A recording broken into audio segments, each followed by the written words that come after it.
Rick. I'm Pickle Rick. Oh my goodness, we could both be Pickle Rick? Because it's a can be multiverse, Pickle Jordan. There's more than one Damn. Pickle Rick. Damn it, he's right. Even worse than that, he's technically correct. Or there could be multiple Which is Pickle the Ricks. worst kind of correct. Pickle Rick? Because it's a multiverse, Jordan. There's more than one Pickle Rick. Damn it, he's right. Hmm. Even worse Interesting. than that, he's technically correct. Maybe it was because Maybe it was because I had my sound too high on the actual mic itself. That would make sense. He's technically correct. He's technically correct. Would it? Would it I make don't- sense? I don't know. Are you sure? It could be. I could be sure. All right, Jordan. Here we go. Jordan, have you made me? You did. What color should we do today, Jordan? Titty force. Titty Forest it is. Is it because we're talking Or about we're talking about college movies, Jordan? Yeah, that's why. It's the titty vine, Jordan. Look at the titty vine. Go away. Go away. Okay? You're not going away. Don't worry, Jordan. We know how to fix this. Do we? Yes. Yes, we do. Do we? Do we want to rock? Decimal system? Do we want to rock? Controls. Go away. To temporarily unmute myself. Alright. Go away. Shoot. Good. It worked. It went away. Okay. Let's just run one more quick audio check. Just make sure everything's A-okay and clear sounding. Alright. Go away. Shoot.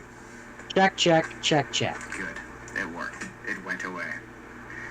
Okay. Let's just run one more quick audio check. Just make sure everything's A-okay and clear sounding. Alright. I don't know what that buzzing is in the background. But That might be my fan. I don't know. No, whatever. Oh, it is the fan. Do you still have the fan on in the living room? Yes, and I also have one on in my room. Yeah, no, it's definitely the fan in the living room that it hears. Anyway, that's okay. I will probably have to put my fan on. You guys, it's summer, it's hot. You guys are just gonna have to put up with fan. Sorry, not sorry. I will not be hot. Anyway, let's get this bitch started. Bit. I said bit. Bit. Bits. Okay. Here we go. In 3, 2. Hold on. I just realized I can't see. In 3, 2, 1. This podcast is brought to you by the Arte Media Pantheon. Please head to artemedia.org to see all kinds of podcasts from our great friends. And if you'd like to dip the fuck. No, I stumbled, Jordan. Once you stumble, there's no recovery. Here we go. In 3. Once you stumble, you fall. 2, 1. This podcast is brought to you by the Arte Media Pantheon. Please head to artemedia.org to see all kinds of podcasts from our friends. And if you would like to start your own podcast, they can provide you with the tools and resources to do so there. So please head to artemedia.org. That's A-R-E-T-E media.org. Nailed it on the first go, Jordan. So far as everyone knows, 9 out of 10 times, people know we that nail you it did every it on their first time. We nail it every That's time. all they know. That's all they know because that's all they heard on Spotify. By the way, we're on Spotify. In case you didn't know, you can listen to us on Spotify, but the live stream and the watching it on YouTube is better. Watch it on YouTube. That's better. And this is your now will be weekly reminder to go back and put on our videos. You don't have to actually watch them. I just need you to put them on, hit mute, and then go to work for the day. That's what I need you to do. Turn on your computer or your television, preferably your computer. Put us on, okay? And then go to work. That's what I need you to do to get us up to 3,000 so then we can start charging you money for stuff. Let us charge you money for stuff. You can gift us money. No, Joe. There's a transaction happening here. There's a trades of goods and services. They give us money, and we dance like monkeys. That's the inherent unspoken You want to see us truth. eat more gross shit? That's how you do it. That's how you do it. We will eat gross shit. There were more ginger shots at that grocery store, Jordan. We could pick new flavors. I have my limits, We but could you mix know, stuff together as long as it's not like poisonous. there's a line, but you know, we love subscribers. there's wiggle room. We like subscribers. We want subscribers. We love watch time. So just get on that for us. That would be. I'm going to be that guy from Office Space. That would be great. Anyway, on today's show, hit subscribe, like, all that stuff. They say when you do that at the beginning of the video, it helps the... Anyway, on today's show, we have the news. We have trailers. Oh, he's doing the song. He's doing the song. He did the song. You said the key word, news. I did say the key word. Also, Jordan, I promise I'm not going to keep harping on it, but I definitely think it was that I had my volume on the mic too high, and it was picking up the sound from my earphones. I mean, I could believe that. Because it's now... Do you have the gain, you mean? Because, like, yeah, if the gain is too sensitive on my end, it sounds weird. Yeah. So I absolutely could believe that was the case. So, and it was just picking it up. So, like, I have the volume on the mic down, so I'm way quieter, so there's no echo now. At least it doesn't sound like there's an echo. We'll find out later. Anyway, sorry, I was very... Yeah, I guess maybe you're just more deaf and you were listening to your thing too loud and it was picking it up or something. Clearly, I guess. Because I have you fairly quiet, because if I have you too loud, it feels like you're screaming in my ears. Yeah. Now it no longer feels like you're screaming in my ears. Yeah, I think we found, ladies and gentlemen, Spur of the Moment Podcast, we were all about our tech issues here on Spur of the Moment Podcast, and we're all about solving them and figuring out what they are and fixing them. Well, you know, we'll probably have those tech issues until we have someone who wants to volunteer and do our audio stuff for us. Hey, we know someone we could pay. Do we? Oh, we'll talk. We'll talk off stream. Don't worry. We'll talk. Okay. You won't want to pay them, but we'll talk. We'll talk anyway. Just trust me. You won't want to pay this person, but we could pay them. I doubt they watch this or listen to this. It's gonna be really funny if they do, but they will know who they are immediately and will be offended by what I just said. Anyway, if they do listen, on today's show, that's a really long intro, Jordan. We have news about Spider-Man. We have I Play Rocky trailer, Crystal Lake trailer. We got Wizards Beyond, Digger. What does Tangled look like? Bad. Avatar, Aang news. Man, tomorrow, Alvin and the Chip. People are freaking out about Alvin and the Chipmunks for some reason. I don't know why. We're gonna talk about it. And then I think that's a new one. We're going to college. I mean, this will be the closest we ever get to go. I know Jordan technically graduated. You technically graduated. I graduated. Fuck you. I graduated college. Yeah, no, he's a college graduate. He's a college graduate. It's really dusty, but yeah, no, he technically graduated. That was a mistake. That was really dusty. I'm the one who has. You're the dropout. I'm technically the dropout. You're the college dropout, technically speaking, or university dropout. College. Yeah. I think it was college. Yeah, no, it's college. It was a I'm technically a polytechnic university dropout. Yeah, well, there you go. I have exactly 2 years worth of college, I think. That was gross. Which is about as much as you do, so you can go fuck yourself. Yeah, I think mine was 2. I think you took a 2-year degree, so anyway, college shit. Yeah. College shit. I finished mine. Yeah, you got to do the whole ceremony thing. The whole ceremony bullshit, you got to do it. Anyway. Let's start with the news, Jordan. As always, we begin one day, everyone. We're gonna do this backwards. We're gonna do the movie shit first, and we're gonna do the news second, just to fuck with you, because that's the kind of trolls we are here on the Spur of the. You're not saying it with me. Spur of the. You're not saying it with me, Jordan. Spur of the Moment podcast moment. Yeah, nailed it. Do you think that would work better? I know you said that as a joke, but like formulaically, do you think we should talk about that after? I don't know. I don't think it would. I'm not sure. And that's what has me curious. No, because the Maybe back we half should is so, try that one. The back half is so like malleable and flexible. Although we'll it would talk, be easier we'll for talk. getting regular people. We'll talk. Yeah, We'll talk. Probably not, but we'll talk. Let's start off with. So Jordan, this isn't really news, but they put out a commercial, where it was Sadie Sink, Jordan, the chick from Stranger Things, who's in. I know who Sadie Sink is. Okay, She's good. the You don't. redhead. Hey, no. You don't know who people are half the time, so you don't get to do that. Nice try, though. Fair enough. Nice In try. this instance- I know in who this Sadie instance- Sink is. Yeah, well, you didn't know. Wait. In this instance, I know. You didn't know who Bob Dylan was. You didn't know who. You never know who Stanley Tucci is, but Sadie Sink, you know. All right. Anyway. She's one of the Stranger Things I had to struggle people. there. That was a struggle. I won't lie. That was a struggle. So yeah, they did a commercial where she answered 3 questions about her character. Which, And- as an aside, I have a story I want to talk about for Stranger Things, which we'll do like at the end. But sorry, that's just an aside. So she did a Stupid commercial thing. where she confirmed 3 facts about her character in Marvel. Spider-Man, because she's in Spider-Man, and Yeah, impressively, we still don't know who she is, and that's impressive to me because Marvel, I think it's because they've moved from the marketing. I think they've moved to a position of focusing really heavily on that Hulk scene, that Hulk bit, Yeah. which is like moved And away Punisher. and Punisher. Yeah. There's real emphasis on Punisher and the Hulk in the marketing right now. And they very Which means they which can is sneak her under the radar. which is pretty impressive for Marvel that we don't know. And there still is like a bunch of. I was thinking about this when I saw this. Oh, sorry, the 3 things that she can confirm. Sorry, she can confirm that she is not Spider-Man. She can confirm that she is not Aunt May, and that she can confirm that she's definitely in that movie.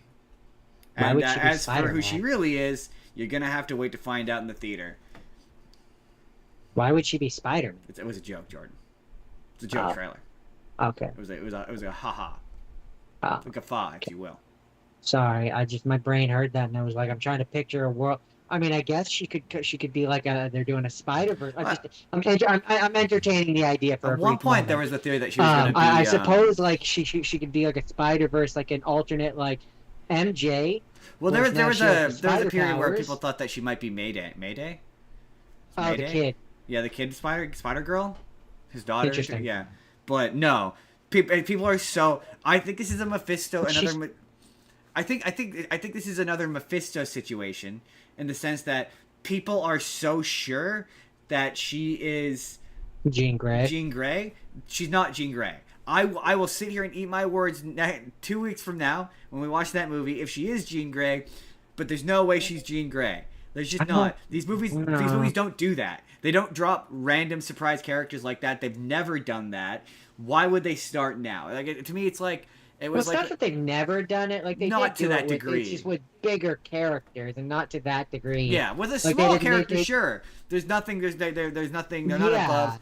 She's too major of a character So to, I'm just to introduce in such I a don't I'm fashion. trying to think of other like redheaded characters, and the biggest one for Spider-Man that comes to mind for me is like the real Mary Jane Watson. Well, no, there's a character which called, I don't No, I she's not don't that. think they would She's, do that. There's a character called Typhoid Mary, who it looks red hair, has the mind control powers just like this character does. So a lot of Yeah, people so think that's she's why Typhoid I Mary. was gonna be like she's probably like I say the words lesser known, but you know what Yeah. I mean, where like B-list or something that like deep cut fans will instantly be like, yeah, no, Absolutely. she's obviously that. I But the will rest be- of us are like, well, what could she be? There's all these people I think online it's being one like, of we know who she is. We don't know who she is. You're all assuming she's Jean Grey because this movie has had leaks like a sieve, but like none of the leaks have been confirmed, and they're all so vague and generic sounding that any of them could be real. And they did Yeah. they did a really smart job of being like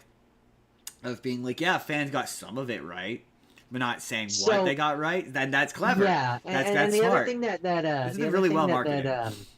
the other thing that the creators have going for them at this point, where they are in the comic book landscape, is so many insane things are possible or Exactly. have been done that, like, yeah, the most fantastical things could be true, And- and that's what makes them great deception. Is like they're so crazy that you're like, no, they couldn't be that, right? But like, it could be, And to and be that's what entirely makes fair- it a good. Like, look at the one hand while we're pulling Yeah, at the other, right? absolutely. Like they're like, like they're like, oh yeah, this movie does have Hulk and Punisher in it, so like, yeah, it could have Jean Grey. That'd be kind of insane, but like, Yeah, it's possible. I just I don't don't think it's true. I don't think but so. like, I will and walk that's out what makes it. surprised if she is. That's no, but I'm saying like in terms of the people that are making it, that's what makes it so great, like deception wise. Well, I mean, is the fact like, that we don't know. the last Spider-Man movie, they had Andrew Garfield and Tobey Maguire. So like, and like all the villains and shit. So it's like, yeah, And when to be things fair- have gotten up to that scale, Yeah. I have no idea what's possible anymore. To be fair, we don't know. Like, people are so sure on the internet that they do know, but we don't know. We don't know for sure 100% who she is. Like, fuck me, for all I know, maybe am I- we're gonna get a am I- live action am Miles I- Morales. Am I a little like disappointed that they gave away Hulk in the trailers? Yeah, a little bit, but am I a little disappointed? But they had to. They had no choice. Like, people knew Mark Ruffalo was going to be in this, right? Yeah. So like, I dislike doesn't bother me if they use that do to I hide dislike other do I things. dislike the over reliance of Hulk in the marketing? Yeah, I do. I really do. But I understand why it must be the way it be. But there's still stuff we don't know, right? Like, we don't know how it connects to the hand. We don't know why the hand are there. We still don't know that. What are they doing there? And they're also all over the marketing. Well, I mean, again, casting stuff. Punisher, if Punisher is there, I think didn't they already confirm that Daredevil is in No, it? they haven't confirmed whether or not Daredevil's in it or not. Oh, I thought they had. No. Not Not yet, no. Well, if one knows about Daredevil, one can infer Sure. that It's if just like the a lot we hand don't. is there, that we're gonna see that the reason why they're there and why they're dealing with Spider-Man is gonna be because of his connection to especially because Daredevil is his lawyer. We also don't know. We don't know. Peter Parker's lawyer, I should say. Who the bad guy is. We don't know No. for sure who the bad guy No, is. we really just know we that don't. he fights the Hulk and he fights Scorpion. One thing I have seen. I kind of really hope that it's Wilson Fisk. I don't think it is. But I that's It's fair. gonna tie. But I'm Oh, it's just a saying, Tombstone. Tombstone is also in this. And if we haven't we, seen him in any of the marketing yet. if we infer that Daredevil is in it, and we know that Wilson Fisk is a character that both Daredevil and Spider-Man deal with, historically. What's frustrating to me, though. Just that dreamer part of me is like having D'Onofrio on the big screen yes. as Wilson Fisk Obviously, yes. With fighting Spider-Man, against yes. Spider-Man. Well, seeing Like, the oh clips my of him with God. fucking Punisher is so fun. They're legit funny. They're legit good. I'm excited. But like the thing that's getting me is when you got, like, I don't like calling out other podcasts, but you got these skate pod podcasts, a guy dressed in a friggin' Spider-Man hoodie claims to be a Spider-Man fan, and that podcast drives me crazy. He's like, oh, it's too jam-packed full of shit, and it's like, yeah, but that's what a Spider-Man comic is. Like, a Spider-Man comic is that. They're like in one panel, Especially one of the bigger issues. In one panel, 2 panels, he's fighting Scorpion. In another panel, he's fighting Captain Boomerang or the Boomerang guy. And then it all winds up in him fighting the Hulk, and the Hulk shows up for. That's just how Spider-Man's stories are jumbled. He's moving from one moment to the next. That's how that character works. Being focused on one villain, like, yeah, there's usually an overall villain of the piece, but he's always bouncing on the little villain. So yeah, if you get like a 2-minute I mean, that's scene, why he's called the friendly neighborhood. a scene I've seen. I don't want to talk about it too much because obviously I want to. But there's a scene, a trailer, a commercial I've seen where it's him fighting Scorpion, and it's in the winter, and he's wearing a winter jacket. Oh, and yeah, I like fun. that. That he has these recurring villains in his life because no superhero movie has done that yet. Like Yeah. we're still nervous. Closest is Homecoming. Right. We're still nervous to let the bad guys get away. Like all of the Raimi movies are marred by the fact that they all die at the end, like to the point that the internet makes fun of it. So yeah, I wanted to give that talk about that and give that props. Like, you know what? In this climate of like these Marvel gives away everything in their fucking trailers, like the fact that we don't know who the bad guy is and we don't know who Sadie Sink is, like 100%, is I think commendable. Like I think it is legit commendable. I mean, the thing about Spider-Man, and to kind of touch back on what you said, the thing about Spider-Man is, he's frenetic. and when when I look at him in the comics versus when I see him on the screen, the thing that the a lot of these comic book characters are like this, but like they all have their rogues gallery, Yeah. right? Yeah. And a Spider-Man issue, a typical Spider-Man issue, will have him going through like he does these daily, like every other week kind of fights with his rogue gallery, Yeah, absolutely. right? Yeah. With his Rhino, with his Shocker, with it, Well, there's a bunch of B grade guys that you don't even and know then like who are in then this. like yeah, right. But The then wheel, like remember yeah, the wheel? there are like the bigger issues where like he'll have to team up with say Punisher, right, Yeah. and fight against the rogue that's not part of his normal gallery, which that's what it looks like this movie is doing with the Hand, right, Yeah. where it's like whether it's because he's teaming up with Punisher or if Daredevil's in it and he's teaming up with him as well. Clearly, that's the equivalent of this is the crossover comic, right? Yeah, like or like yeah. when he has to fight against the Hulk, it's this is the Hulk Spider-Man issue where Absolutely. like they're both and like that's really cool to see that on the screen. This and looks that like it's gonna be. It feels like a comic. Yes, book. the Like, most authentically, like, cause as much as I love the Raimi, it's, we're gonna I'm talk excited, about, man. I'm pretty fucking stoked. We're gonna talk about Spider-Man movies next week. But as much as I love the Raimi movies, I know that much they look like a comic, and I like this is the one that feels the most like a Spider. Where it's like, yeah, he's just like one of the scenes is he's just fighting Boomerang guy. Where it's like, yeah, that's like someone said this of Spider-Man villains once, and it's the absolute truth. Is Spider-Man villains are bank robbers with a gimmick. And they're for Spider-Man, most of them anyway. He's never had a movie where it's just a regular Tuesday. Another interesting theory I've seen is like not every Spider-Man issue is it's the end of the world the issue. Weekly Planet. That's why he's called the friendly neighborhood Spider. I love the Weekly Planet, but when they did their Spider-Man movies, Mason from the Weekly Planet said that Spider-Man in the comics has like a really sad, unfortunately tragic thing happen to him like once every 10 years, and for some reason the movies have chosen to cram all of that into the movies. And the MCU Spider-Man movie, the best Spider-Man movie is Homecoming. Like no matter what anyone says, in terms of it's like Homecoming. a comparison to an issue. Yeah. Yes, it reminds me. It's the world. The stakes are not world ending. There's nothing dramatically high tension about it, and that's what makes a good Spider-Man comic. Like a big event Spider-Man. Like not every movie needs to be an event. Yeah. Right? Not every movie. Yeah. And that's what this doesn't. Well, it does and it does. But no, I saw a really interesting theory that some people have pointed out that in the Hulk fight, if you pay attention to the trailers, he has web shooters again. Which makes sense because I'm positive that the organic web thing is temporary. It's completely temporary. Sorry, I was gonna say, in terms of placement then of the movie, that means that for me, anyways, that implies that scene's either at like near the very beginning, or the very end. The very end, yeah, no, it's at the end.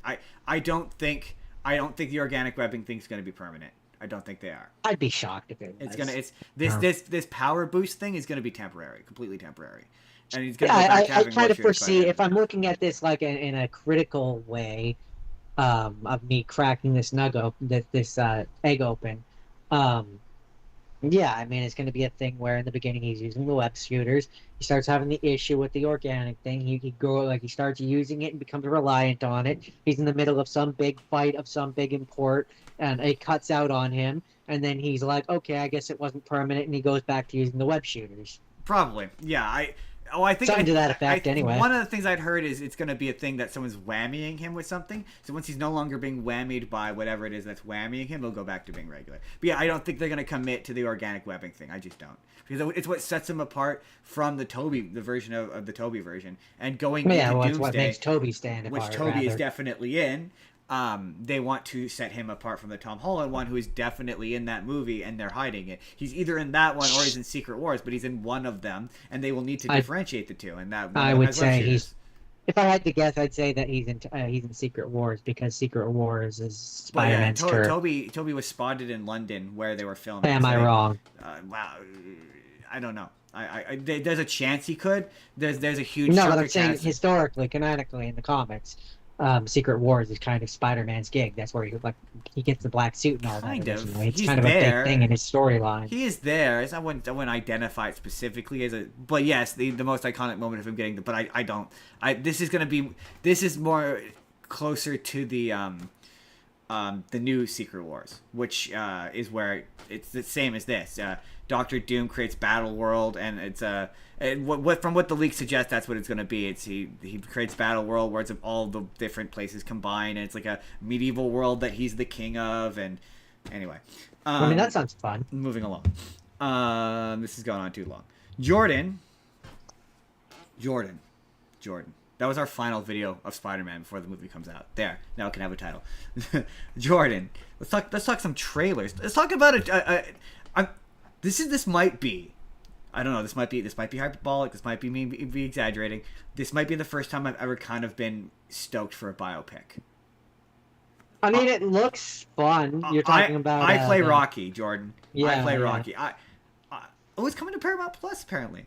Yeah. Sorry, What? You're cycling through the, because I bumped my cord. You're cycling through that. It's not picking you up for me. Wait. And you're back. Yeah, no, this looks. I think maybe it's because it's a movie I've seen a bunch of times, like at least 3 or 4 times. I really know it. I know these anecdotes. Like I know I know that that they didn't want him. I know that he had to really struggle to get it made. I know that he was poor. It'll be interesting to see if this includes the Italian Stallion. See, I don't have any of that, like, So it's making fun to of be like, stuff. oh, hey, I've heard this story. It's interesting to see it put to film. See, that's not why I thought that. For me, it's just, oh, I know Rocky. I've watched that a lot, and this looks interesting. Like, Yeah. It looks genuinely interesting. It's because I don't have that knowledge. That's why I'm excited. Yeah, exactly. It's a great movie for two kinds of. I mean, he sure shit. My one criticism is of the performance. Okay, look, He sure as hell looks like Sylvester Stallone, but the talking like Rocky thing, Sylvester Stallone doesn't talk like that. I mean, again, I'm gonna give the movie the benefit of the doubt, and assume that maybe he did back then, because he doesn't now. He does kind of have a Rocky list, but it's not. Yeah, he doesn't just I straight up sound like Rocky. It sounds more like he's doing a Rocky impression than he is a Sylvester Stallone impression. But fair enough. I could believe that in the movie, like maybe prior to that or whatever, he's not doing that. But I could believe that they're maybe going to do a thing where in the movie, maybe this happened in real life. I don't know, but where basically he's like, I can't act, and someone gives him the advice of method acting, and that's why he starts talking like I don't know. I don't think that. I think that just people associate. I think it's just a matter of people associate Sylvester Stallone with sounding like Rocky, and it's just easier to do a Rocky impression. Is honestly what I think it more is. But maybe I will not take anything away. Maybe you will be right, and maybe that's what will happen. But that's and it's not really a criticism because he looks and sounds so much like Sylvester Stallone. That's not a criticism. I'm down. Yeah, I'm down. down. But yeah, it's wild to be like, yeah, I know the anecdote of him being like oh my God, Carl Weathers being like, yeah, I'm an actor, not a boxer. I lied. Like that. I know that. That's really fun to see on. Yeah, and there's just a lot of. It looks like a really fun movie. This story is interesting. Yeah, I will. The thing that I'm curious about the most is if they're gonna. I don't think they're gonna talk about Italian Stallion. Do you know what Italian Stallion is, Jordan? I think he boxed before he was an Italian actor. Stallion is a adult movie that he did before Rocky. I don't know if it was around the time of Rocky where he was in it. His character. Enough said. His character's name in the movie was the Italian Stallion. That's why Rocky's called the Italian Stallion. That's where the name comes from.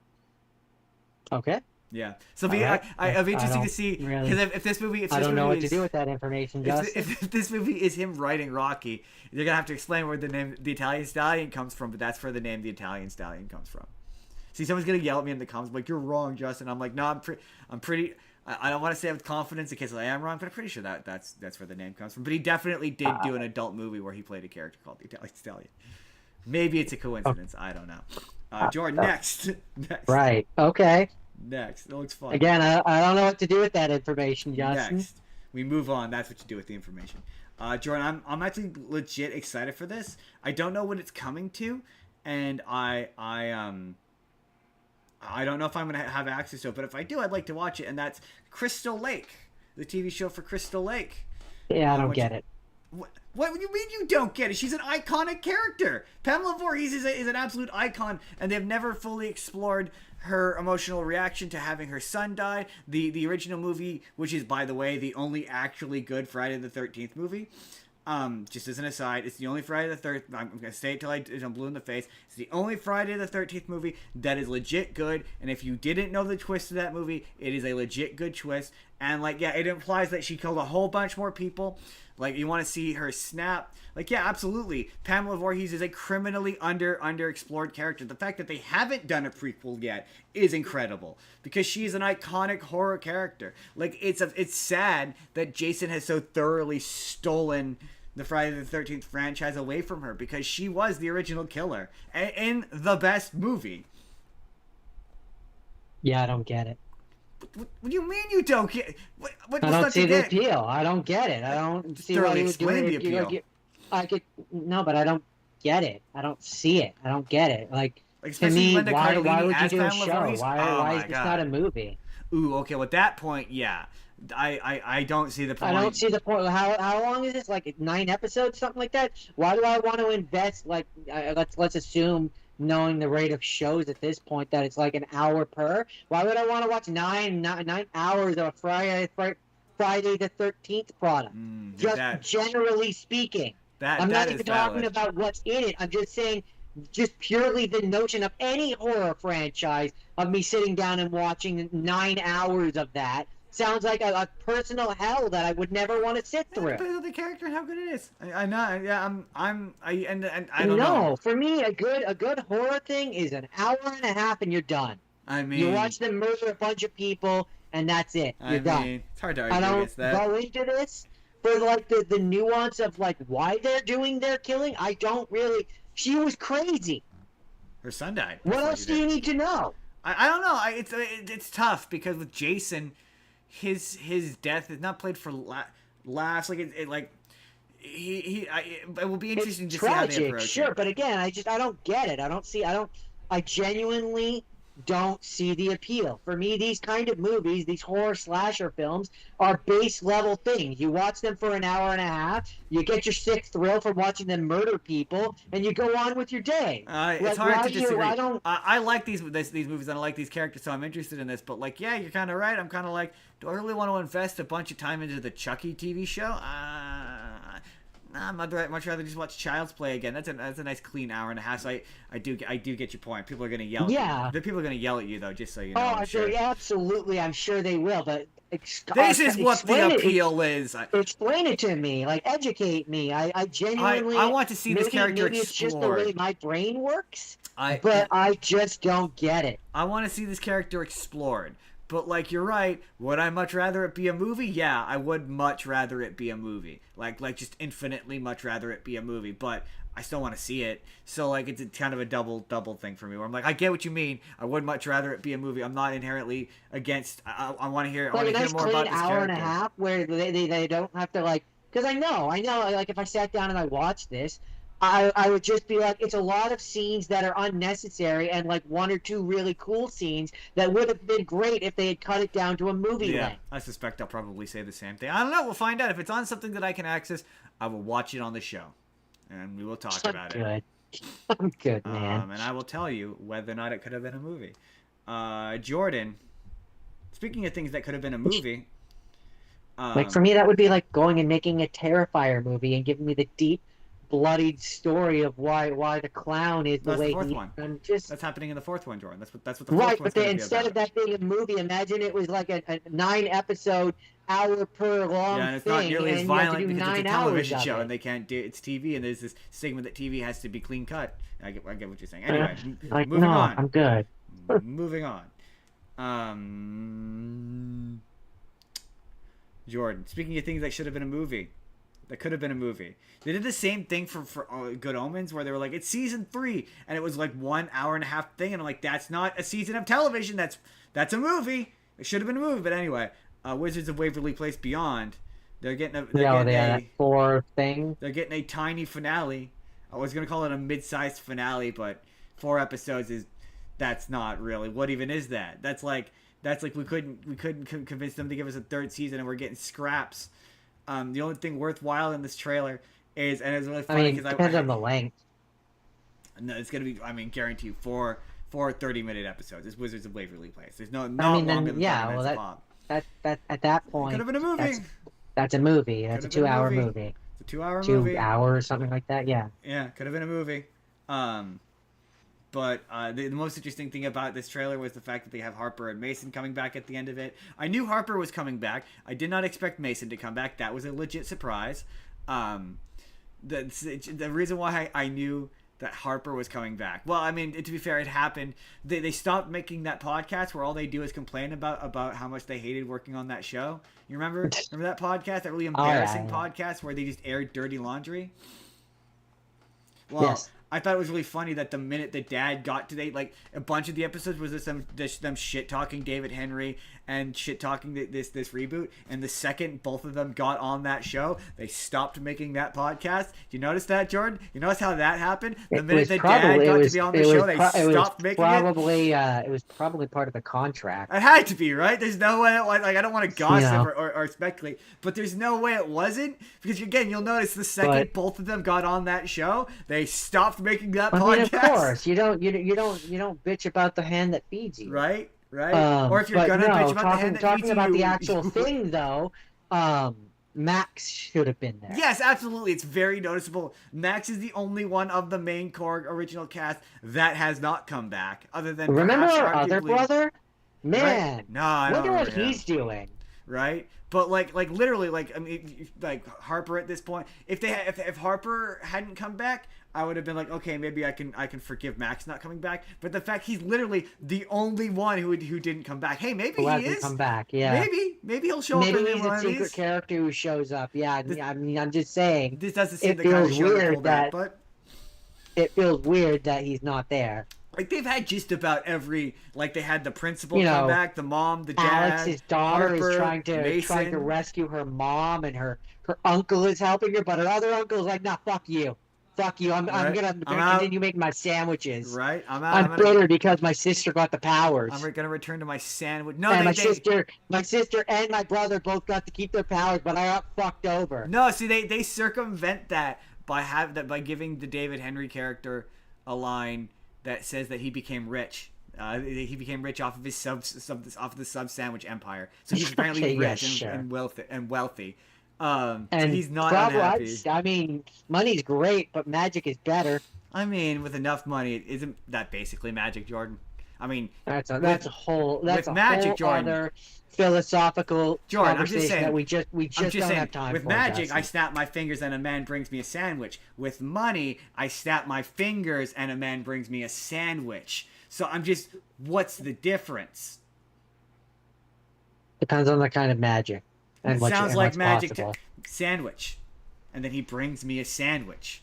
I'm just Right, saying. but like if magic can like turn someone into a balloon, then that's something money can't buy. You Hey, see what I'm saying? act like it a really balloon. depends. See, he's acting like a balloon, Jordan, because I've waved $1,000 in his face. Oh, okay, I get it. I mean that's fair, but still kind of a dick move to not use his money to help his niece then. I mean, that is fair. He could have used his money.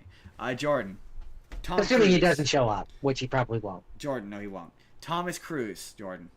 Thomas Cruise is in a new movie called Digger that I only wanted to talk about because holy shit, it's funny. You were like, who's Tom Cruise in this? And I didn't say anything. Tom Cruise is the main guy. He's Digger. He's the old man. Yeah, he's Digger. Like the He's main the guy. old guy. Yeah, the old guy. The dude that looks old as shit. Yeah, the guy who's yelling at the guy on the thing. Like, Yeah, the I'm really motherfucker. The guy who's not John Goodman. really old guy. Yeah, he's not John Goodman. Because John. The Goodman, one that's really old, Justin. But I'm just unbelievably old I mean, he's not that old. But in the movie. yeah, he definitely just. It's funny because you were like, you didn't realize that was Tom Cruise till like the end. Yeah, he definitely disappears into the makeup. That's for sure. Do you think he's finally gonna get an Oscar? It's funny. Wait, you read the article. I sent you the article, right? No. Yeah. Yes. I think You did, and I briefly skimmed it, and then I watched the trailer on YouTube because the fucking thing didn't want to load. I don't know. He might get nominated. It depends on how good the performance is. My thing is, I don't think disappearing into clunky looking makeup should get you an Oscar. Like I don't think that's enough. I think Yeah, that's I fair, think but I I need feel like to. I feel like Benjamin Button at least got nominated for it, so I don't. this probably will too. I don't know if he got nominated for performance. I mean, makeup certainly. Makeup should Yeah, definitely get nominated. The person who did the yeah. makeup, because he absolutely disappears. Like it really reminded me of someone compared it to Les Grossman, but it's very much like that. Where it's like, yeah, you don't recognize Tom Cruise, but that's not because of the performance. That's because of the makeup. He's disappearing I'd into the argue makeup. it's a mix of both. Yeah, but the bulk of it is the makeup and the prosthetics. Sure. That's not on Tom Cruise. That's on the people who did the makeup. They made him disappear into the makeup. So I don't think Yeah, that's but it impressive is for it is him. partially on Tom Cruise because like I could put you in old man makeup, but like you have to sell it. Yeah. Um, I think look, it's a little. I look. think it's. It's a discussion. I I would think it's a say. I would discussion. say. I think it's 60% the makeup, 40% Tom Cruise. Okay, I'd split it more 70-30, but that's fair. I need to see the movie. Yeah. I need to see it to let it inform, because there's certain times where without makeup, people, I forget that they disappear into the role. There's a lot like I say that Rocky movie we just talked about. Like he doesn't need makeup to disappear into that role, and he sure does. So like, We don't know that he's not using makeup. yeah, not quite the same way though. So I'm It's like, different. yeah, I don't know. Jordan. I also just can't figure out what it's about. There's I mean, I can't broad strokes, but what it's about doesn't matter. it looks It looks interesting. alright. Jordan. She turns me into a Yes. vegetable. Jordan. What? No. My mother keeps me a vegetable. My. The set photos of Tangled have leaked of what the costumes look like, and like Yeah, the people are one you like, sent "Oh me, my she was God, it wearing the looks dress so-" and she had the braid. Yeah, which it's funny. It's funny that you were like, "Oh, yeah, of course it's the braid." To be fair, it's the braid through most of the original movie. It is through So most of the movie. Yeah, no, that Um, that checks out. I'm just saying, from a real world perspective, it's also just if it wasn't like if in the Yeah, original movie yeah. her hair was down the entire time, and like they had it for one scene where it was in the braid. No, In this live action would version, it was be always going to entirely the be braid. 90% in the braid. I mean, it's obviously a wig, but I think the thing was, of course, it's a wig. I don't think this movie's gonna be very good, but I None of them don't. are. So I mean, hey, they sure look like the people. The I'm Moana impressed that one wasn't great. Doesn't look great No, either. it's bad. So why would this? But I was impressed it's a wig. I'm impressed it's not CGI. Like they could easily CGI the hair, but put her in a green screen bald cap and CGI the hair. Like they could have easily done that. It would have been probably far cheaper than having such an expensive looking wig. So the fact I don't that know. it's- I think that would be way more expensive. no, because you have to maintain the wig. Like wigs are expensive, man. Like they're really, especially a realistic Yeah, one. but It would be CG is far- also really expensive. It's a cost benefit thing. Like it would be much cheaper to green screen, but it wouldn't look real. I just don't think it of would. its length. It's got such a comical length. They probably, well, to be fair, when it's down, they probably will CGI it. Yeah, well, guarantee it. that absolutely would guarantee make you sense they to me will because CGI it's you can't have a wig that long. It'll It's be impossible. No, it would get Like destroyed. it's not. There's no way. No, it's There's- just literally. I don't think you could Oh, I'm do sure it. you Like, could. I'm sure you could absolutely with fake I hair just don't create think a you wig could. that long. It just, I but just don't it think would be you prohibitive. Like she would step all over it. It would get destroyed. It would look disgusting and dirty. So Yeah, like, well, when that's it's why I'm down, like, it's gonna it's be just- CGI. There's just no way it's not. Just can't. Yeah, that's And gonna, then yeah. like you got Flynn Rider who like And it'll be in one scene, and that's or two scenes, one at Right. the end, one at the beginning. pretty well. And that's why I say like that is because it would be so expensive to have it for the entire time. I don't think costumes looking like the thing that they're from in Disney movies are impressive, because hey man, they make them look like the thing. Disneyland is a thing. That's what. Yeah, in the theme parks, Disneyland is a thing. Thank you. That's a much more concise way to say it. Disneyland is a thing. This looks generally about as good as a Disneyland costume, so it's not really all that impressive. The thing that got me with this, Or that Disney made it worth World or talking whatever. about was or Disney World, take your pick. Was apparently people on the internet are bitching that the costumes are too dark. And it's like, you guys are stupid. They're dark on purpose because they're obviously going to raise up the saturation levels in post and make it look bright in post. Probably. Like, obviously, that's how movies work, guys. I'd be They're gonna shocked run it if through a that filter wasn't the in post, case. and they're gonna brighten up the saturation so it looks brighter. It makes it easier to Yeah, shoot. so it you don't looks have closer to the cartoon. Yeah, so you don't have to worry. Well, that and you don't have to worry about lighting in outside shots. It makes it easier. You color correct in post. Yeah, it's a That's how filmmaking movies work. technique. Yeah, exactly. That's how movies work. You know, God, Jordan, some people just don't get that. the internet's stupid. Jordan, there's been an update. Update. Update about the Adventures of Tintin. We've received an answer from Peter Jackson about how the progress of the second part is coming along. Oh shit, they're still working on that? Yeah, apparently. Damn, that's good. He's been writing it. He's in the process of writing it. Damn, I genuinely never thought we would get another one of those. We did. We talked about. We broke it. We broke this story a couple of weeks ago. A little while ago, we talked about it. But apparently, I don't think we did. No, yeah, we definitely did. It was, or at least it was a thing they were in talks about doing. But he has now officially confirmed it. I feel like I'd remember that. It was. I think. Anyways, it was a tag at the end of his stories. I think. But anyway, yeah. I mean, it could have been one you cut. There's No, been just things you've got. No, we definitely talked about it.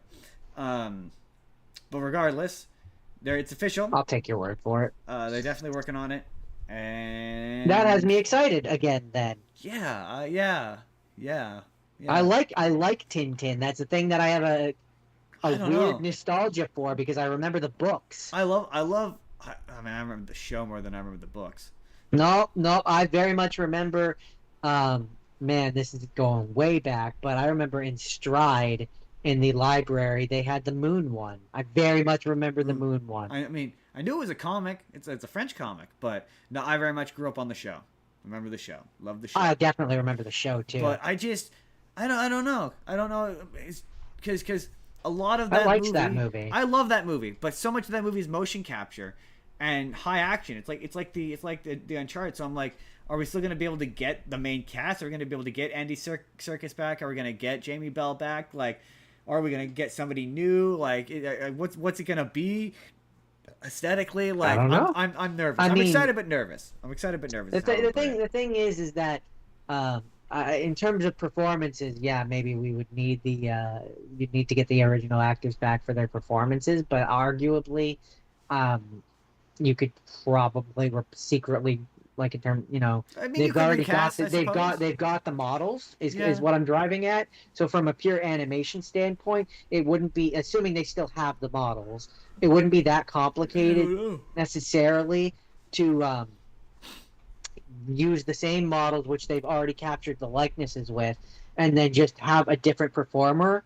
perform. Yeah. Like they could do that.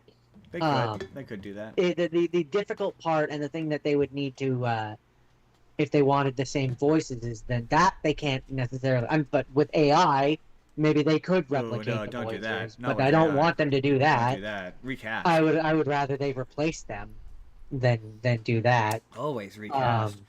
Moving on. And that's the third. That's the other option is they could just reboot it Moving on. with new people. Moving on, Jordan. Hey, wanna get that phone ready, Jordan? So you got Have that we phone called ready. it? Get the phone ready. Did we or you or I called it? I don't see you getting the phone ready, Jordan. Get that It's right phone here. ready. I got it. You It's good. It's ringing. Hi, Jordan. this is Jordan. Are you ready? You ready, Jordan? What did I win? Jordan. The Last Airbender is going to theaters, but there's a catch. Mm. Jordan, you hear the phone that you just picked up? Ring, ring, ring, ring. Because we fucking called it. Yes. We said that this would happen. We very specifically said that we were the only ones, Jordan. Like that, I want to stress that. Like I thought, I'm not being arrogant. This news came out and everyone pretended like it was this like big surprising thing. And I was like, we were out here on the Spur of the Moment podcast calling this weeks when they said that it was going to Paramount Plus like months early. We said that was because they were prepping it for a theatrical release, but it was Jordan said that it was going to be a limited theatrical release purely so they could win awards. And guess what's fucking happening, Jordan? It's going to 3 theaters in LA specifically so it can be nominated for awards. Yeah. I mean, I said that in some regard, I said whether it be for awards or like as a thank you to the fans or whatever, like that the director, like the people who made it Fucking would have called paid that. for in spite of Paramount kind of situation. Like whether it was one of those or an Oscar run or something, I said it was going to Yeah, theaters. There's no way it wasn't. next comes, because this has also had bad publicity. Next comes fandom screens. You know how you have those special one night where they like air like Naruto the movie or whatever. They're gonna do that. Like, it will not get a full theatrical release, but you will see or like the Digimon movies or whatever the fuck. You're gonna see those kind of fandom like screens. Yeah, that's what I was kind of crop up describing. randomly, where it's gonna be yeah, but there's a particular company that does it. Like, it's gonna be one of those where it's like on a like Wednesday. when Dragon Ball Z, when Battle of Gods came to the theater. Yeah, exactly. It's gonna be like 7 a.m. on a fucking Wednesday. Like, that's what they're gonna do. One screening. Randomly. Like, that's what they're gonna do. They're gonna do that, and it's gonna make a shit ton of money that way, because it's gonna have all this weird bad press. Like, that's what's gonna happen. Calling it now. And I was already right about this. That's what I said. That's what I said was gonna happen. Calling it now. That's the next evolution. I knew evolution in some of regard this. that it was going to go to the theater. It was about I fucking knew it was. It was going to go for them to attempt to go for awards, which is the shittiest fucking thing. The thing is that it's gotten way too much attention for Paramount to have not noticed that they can do something like with it and have no risk. Right. But yeah, no, called it. Jordan, speaking of things they're bringing back for some reason. Now, here's the thing. This article says that this release has achieved a bunch of backlash, which I saw. I saw this backlash. John, this is the Alvin and the Chipmunks reboot. I'm aware of it, but I saw really the know. image, right? And people were really, because you were the one who I thought you'd seen that. Have you seen the picture? No, I showed you a meme where it was the Alvin the Chipmunk, the adventure movie from the 90s, the one that we knew, where it was the Chipmunks and the Chipettes who were sitting there, and the meme is like, why did the girls look more like human girls and the Chipmunks look like Chipmunks? And I'm like, oh, I wish I'd shown it to you. Either of them looks like Chipmunks. But no, I've seen an image where it was Alvin and it was like a 3D version of him and a slightly different 3D version of him, which looked nearly identical, but he was just wearing different clothing. I was like, I don't really... there's some sort of controversy here. Yes, and I didn't bother looking into it to find out what it was. You're caught up.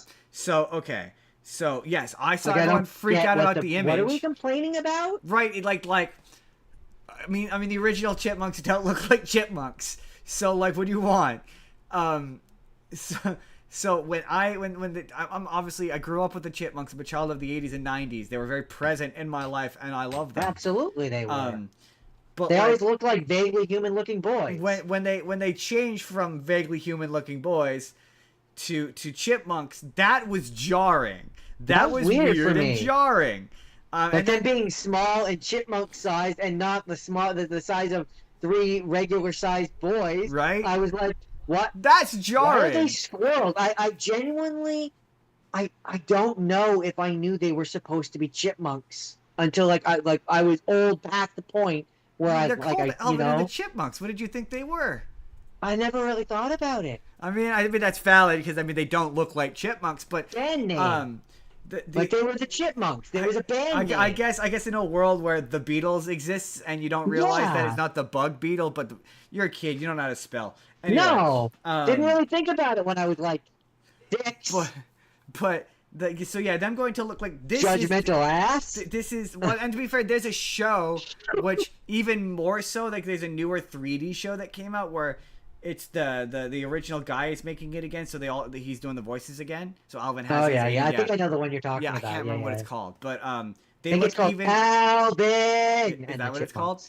But they look even more human, like uncomfortably human looking in it. They like even less. So I guess maybe it's the Bagzarians, man. They must really want their chipmunks to look vaguely human because they went from looking like regular chipmunks to looking like weird freak human hybrids again. So anyway.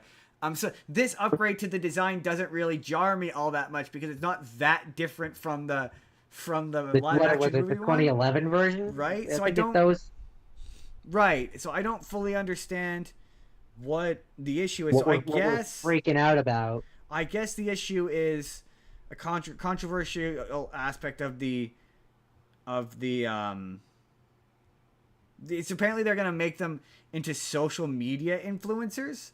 is, I guess, the idea with the movie, which people feel will be unrelatable. Which, like, all right, part of the plot of this is they're famous rock stars. What part of that is relatable to you? Like, stop you on the street famous, like, in that's an element of the show where people recognize them as the Chipmunks. So, like, okay, so they're influencers. That's just an updated, modernized version of stardom, I guess. So, okay, pause real quick. The Chipmunks have always been famous. That's the idea. Yeah, they've always been famous. That's the idea of their character. Is they're famous pop stars, rock stars, what have you, whatever people generation recognize they're in. them. That's the idea. People know who they are. They see the Chipmunks. I mean, it was weird when you go back and you watch some of the ones from the '80s, and like Alvin does the twist. He was a heartthrob. He's a Michael Jackson. Like, right. That's supposed to be like why, like, rocking through the Chipmunks when he's doing the Michael Jackson shit. Like, they're basically supposed to be the same kind of character. Yeah, right? being covered by the Chipmunks was, like, and so, akin to being made fun of covered by Weird Al. Yeah. And so for you to say to me, in this most modern version, their social media, it's kind of just a logical progression. Right, exactly. So apparently, like, it makes sense. Apparently, in the 80s they did like jazz type, like, old school stuff. 90s they went to a different kind. Right. 2000s they went to pop. Now they're doing social media. It's not really that strange. Yeah, the 2010 as long as you maintain the musical angle. Yeah. Like music on YouTube or something, right? Like, then the live action movies, they were suddenly doing hip hop music, like, because that's what was popular at the time. But apparently, a big part of what is what's making this controversial, I guess, is the company that's making the movie is going to potentially use AI animation for the projects. Oh no! Yeah, no, they're going to use AI technology to combine proven storytelling expertise with cutting edge technologies, and apparently, they're going to launch. Like a little bit before the movie comes out, they're going to launch with Alvin as basically like an internet personality. No, that's gross. I don't like that. Yeah, I'm not a fan of that so much. No, don't like that. Don't like that. Not a fan of that. Jordan, you'll never guess. I'm actually getting kind of stoked for, like I said, I think the only part of this new DCU, Jordan, that's going to keep me engaged, I think, is Superman. Like, every time I hear a new thing from this Superman movie, it makes me more happy. Like, just genuinely more happy. And so they've said, I don't know if it's fully confirmed, but it's all but confirmed to my knowledge, that I'm not going to okay, Jordan. You know him as Diego, the kid from Cobra Kai. The son of Bobby Lawrence, of not Bobby Lawrence, of Johnny Lawrence, not his biological son, but the adopted son. Oh, him. Okay, yeah, got it. His name is spelled XOLOMARIDUENA. I need to see it, but X is usually a za kind of sound. Za? So Zalo? Or Zai. I'm going to give up there. And like I'm so sorry, guy who was on Cobra Kai. But I can't. I couldn't even begin without seeing it. Someone out there will correct me, I'm sure. And I probably would be getting it wrong. I feel like I've gotten it so wrong, I don't want to keep trying. Anyway, it's funny because it's embarrassing is what we're trying to say. It has become embarrassing. It's become embarrassing for both of us. Right, now it is embarrassing. And we recognize that, and that's what makes it okay. So we're gonna just stop right there. We're gonna stop. It's funny because I watched Blue Beetle before I watched Cobra Kai. Now I want to go back. In fact, we're gonna do a DC episode in 3 weeks, and I'm probably gonna do Blue Beetle because I really like Blue Beetle, and now I feel like I'm gonna appreciate it more now that I'm familiar with his work a little bit more. Is he in Blue Beetle? Yeah, he's Blue Beetle. Holy shit! How did I not realize that? I know, right? I know. Anyway, he's coming back from Man of Tomorrow. Because I've definitely watched that movie, Absolutely. So that's embarrassing. I think you did it for the show for some reason. I'm pretty sure I'm for Aliens, I think. We did Aliens? Might have been for the show. No. Did you just watch it for fun? I don't know. I might have just watched it I watched it for fun. I watched it for fun because I genuinely, it looked good, and I genuinely wanted to see If I did it. it for the show, I genuinely don't remember. But anyway, that's not saying much. I genuinely like that movie. That movie is at the tail end of the DCEU, and it's in the era where you're expecting it to be bad, and it was actually quite good. It's a surprising delight. The action sequences are kind of tight, and the way he uses that suit is cool. He's kind of like, in my opinion, the DCU's like Iron Man, kind of. That's his sort of function within the universe. But he's going to be in Man tomorrow, and that excites me. I like that character. As I like Blue that movie. Beetle? Yeah, it's Blue Beetle. Yeah, Blue Beetle is coming back. He's coming back. He's returning. Yeah, for the as role. Blue Beetle, he's going to be in that movie. Oh, that's cool. Yeah, it kind of fun. seems like this is going to kind of maybe be like not the Justice League, but like sort of the Avengers, in the sense that it's going to maybe bring back all, because apparently Supergirl is going to be in Man of Tomorrow as well. Superman, obviously, Lex Luthor, and they're all going to fight Brainiac. And I'm like, interesting. I'm down for that. That sounds fucking sick. And that to me is giving Avengers vibes, not having to do Justice League, and I really like that. Yeah, if they do it right, then that's exciting. If they do it wrong, then that's devastating. But the thing that's exciting for me about this is how they jumped right into it.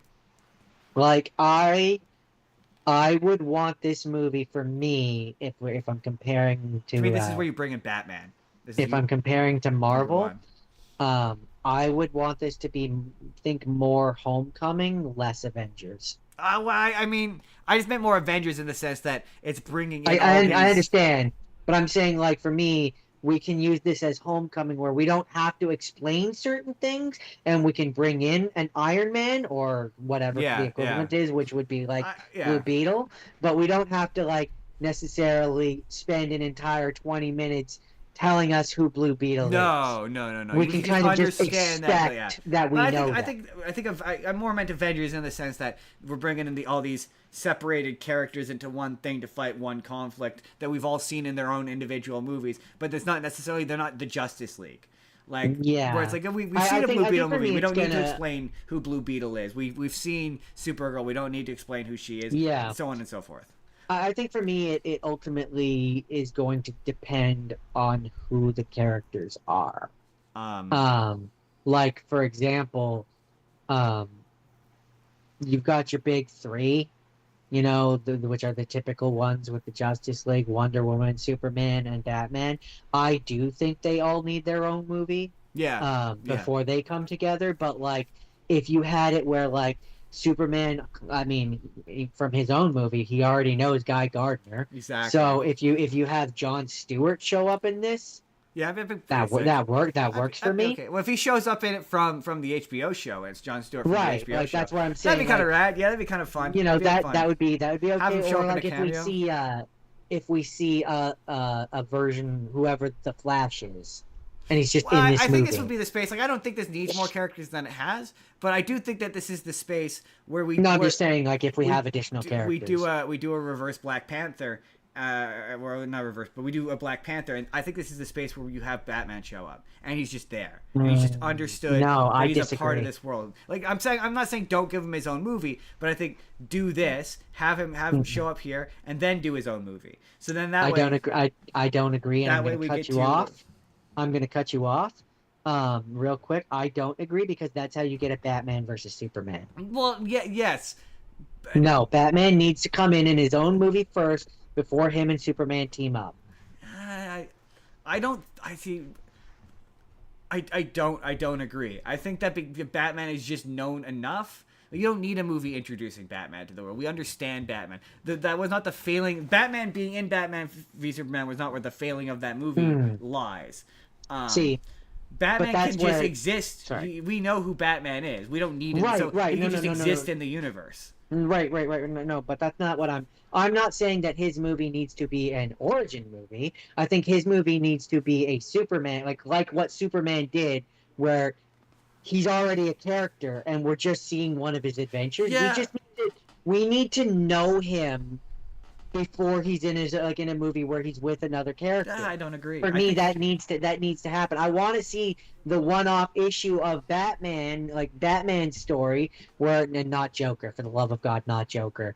But like where he's fighting his rogues gallery, whether it's like Sure, kind of like but you a could do that. Homecoming, You could do that. where Batman is going up against a Mr. Freeze, a Poison Sure. Ivy, and that we see and establish him as, and then whatever comes next, then we have Yeah, just but you have can still that do come it in out reverse. before this next Superman. Like you one. could still have him show up in this Man of Tomorrow movie, do a brief scene cameo. We're like, okay, that's sick. Like yeah, like he's not a major character. He's obviously not a major character in this, but this would be the spot to announce, even if just in a post credit scene.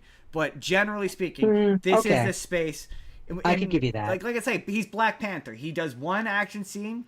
Where he chases. I would have him post credit. Where he hold on, let me finish. He does one action scene where he fights a Brainiac guy. That way we get to see like to me it's like the equivalent of you don't get. We're gonna have to get you doing Kamen Rider movies next time we do Kamen Rider, but it's the equivalent of having Kamen Rider.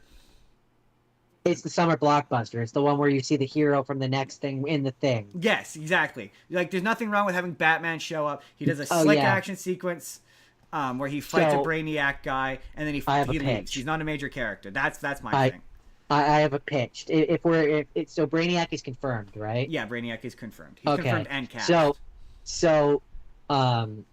Okay. So here's my pitch for how I would if you have to have Batman in it. This is how I would do it. So, because this just canonically makes sense. I guarantee you're gonna overthink this. Just hear me out. We know if Blue Beetle is confirmed to be in it. Blue Beetle is canonically tied to Batman. Like Batman is usually the one who goes and finds him and kind of recruits him. So what I would do is I would have it be like a scene where Brainiac is hacking everything. I don't know, whatever, doing what Brainiac does, and they need a tech guy. Like they need a guy that could do the getting them onto the ship or the whatever, getting past his shield, what have you. Batman is the guy who helps them find the guy in the Law and Order episode. Is that what you suggested? No, not Batman is the guy that helps them find the guy. But Jaime Reyes or whatever is like, I know a guy who knows a guy, and he brings them to Batman, and Batman knows Cyborg. Okay. Yeah, my thing was way simpler than that. It's just like, you know how in Avengers you have a flyby scene of it's just a flyby scene of him just fighting a Brainiac guy. Like show the cause. Like these are the two things I would. And do he's not an old man Batman. No, he's not an old man. He's in his 40s. He's like I want like a 90s Batman show Batman. Yeah, like he's that's in his 30s, 40s, kind of, yeah. Mid of his career, where it's like he's already a thing. Yeah. But like, and people know who he is. Like the two things you accomplish in this, okay? You in this movie him and Superman just haven't met yet. Have Batman cast, know who Batman is, have the suit ready. Don't show it any marketing. Don't let anybody see it, and have him show up in one scene where we get to see the suit. Like and like we don't hide it. We show it in all of its bits and glory, and we see him do one action sequence, so we get a feel for who the character is, and then that's it. Maybe additionally he shows up in a post-credit scene, but like I'm thinking like it's funny you kind of mentioned I know the guy who knows a guy. That made me think of Civil War, but literally I'm thinking like Black Panther in Civil War, where Black Panther did the one scene where he chased after Bucky, and we got to see what Black Panther could do enough to be like, oh shit, yeah, I'd watch a whole movie with this guy, and then people went to watch Black Panther. That's what I think Batman should do. Show up, he does one scene, and we go, okay, who's this Batman guy, and then we see his movie. Like that's my thing. I would keep it very basic, and I would have it be a thing where it's funny you compare Blue Beetle to Iron Man, because I would kind of have it where Batman and Superman already know each other. Don't do the they're meeting thing. They already know each other. I would do it where they meet, where this is how they meet. But I would have it be basically where he's like I know a guy who knows a guy, and then like immediately he does the Iron Man thing where like we see his face on Batman's bat computer in the Batcave, and he's like Batman, like I need your help with we need your help with Brainiac or whatever. And then like the next scene we have Superman in the Batcave like looking around disapprovingly kind of thing. and like that's their first official meeting. They knew of each other, but they Yeah. had never actually met, I can get kind of behind thing. that because to me, I like the James Gunn and the element. People, it's so funny because all the people on the internet hate all the shit about the James Gunn universe. That is what makes it good. Like I like the fact that it's already an established universe. I don't have to waste time doing. So like, just do it where people know who Batman is. Just people know who, like when you eventually get to the Brave and the like I would Bold, have it where like people he's know an who urban Batman legend. is. Don't do the who's the Batman, who's Batman. He's established. Just like Superman, like, yeah. he's been around for a little bit. Where it's like he's. Still I would kind have it of a where mystery, Batman would but- be year 2 Yeah, he's still kind of a mystery. or year 3 or yeah, something. and people are still kind of figuring him out. But like we know who Batman is by this point. Like yeah, the legend of the Batman, like he's been seen. Like Right? the police are working with him. Don't Jim Gordon is do- working with them. Don't or do Batman Commissioner versus Gordon, whatever. Superman, where it's like he's been active for 30 years, but he's somehow still a mystery for some reason. Don't do that. Yeah. Don't do No, have it that. be where like the criminals know who he is. Like people know who he is. Maybe they don't necessarily like. Superman hasn't like directly dealt with him, but like he's a thing. Like Right. you know who Batman is. But he Right. like I wouldn't have it be where like they're already at the point where it's like, oh hi Bruce, hi Clark. Like I wouldn't have them be there. I don't wanna- would, I but that's don't just wanna- because I'm done. I don't want to start there because we haven't on screen on Yeah. like movie format. We haven't gotten to see them work to that point. But I'm not interested. And- and I'm not I interested in would. they meet each other as Batman and Superman. They don't trust each other, and they have to learn to No, work I'm together. not saying that. That's not why I'm interested in saying my version of it. Jamie Reyes, James, Reyes. what's his name? Whatever. Blue Beetle. that. Blue Beetle. Blue Beetle is the bridge. So there's none Yeah. of that. They don't trust each other. They instantly have a reason that they trust each other. They have a friend in common. And we bypass all of that. I'm like we're in a universe that's already moving. We could skip all that. I just don't. No, I don't. no, see a need I don't to want do that. We've already done it. They did it poorly. no, we haven't. They did. We haven't done it. We've never done it. No. When have we done it? I defy you. When have we done it on the big screen? We did that. They don't like again. They have to learn. I said we bypassed that. You're not listening to me. No, I'm not. What are you saying no about? I don't want to do a meeting thing. I don't have an interest in a meeting thing. I want them to already.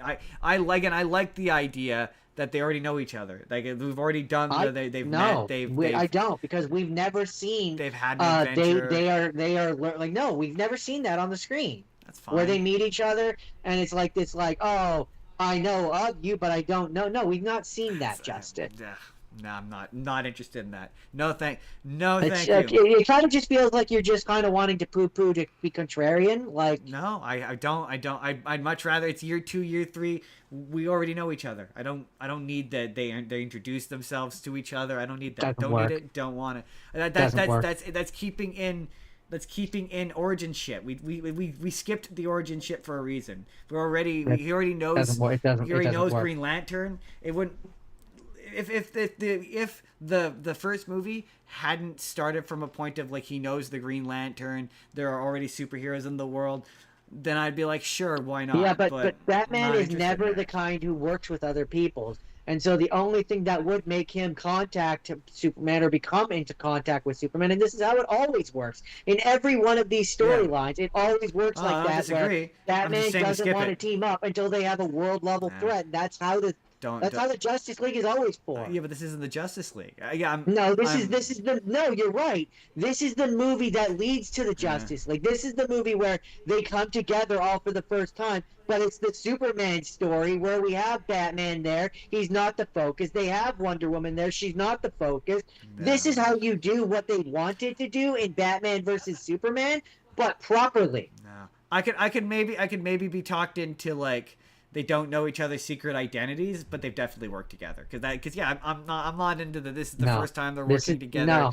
I'm just Then boring. you're looking to Boring. jump 4 or 5 steps ahead, and that's how Boring. you get the fucking Well, the movie Snyderverse. already stepped. No, it didn't. It tried to start at step 12 and start at step 1 at the same time. I'm just saying, let's skip to step 3. I don't need step 1 and 2. I don't need that. I don't need the. And I'm saying I we don't started need it. on step 2. We can go to step 3 now, No which in- is what I'm saying. No interest in Where step they 2. meet through a fucking connection. And they don't have a reason not to trust each other. And within 10, 15 minutes, you get everything you want. I appreciate you attempting to malform the boring thing into an interesting thing, but it doesn't. There's no part what of you're me asking for is boring. It's not boring. It's It just is boring. jumping ahead to the shit that we want, which is It's jumping to a point in the story that we've never worked to get to that we're jumping point. to the point It's where trying they're to just yet working again together. be the Snyderverse and fucking just shove Batman in for the sake of shoving It's him not in. shoving him in. It's not shoving It him in is for at the that sake of point. shoving in. They could just exist in It is at that point. It's them just being like, oh, and then there's Batman. No. Batman's now also in this movie. The most compromise I'm willing Instead to of offer having you. nuance and like actually showing the development of characters, you want to just jump to the end of the fucking story. No, I want to jump to the middle of the story.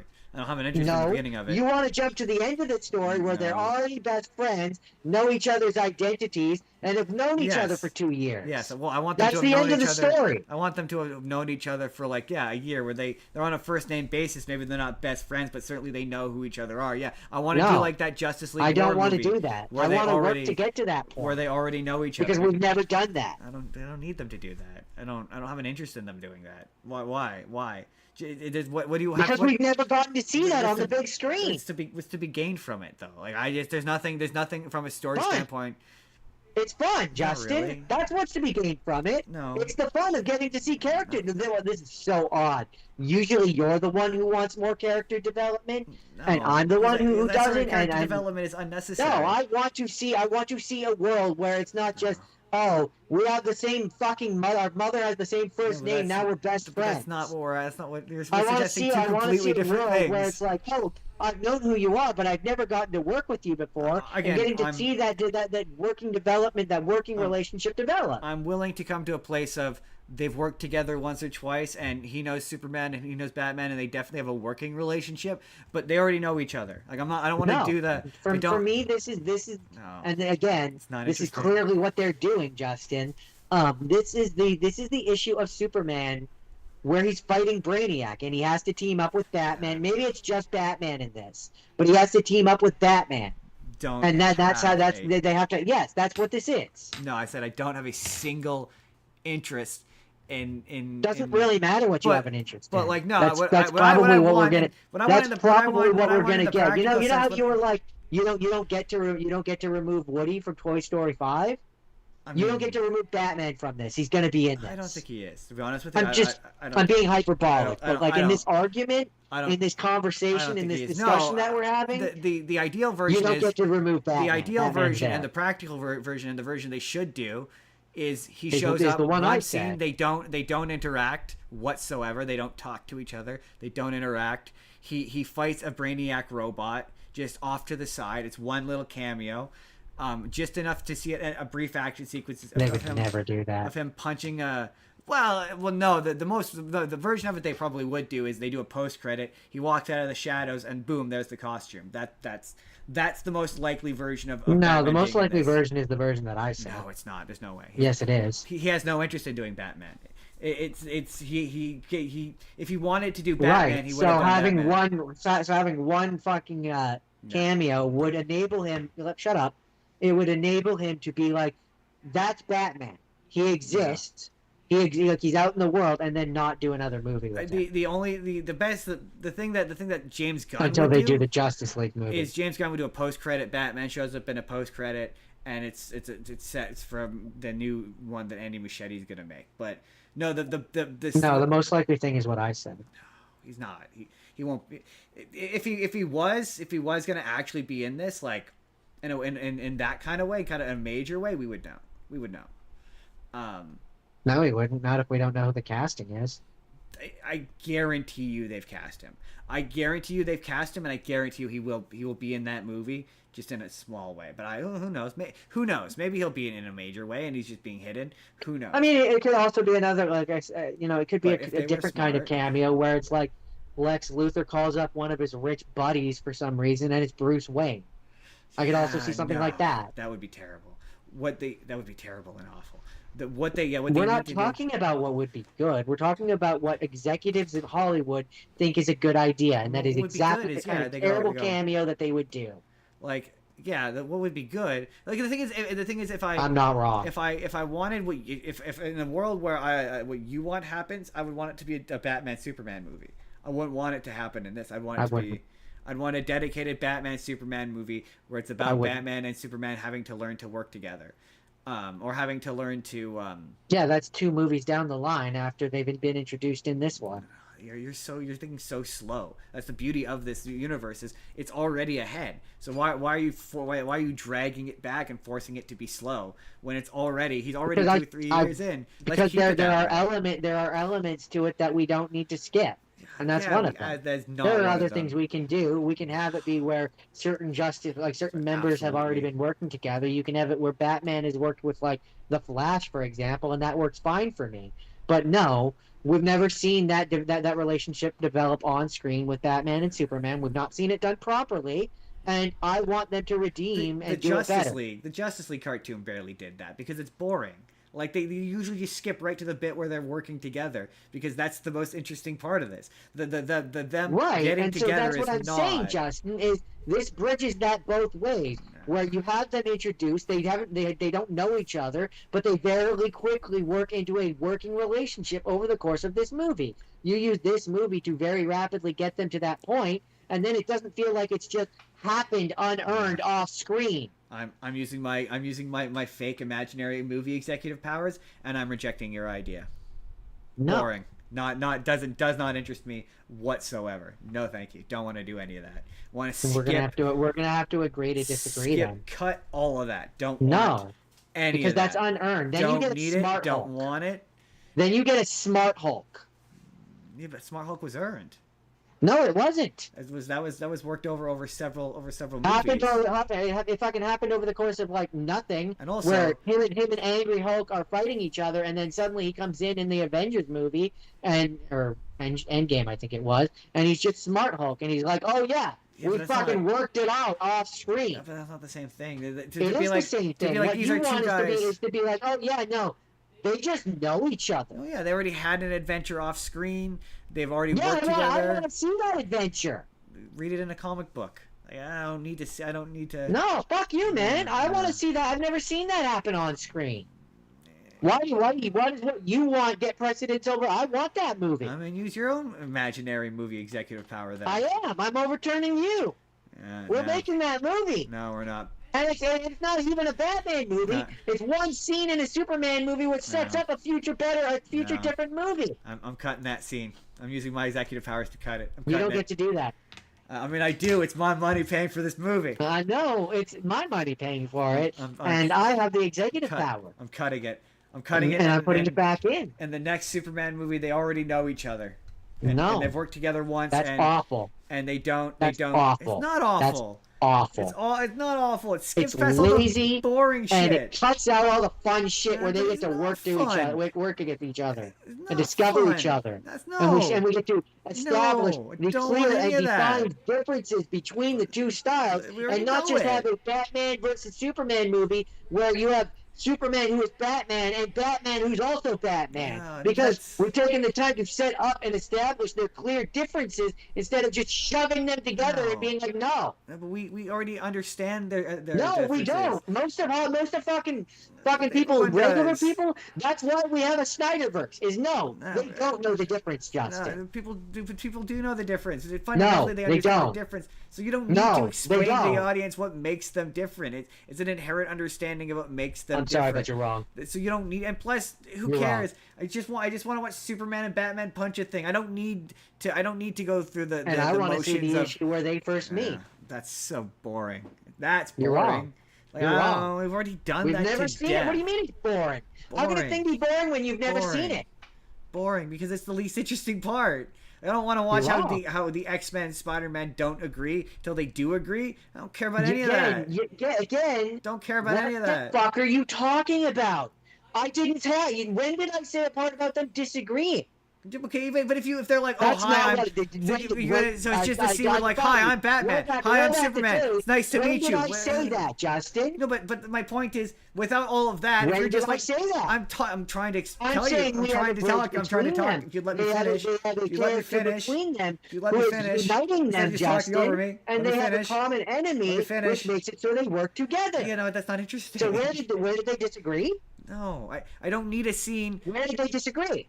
No, but I don't need it. You're not letting me talk to answer your question. I don't need a scene where it's like, hi, I'm Superman. Words in my mouth Because you're not letting me finish. Because you just keep cutting. I don't need a scene where you're like, hi, I'm Batman. Hi, I'm Superman. Oh, we need to fight a thing. Okay, let's fight it. I don't. Okay, I don't need. I want that scene. I don't need the first mission they ever worked on where they clumsily work together because they've never worked together, and he doesn't know he's Clark Kent. He doesn't know he's Superman, and by the end of the story, he learns that he's Clark Kent. And he learns that he's Superman. They become friends. I don't need any. Of that. I want that. We haven't seen that in live action. But there's a reason why we've never seen it because it's not very interesting. Like you don't think it's very interesting. I do. I would like to see that. Why not just skip to the part where they are already punching guys? Like, why have to do the preamble to them punching the guys? Just skip the preamble. Why have Captain America the first Avenger? Because I want to see the origin. I want to see where that started. We haven't seen that on screen in live action. It would be like, I need to see Batman's origin again. No, I don't need to see No, it's any not, of that. Justin. It's part of the origin. It's not like that. It's Origins. not like that at all. No more origins. Because we have dozens of movies where we've seen Batman's origin. We don't have a movie where we see what I'm talking about. We don't need to. We don't. We doesn't and have it's anything. not a Batman movie or it's a Superman movie where we see Batman. That's all I want. And then I want to see a movie where you can have the next movie where stop shaking your head. Let me finish. You can have the next movie where it's a Batman movie, and in that movie, it's down the line, and they've now worked together and have a working relationship. I want the one scene. That's all I'm saying. The one scene where they don't know each other. That's what I want. I want to see that develop. And development comes from one scene where we see that. The rest of the movie is a Superman movie and it's everything you're fucking asking for. And it's perfect in every way. And in one scene, we see that Batman and Superman haven't directly worked with each other. And we can actually establish a relationship. Instead of just cutting to the end of a story and me being like, I want to see the part where they got to that point. I don't want to cut to the end of the story. What's the point in skipping? Like, what if we're comparing this to a comic book, Justin? You want to skip to the last 2 issues of the run. No, I want to start at the beginning of the run. You want to start at the last 2 issues of the run. I want to start at the beginning of the run. The run started with Superman, where he is an established character with certain characters, but no, we don't know. We don't. There's no need to have them established with every single character. Where's the joy in that? Where's the joy in discovering these people? What if you're like a 10-year-old kid who's coming to this for the first time and doesn't know all of it? Then it's fine. You don't need to. When I was a kid, I picked up a comic book. When I was a kid, I picked up a comic book, and Batman and Superman already knew each other. They were already friends. They already worked together. Yeah, but you already knew their relationship. I never asked to have that relationship spoon-fed to me. I never asked for it because I didn't want it. I just picked up a comic book where they work together. I don't need a scene where it's like, "Hi, I'm Batman. Hi, I'm Super." Who needs that? We didn't have that when we were kids. I want that. So let's move on. I didn't. The only they did it the one time in Justice League. You're legitimately pissing me off at this point. Okay, so they did it in Justice League. Let's move on. Let me just you wouldn't let me talk. You didn't let me finish. You kept cutting me off. You kept asking me a question. You cutting me off. Let me, please. Sure, in the Justice League cartoon, yes, they absolutely did an introduction where it's like, "Hi, I'm Batman. Hi, I'm Superman." We've already established in this universe that this universe is ahead. It's not the beginning of the universe. We're midway in the universe. So I just don't see a point in relitigating this. Like, I don't see a point in doing relitigating what Batman versus Superman did badly. Like, let's just do it where, okay, I'll give you. They don't have to know. They don't have to be like, "Oh, I'm Bruce Wayne and I'm Batman." We don't have to skip that far ahead. But at the very least, yeah, he already knows Batman exists and they've worked together once. Like, they've done a Batman adventure once, or they've done a Superman adventure once. I mean, if they're in with it within a couple years, they would definitely intersect. They would share the occasional villain. So yes, absolutely, I want it where they've worked together or something. They have a familiarity with it. I don't need to do the introduction. We shake hands and we know we've never really done that. That's not how Batman and Superman work anyway. You're right. Sure, Batman would be isolated enough to not work together with with Superman, but like I just don't want to do. I just don't see a need to do like what you're talking about, where we have Blue Beetle come and be like, "Hi, Superman. This is Batman. Batman. This is Superman." Like I just don't. Why? What does that add? That doesn't add anything. It's to me. I think it's fine enough to have it where Superman doesn't need to be introduced to Batman. Batman is just a thing that exists in Gotham City, and we just have a simple scene of Batman fighting a Brainiac robot, and then that's our clue that Superman and Batman exist in the same universe. They don't even have to interact at all. And then, yeah, in a later movie, sure, I'll give you, we can do a Batman runs into Superman thing in Brave and the Bold, because that's the next one coming out. Like, we could have Superman show up at the end of Batman, and he can do the "Hi, I'm Superman. I'd like to invite you to the Justice League Initiative" moment. We can do that. But what I'm saying is for this movie, that just doesn't interest me. Like, it just doesn't interest me. We're gonna agree to disagree. To do the we shake hands and we meet each other thing. Because we're gonna agree to disagree. That's not how comic books worked for me when I was. That is how comic books work. No, you didn't pick up the first comic book you picked up, and they already knew each other. Like, no, you didn't pick up a comic book and they did. In a comic book's history, Justin, especially for Batman and Superman, no, there was absolutely an issue where they met. Name it. It was a Justice League one, I'm sure. That's my point. I'm not gonna actually. If you picked up a random comic. Yes, Justin, obviously. But there is also comic books which tell the origins of these. This can just be. And I want it. This can just be a mid. I'm kind of done arguing with you about this. This could just be kind of a mid-road comic book run where, you're right. It could be, or this could be the one where we see how they meet. I would say where they don't instantly know each other.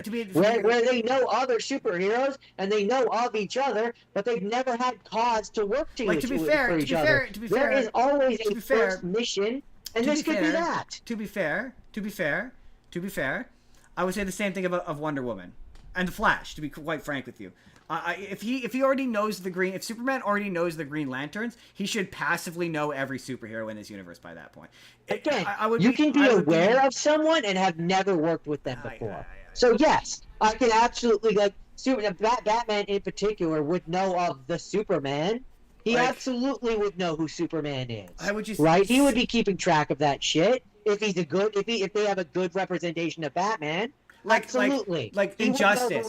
Justice doesn't. And Superman would have heard of the Bat of Goth or something like that. The Bat of Gotham. He wouldn't know who he is. But no, I don't want them to have worked with each other. I don't see the point in doing it. If you want to do if you want to do it as like legit, like you want to do an issue 0 and it's an origin comic book and that's where they first work together and that gives you what you want.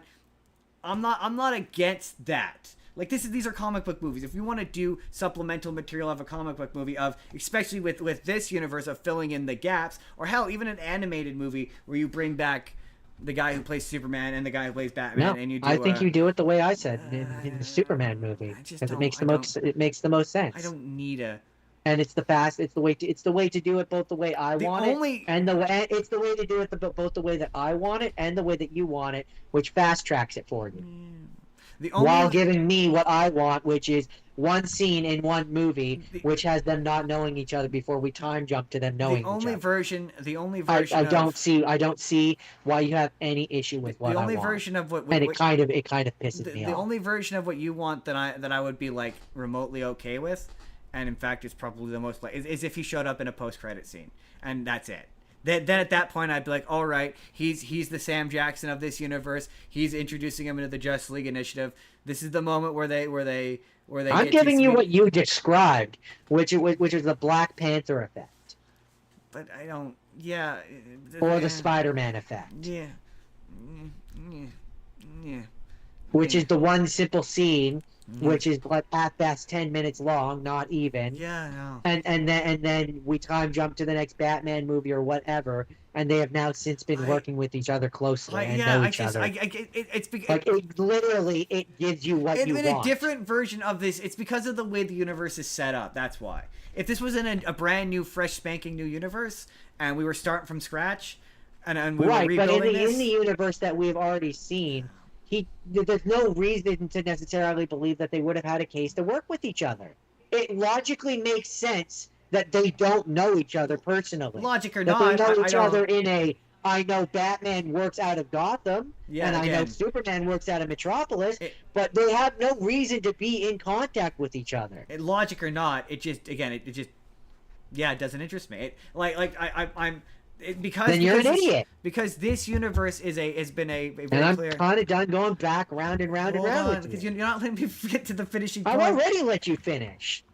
Because we're in a universe in station or in progress already. It's just we've already established that nothing in this universe has an origin point, or we haven't done an origin point. We've established that certain characters already know each other. That doesn't mean that we've established that every character knows everybody. The only way I wouldn't be bored by what you said retroactively is if Green Lantern. You're a prick. You're being a prick. I'm not. I'm not. You are. If You're Green being Lantern, a prick. if Green Lantern wasn't in the previous movie and he wasn't established that he knew any of the big superheroes, then I'd be like, yeah, all right, yeah, we could slowly trickle in. We've established that he knows Superman. He knows Green Lantern. I'm saying Green Lantern knows Superman. Right. That's what we've established. We haven't established that Green Lantern knows Batman, or that Superman knows Batman, or that Superman knows the Flash. We haven't established we haven't established that Superman knows, and right, but I'm saying at this point in time, we're at a crossroads where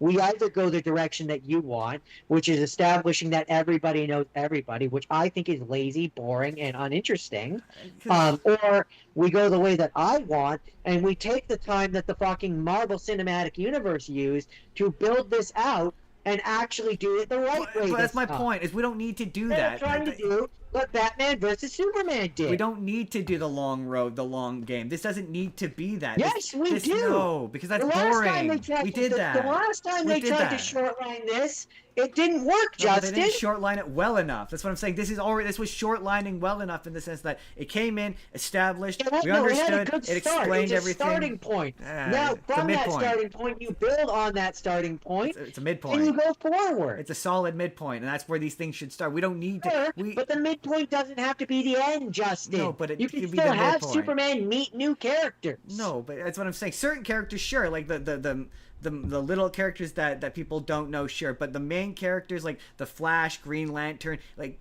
if we're doing Guy Gardner, then by that point we've already had one human. We need to have Hal Jordan. So if Hal Jordan's been a Green Lantern for a while, that means that certainly Batman has to have been around for a while. The Flash, right? But that doesn't mean that they've had a reason to work together. But they should know each other.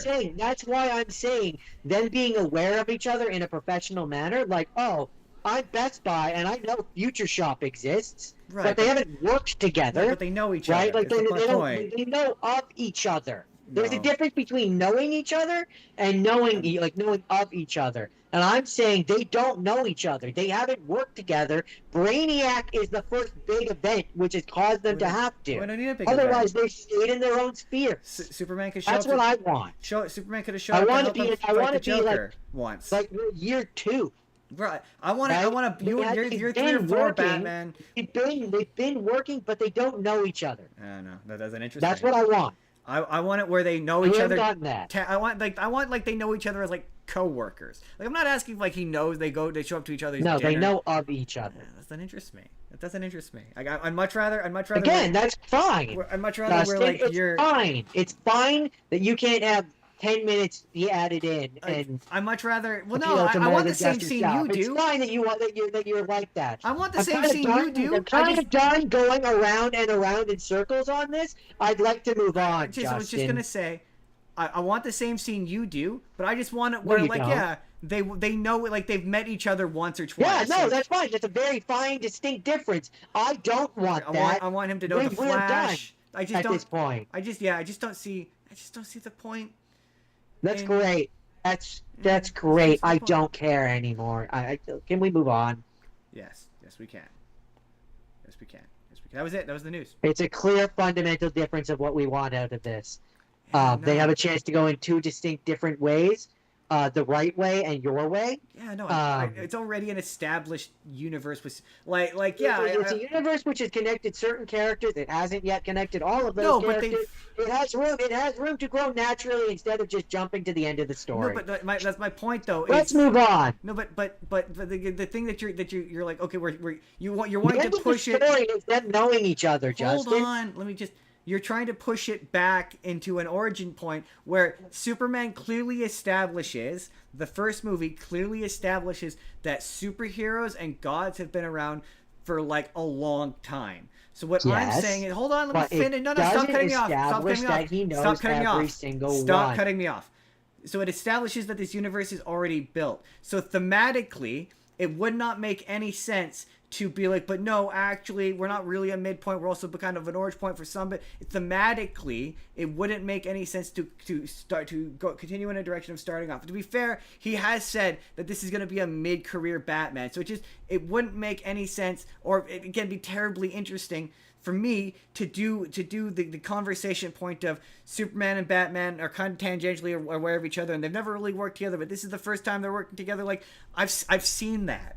I've seen that before. I've seen it Where in have you several seen that? animated movies. I don't. And no, I'm talking in live action. What's the Where have you difference? seen that? What's the difference? What's the difference? The difference is between live action and animation. What's the Justin. difference in Okay, what? what's the difference in any live action versus animated movie? Nothing. There's no difference. You're wrong. It's the same story. I've seen this story told before. I don't need. That's my point. Yeah, that's because you're a fucking nerd. Right. I've seen this story done before. I'm like, let's just the same. But they're making a movie which is not just for nerds. To be entirely to people. No. They're trying to appeal to people who haven't No. seen that story hundreds of times. Jordan. Lex Luthor's in the power suit. It's for nerds. Yeah. It's for nerds. It's not for normal people, Jordan.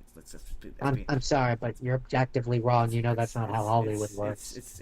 I'm just being honest, Jordan. Who's gonna show? You think regular people are showing Justin, up to power suit Lex Luthor? I'm being honest. No. They're trying to court the Marvel crowd. But they're which is the fucking regular audience. I don't.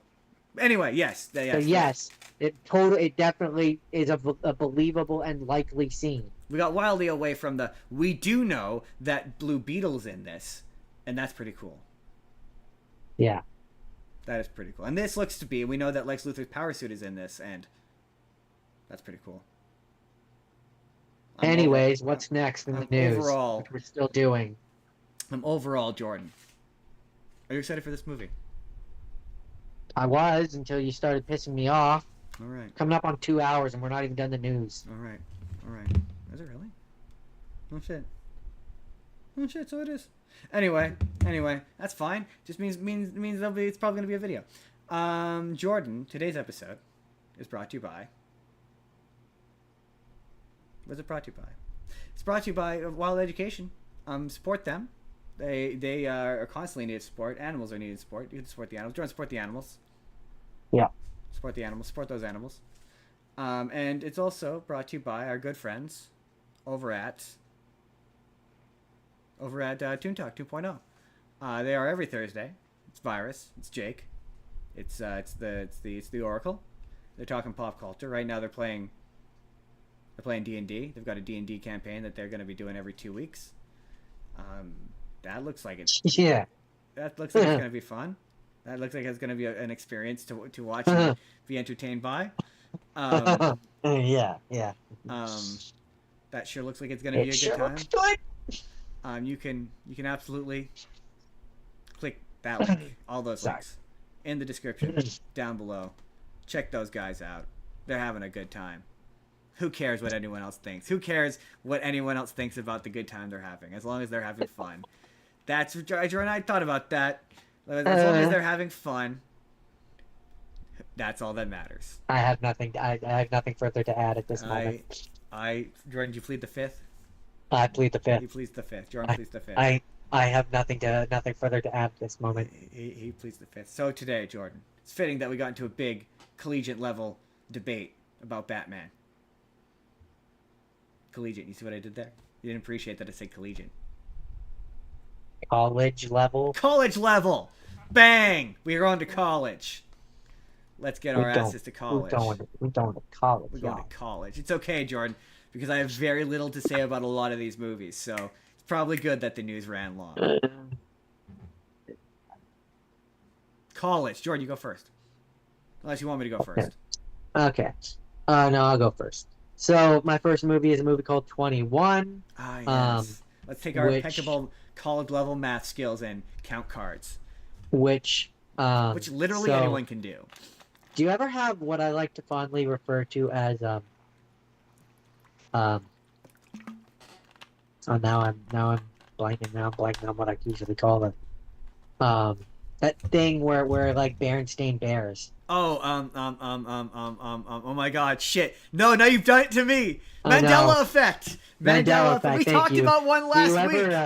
Do you ever Mandela effect yourself with a movie and like completely remember a completely different actor being the main person in the movie? Yes, actually, yes, yes, absolutely, yes. So this is an example of that for me, where so it stars Jim Sturgis, which is the dude from Across the Universe. Absolutely. And in my brain, every time I remember this movie, it's Jesse Eisenberg in that role. Interesting. I think that's because I think Jesse Eisenberg is in a poker movie. No, it's because of the role that it's because of the role that he plays in Now You See Me. Really? That's giving you the same that's as this? That's the connective tissue where it's the cards. Specifically, the second one with the cards. Okay. It's the cards and the attributing like Jesse Eisenberg plus cards, and this is Cards movie. Okay, that's fair. For whatever reason, that's the tangential like thing that kind of connects the thread. Anyway, this movie, Jim Sturgis is in Kevin Spacey's class. Yeah, I know it's Kevin Spacey. And is really smart. And then Kevin Spacey brings him in on this like conspiracy where him and a few students go to like Las Vegas and shit and count cards and make a shit ton of money, and like they're part of like this group. And then Kevin Spacey, surprising no one, is a monster. Of course he is. What? Kevin Spacey's a monster? Why would you say such an accurate thing? If you know, you know. If you know, you know. But you know? I like this movie. I'm just gonna say. The only thing I can recall of it is that Jim Sturgis has a horrible It's an American accent. It's a bad American accent, is what it is. In the most technical sense. I mean, in the most. What does that mean? In the most technical sense, I suppose he's sort of pronouncing it like an American would some of the time. I mean, it's a weird disconnect for me because I've seen him in Across the Universe. So you've heard his accent. Like that's the thing is like once you've heard a person's natural accent, that happens to you now. Is you will now be able, because you now know what it sounds like when a person has a bad accent. You will now forever not be able to unhear bad accents. Certain times it's more noticeable than others, and then in this instance, my brain, it's just such a disconnect. Like obviously for us, like when you see a bad English accent, you're like, oh yeah, that guy's American. That's a horrendous English. Yeah. It's the same effect. It's more just because like I've seen Across the Universe so many times and listened to him sing in his actual voice. Yeah. So that like now when I see him in this, it's so noticeable. Now I've gotten to a point where certain vowels, where you're like, yeah, there's just certain vowels he just cannot. He cannot say in an American accent. It's sort of like when like there are other examples for me where it's like you hear a person talk only one way and then they do a different accent. Like if Daniel Radcliffe is a great example. Yeah. Anytime I hear him do an American accent, I just hear a British accent. And his American accent's good. That's kind of the difference. Or Millie Bobby Brown. Yes. I was gonna say there's been a series of she did. I don't know what the series is called, but it's basically where you have celebrities go in and teach kids shit, and it's her in front of a class of kids, and she keeps flipping between the two accents, and you're like, whoa, that's weird. That's a weird skill to have. But yeah, because of shit like that, I just noticed accents now, and especially when they're bad. But no, I really like this movie. I think Jim Sturgis does a good it's job. Weird he didn't turn into more, right? Yeah. Right? Like, I tweaking my brain with the accent aside, he actually, acting-wise, does quite a good job in this. He was good in Across the Universe, too. What else has he done beyond this and Across the Universe? There was a second Across the... Oh, you mean as well. Yeah, as well. Sorry, brain. I was like, there was Across the Universe, too? That would be rad, what? wouldn't it? And then my brain is... Kevin Spacey, for all of his Kevin Spacey-ness. Is he's. So I mean, that's say what you unfair. will, Kevin the Spacey was a man, good the man actor. could act. Yeah, right. Huh? He's a good actor. It's I was unfair. gonna say what you will, the man can act. Yeah, right. Lawrence Fishburne is pretty good in this as He's well. also good in and this. then the rest of the other actors are, they're Hey, there. Lawrence Fishburne is a delight. And there's the one Asian one who I just see the guy from he's the Asian dude from Disturbia. Asian dude from Disturbia. Shia LaBeouf's friend. It's been so long. I think I know who you're talking about. I think he was also in the Friday the 13th remake. I think. I'm Yeah, pretty sure. probably. I don't know. I cannot say. I'd have to go and 100% double for check, sure. but I don't feel like it. But I know that he's in Disturbia and he's in this. That makes sense. And as soon as I see him, it tweaks my brain. I have not seen Disturbia in a while. I watched them so many times for reasons I don't even understand. Yeah, I just feel like in another. Also, I'm pretty sure. Now I'm wondering, but I'm pretty sure the. Anyways, yeah, in the loosest sense way. It's one of those. Sure. This is one of those movies where there's a reason why it's the phrase "based on a true story." Yeah. Not this is a true story. I just feel like there's an alternate universe where the main character in this movie is played by Jesse Eisenberg.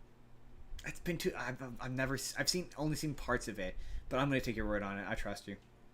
Well, I'm pretty sure you and I watched it together. But anyway, it's one of those ones. I'm not gonna question you.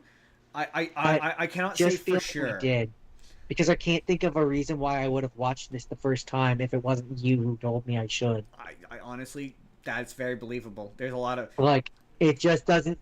I've watched literally hundreds of movies at this point, so there's just certain ones it's a movie that's called 21, and if I'm looking at back in the day when this came out in the ripe old year of 2008, I don't think streaming was a thing. No, 2008. I worked at the movie theater at that point. There's a good chance you would have been at the theater, and there's a chance we would have gone to it for free. There's a yeah.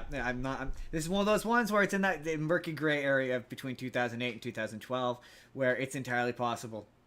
It's completely possible. I don't have a single memory of it, other than I remember seeing the trailers a bunch, and I remember thinking it was weird that the guy from across the universe was in it.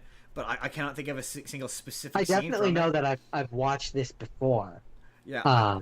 This is one of those times where I'm not going to press X to doubt, because I honestly don't know. I don't know well enough to doubt. I could believe it. But it's the exact kind of movie I'd watch.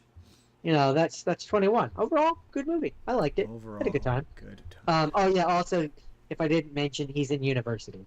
That's the connection. That makes sense. Yeah. I think it's university. Jordan. So okay. I think it's MIT or something. The thing I discovered throughout this week, I hate I hate frats. Hate them. Can't stand them. I hate and as this went on, I more and more realized how much I can't stand frat party movies. Can't stand them because as someone who went into a great amount of debt to go to university or college, it drives me crazy watching people just waste their time in college. There's a point in one of the ones I watched where they describe college as being $20,000, and I'm like, I just can't imagine wasting that kind of money to not go to class, or so it became aggravating. This one is kind of the first one. I spent about that much going to college. I finished college. Right. I didn't use college. That's what I'm college saying. is a waste of money. You obviously feel the same way I do, where you're just like these kind of movies just get to me in a way that I think there's a healthy balance. I think you can have fun with your friends at school and be responsible. Why does it have to be one or the other? I guess, yeah. If I had friends, I'd like to spend time with them. I just feel like there'd be days where like a frat party, but I'd get together with my 2 or 3 friends, right, and we'd have a soda. It's just one of those things where anytime I couldn't go to class when I was in college, college, I'm a loser. So what the fuck do I know? I could feel the hundreds of dollars just dripping away as I wasn't in class. Anyway, this is Animal House. That was a very long intro to be like, this is Animal House. This is effectively the blueprint daddy of every single shitty frat boy movie you've ever seen in your life. All the tropes, the antagonistic other frat, the guys who suck, all of that, they all originate from this. The underdog story. Yeah, where we're fighting the bad frat, but we're actually secretly also shit. Yeah, this is where that comes from. Like you've seen scenes from this movie, and you don't even realize you have because you've seen at least one episode of Family Guy. Like this has been parodied, satired in every single thing, and it's not. Look. Oh man, people are gonna get to me in the comments again. It's hokey. It's not good, but like it's not good because I live in 2026, and so much of this makes me cringe. Like, and to be fair, I texted my Jordan would have seen this, but I texted my dad this morning because I was curious. I was like, "How old?" Yeah, I did see that. How old were you when you were in college? And what year were you in college? Because I wanted to know if he was in college when Animal House came out. Animal House came out in 1978. I googled it. He would have been 16 when this movie came out. Not googled it. I used a calculator. He would have been 16 when this movie came out. So, like, I guess theoretically this might have been what college was like when he went to it. It also has the reason. I mean, it's also there's a big difference between American and Canadian. That is, I guess, true.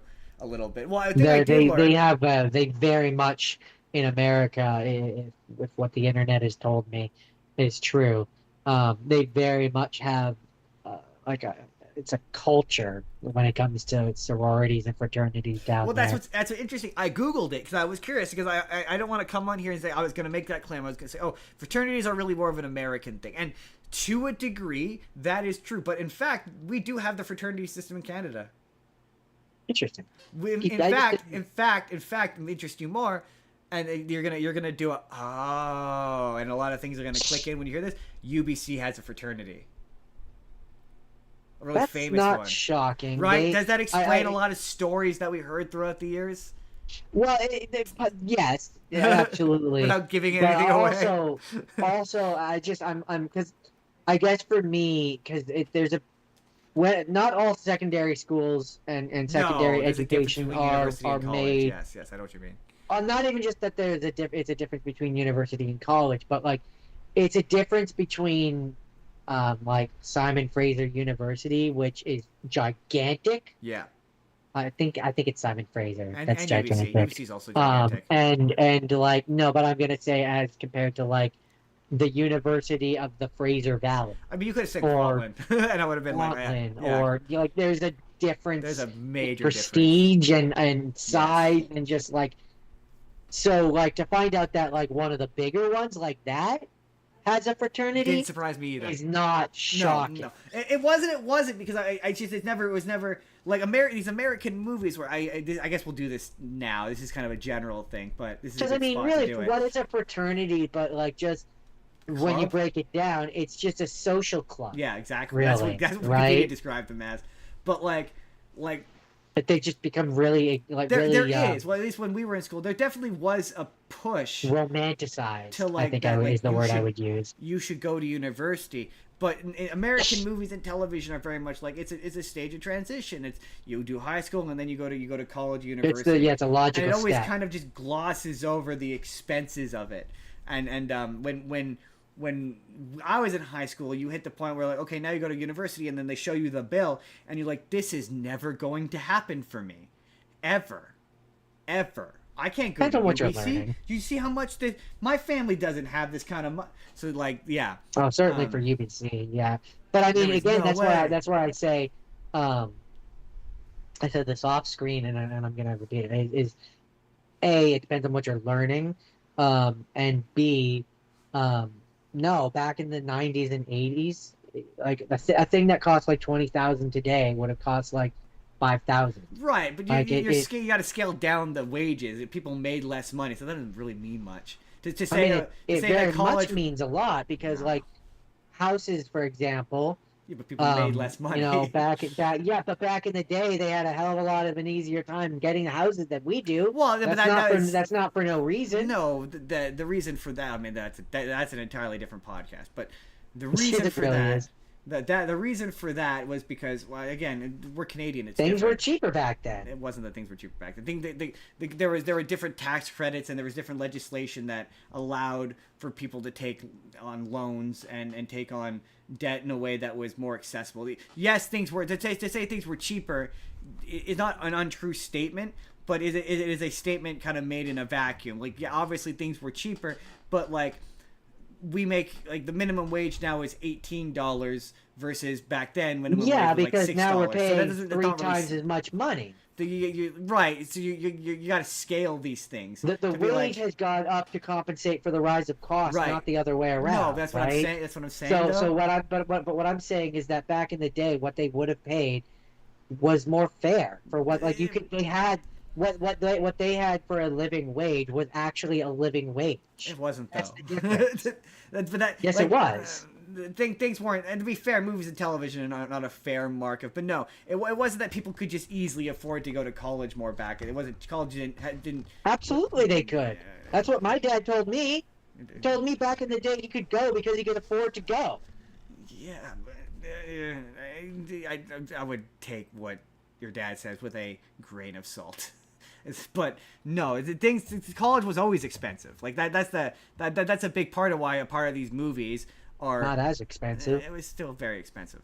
Not as expensive. It doesn't. Yes, but yeah, that's part of a larger discussion of inflation. Obviously, things are all more expensive.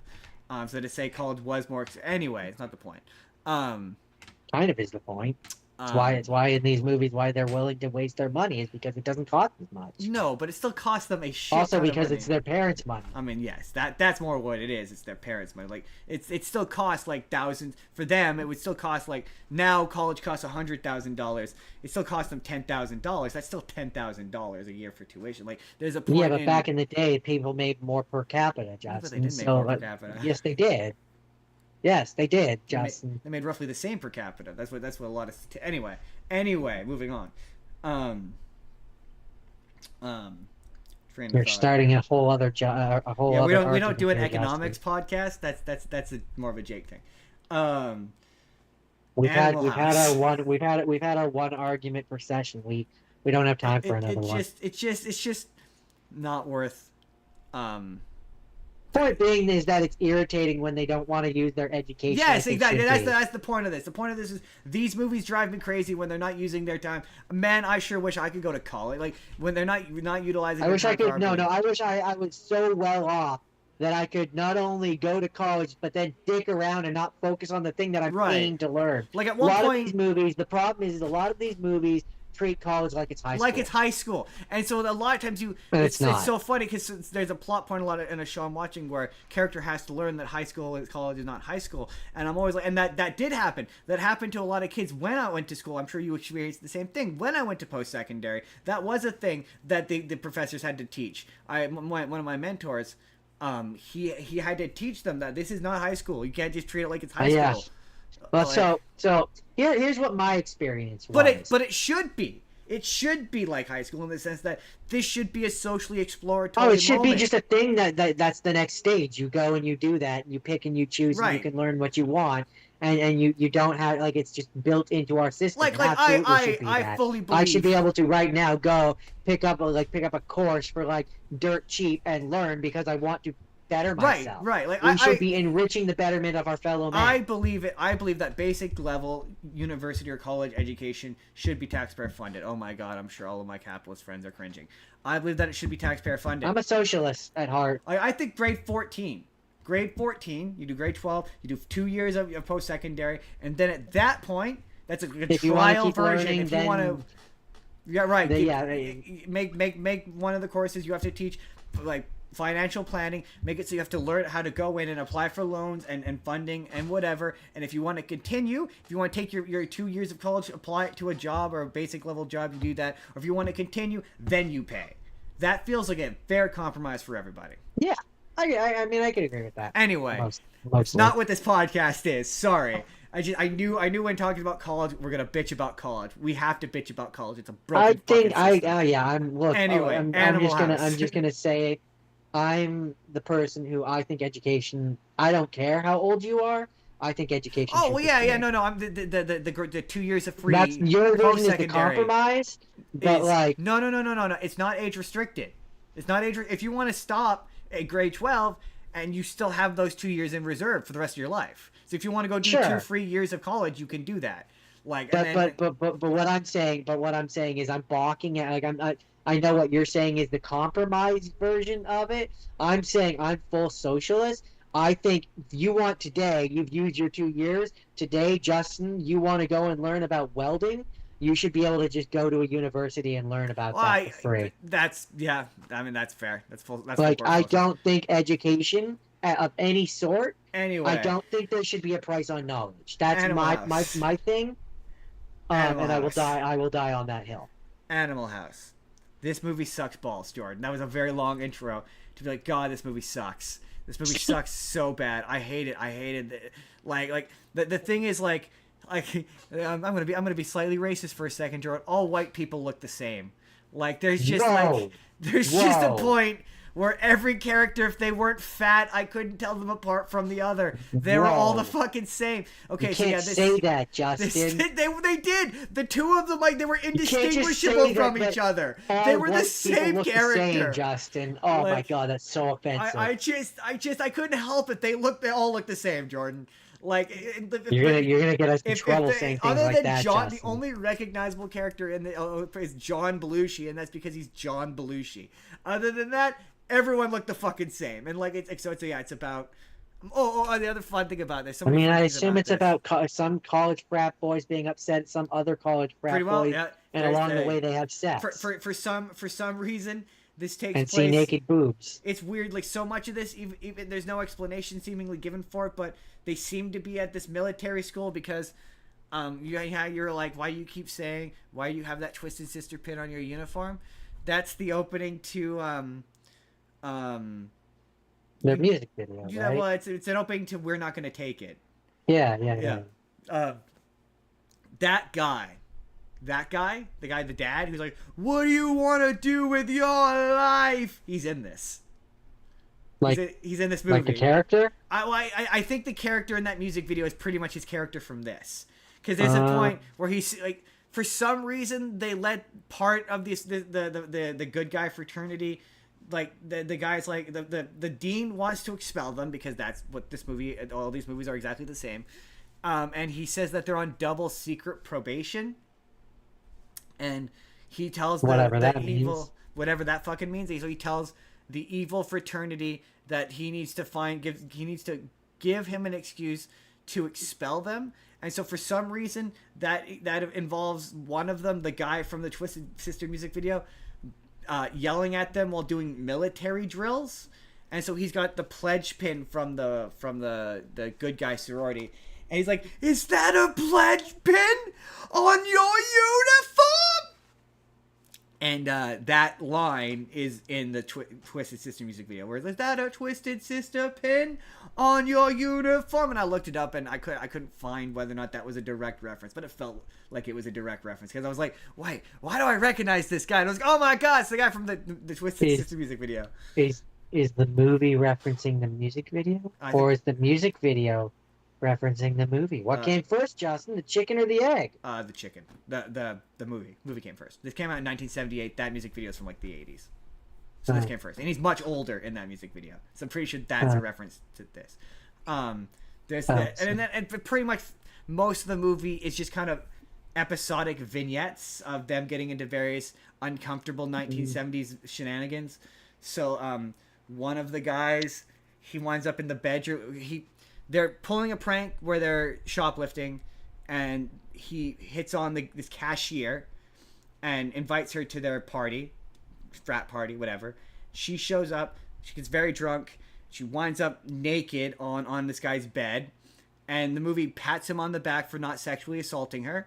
Like, there's a point where he's looking at her, and she's completely naked, and there's a devil of him, and there's an angel of him, and the devil is like, uncouth. Do it, basically. Grab her boobies. That's the nice, clean version of it. And then the angel appears like, no, you don't want to do this. If you do this, you'll regret it for the rest of her life. And she's very naked. And he decides ultimately not to do it. And the movie's like, yay, good job, you, for doing the basically decent thing. You're such a good person for doing the very least you could possibly do by dumping her in a shopping cart, leaving her on her parents' doorstep. You're a good person, guy who chose not to do a basically good thing. then the movie goes on, and he goes and he meets her again, and they're making out in a field. And He's then like, he gets rewarded with sex. he says, "I need to be honest with you. I've never done this before." And he's like, "Oh, making out?" He's like, "No, the thing I think we're about to do." And she's like, "Oh, that's okay. I've never done it either." And she's like, "And I need to tell you a secret, something I kept from you." And he's like, "Oh, what's that?" She goes, "I'm 13." And instantly I was like, "Whoa, whoa, whoa! Notice my hands. No. Notice my hands. Notice how my hands are nowhere near my junk. Nowhere. They're all the way up here." They're all the way. She was very naked earlier in the movie, and the movie lusted after her. So you'll notice that I'm all the way, nowhere near. So uncomfortable. And like you want to be like, oh yeah, okay, it's the 1970s, and like, you know, but I just feel like even in the 1970s for the movie, it's because she was naked, and the movie very much was like a wooga. Like, I was like, oh no. Also, you know how every guy thinks that all women, when they have sleepovers, okay, now here, let me ask you, Jordan, what's the thing that most men think that women do when they have sleepovers? Makeup and pillow fights. Naked pillow fight. Exactly, Jordan. Exactly. No, I said makeup and pillow fights. Oh. You filled in the blank Sorry, yourself there, and I think that says a lot about you, Justin. Naked pillow fights, Jordan. When we were teenagers, we thought all they did was naked pillow fights and kiss, Jordan. And so this movie very much is where that originates from. There's a point where he's standing on John Belushi is sitting on a ladder. It's random. It comes completely out of nowhere. He just rocks up to the women, and they're all going, hee. Oh, you steal my boyfriend, whatever. And they're all doing a pillow fight, and half of them are half naked for no reason. Because this movie just thinks that women just hang around naked, and then he just thumps the ladder over to the side and watches a girl change randomly. It thinks college girls do this. Just that's fair. They are college girls. They are legal. They are legal college girls, Jordan. I guess. Like that's what and it's probably a sorority, right? Yes, it's a sorority. So it's the stereotype of the sorority, not so much the girls themselves. Okay. Because that's a big difference, right? No, that makes the big difference. It's not a a slumber party, Justin. Slumber party, you think of that's like 14, 15-year-old girl, 16, right? Like it's not a slumber party. That's weird. What you said is weird there. It's a sorority party, Justin. That's completely different. All right, it doesn't feel very different, but all right. It's completely different. But okay, but also in the 70s, we're gonna be talking about Revenge of the Nerds, so this is gonna come in the back. 70s, And I'm gonna it's very stop different. here because I've already done too much on this. The ending is fucking bizarre. A lot of these movies from the 1980s do, you know how like biopics do that weird text epitaph? Yeah, the yeah. word? Yeah. This does that randomly in the middle of the climax where they get kicked out of school.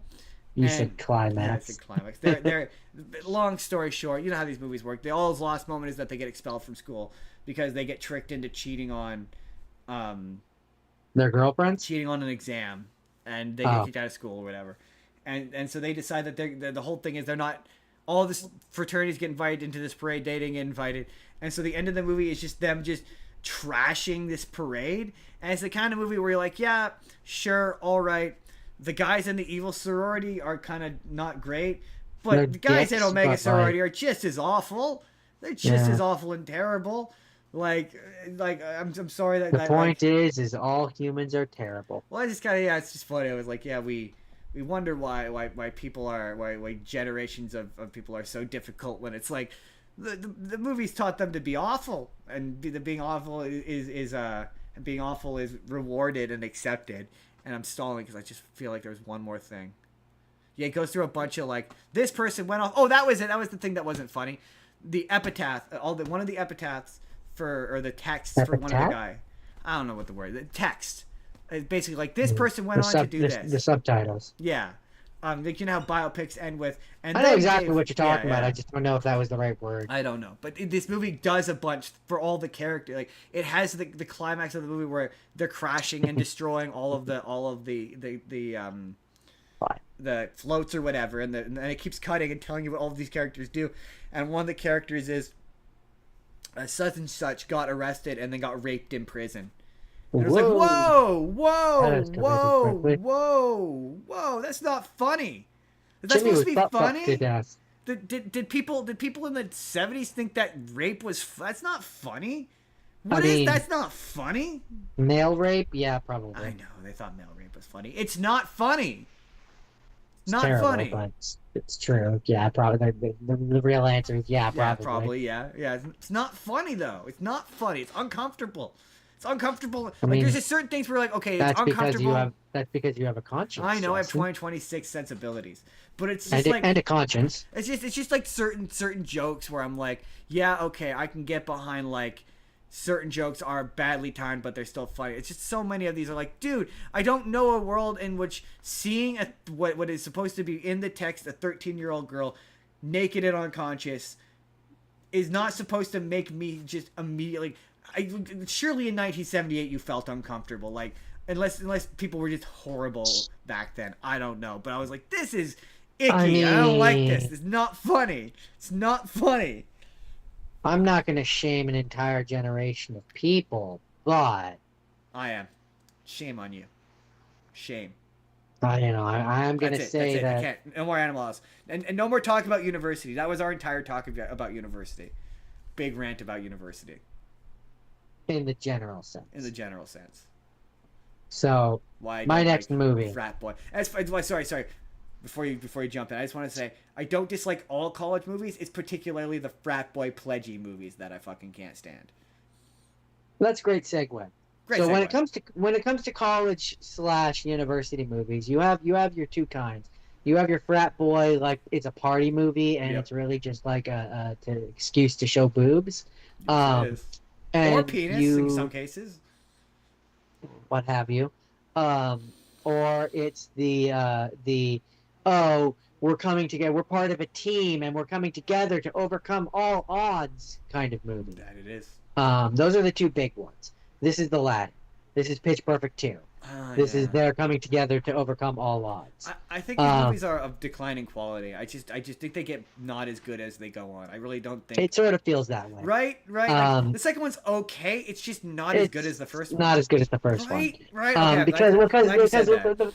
with this one, it's like it's been like 3 years since the last one or whatever. It's been a time jump, and what's her name? Anna Kendrick's character has become like the leader of the acapella group, the girl acapella group, the girl acapella group,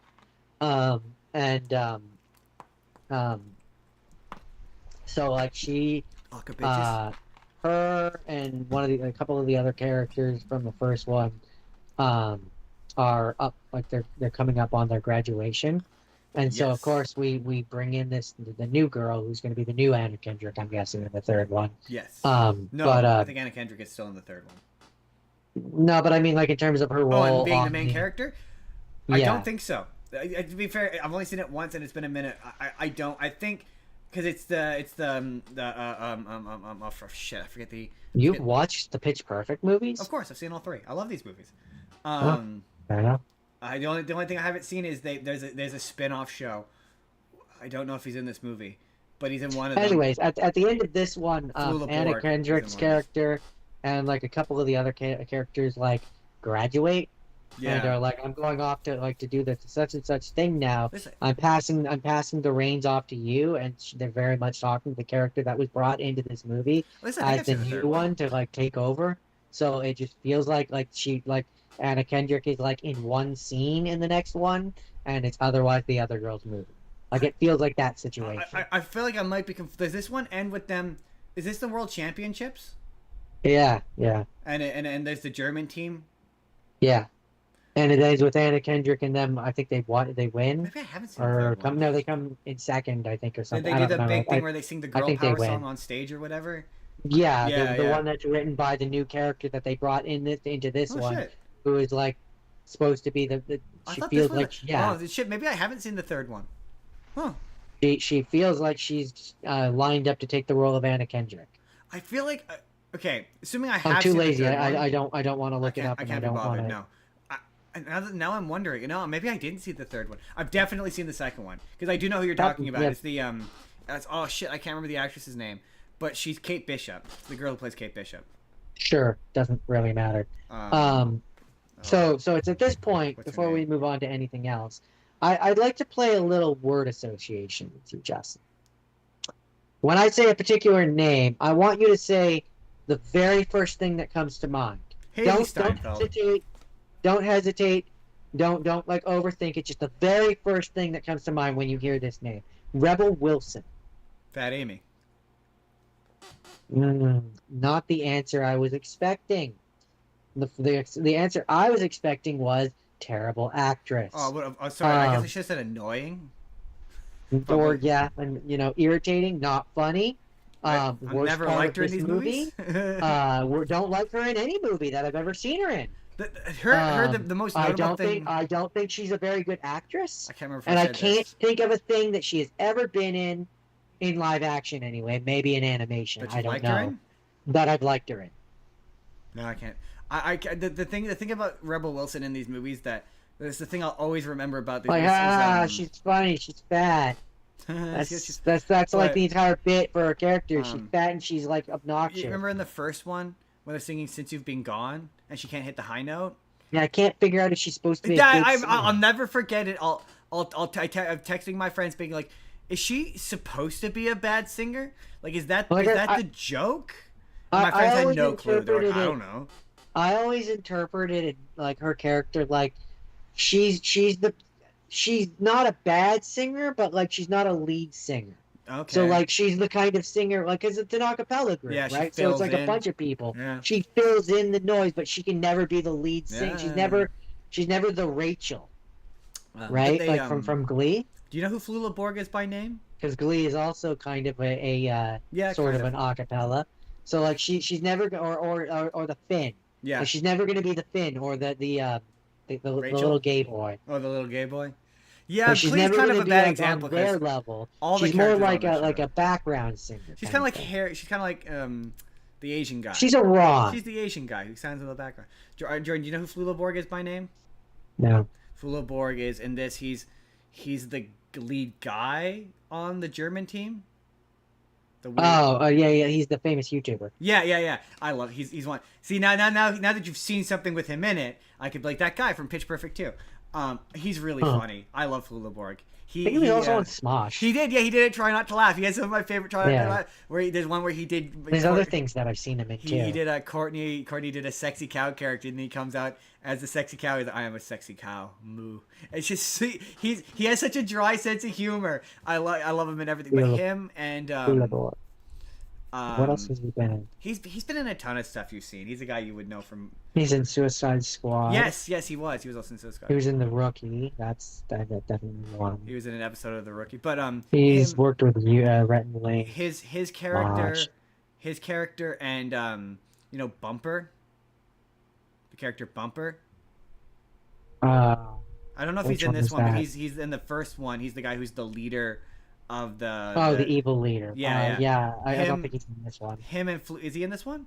I said I don't think he's in this one. He might have been in the third. Anyway, they did a spin-off where it's his character and the Flula Borg character, and they go to Germany.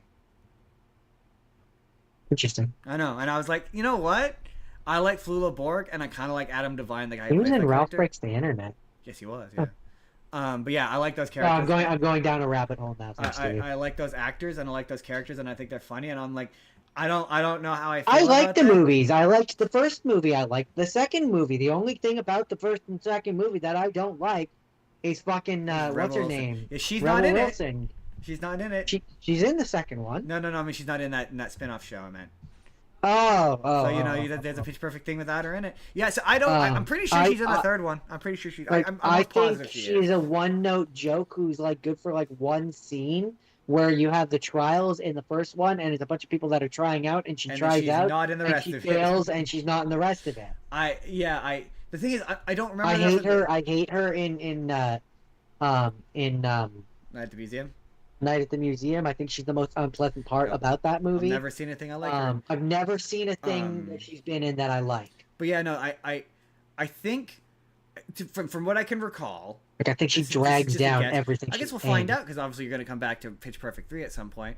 But from what I can recall, yeah, this movie sets up the Haley Steinfeld character, who is the new girl, and it implies that she's going to be the main character, and nobody liked her, really.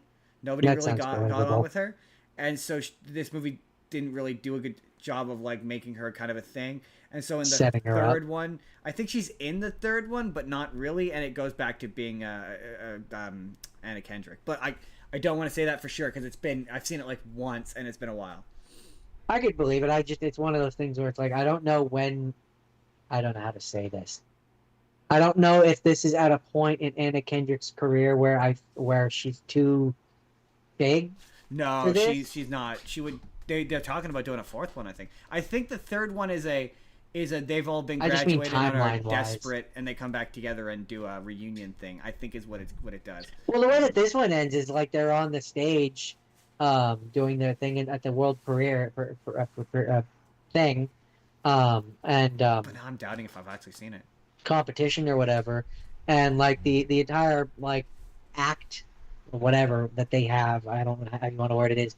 While they sing it, they bring back all of the bells or whatever from past, present, and future, and you get to see Katie Seagal, who is the mom of the replacement character of the new Anna Kendrick's character. And she was a former bell whatever singer, the singer group that they're part of. So you see her on stage, and she's one of the people singing. I don't know. I guess it's past, present, we'll future. Find out next time when we talk about Pitch Perfect 3. How I can also believe that, where I absolutely believe they bring back Anna Kendrick, like I just did. We'll find out. Jordan, is that it? But that's Pitch Perfect 2. The Perfect, or the tour. So Jordan, I don't know if you know a movie called American Pie. No, never heard of it. What are you talking about? Never heard of American Pie. Well, Jordan, would you believe it? American Pie was a crazy popular movie that made a shit ton of money. And Jordan, they made several sequels. A movie about a bunch of sex pests? Is it popular? Who would have seen that? Jordan, they made 3 sequels, and then Jordan, there continued to be continued success as these movies succeeded on DVD, as spin-offs. A series of spin-offs which had looser and looser connection to the original movie, but still maintained a connection to the original movie. So I mean, American Pie, by its very nature from that first one, is an example of like, society has clearly changed because the entire point of that first one is they're sexualizing a minor. Yep. But one of the first ones they did was a movie called... They're in high school, so she it's weird. One of the spin-offs they did of that franchise was one called Band Camp. And the I remember that one. Yeah, and that one was crazy because the guy they got to play, I think it was Stifler's cousin or his little brother, but it was related to brother. I think it was his little brother. But the guy they got playing him looked just like Sean William Scott. It was crazy how much he looked like. It was weird. But so as these went on, the connection became looser and looser and looser to the point where at one point it was like a girl cousin or something of Stifler. It just becomes it's a branding thing at a certain point. Well, at a point, the connection just becomes that they are Stifler's cousins, so they are loosely related to Stifler, and they stopped being. That was really the only connection until one called The Naked Mile. So this is American Pie Beta House. American Pie Beta House is a sequel to The Naked Mile. I've never seen The Naked Mile, but this is a sequel to that. This references the events of that, and this is one of the Stiflers, whose dad is I forget, you would know him. He's the bad guy from Flubber, I think. They drop him off at college, and they join up with a particular frat. I can't remember what the name of the frat is, and his cousin Dwight Stifler is the leader of this frat.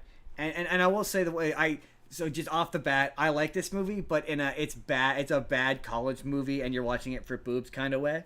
I think this is a good movie kind of way. Does that make sense? Hold on. Wait for Jordan switching tech. I picked a bad moment to ask him a question.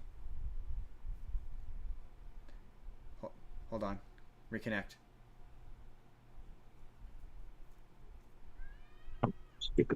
I can hear you. What was that?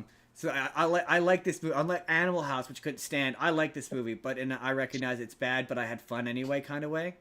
Oh yeah, I mean it's what you expect it to be. Right. I'm watching this for boobs. It knows what it is. Right. And so one of the things I like about this is it subverts the evil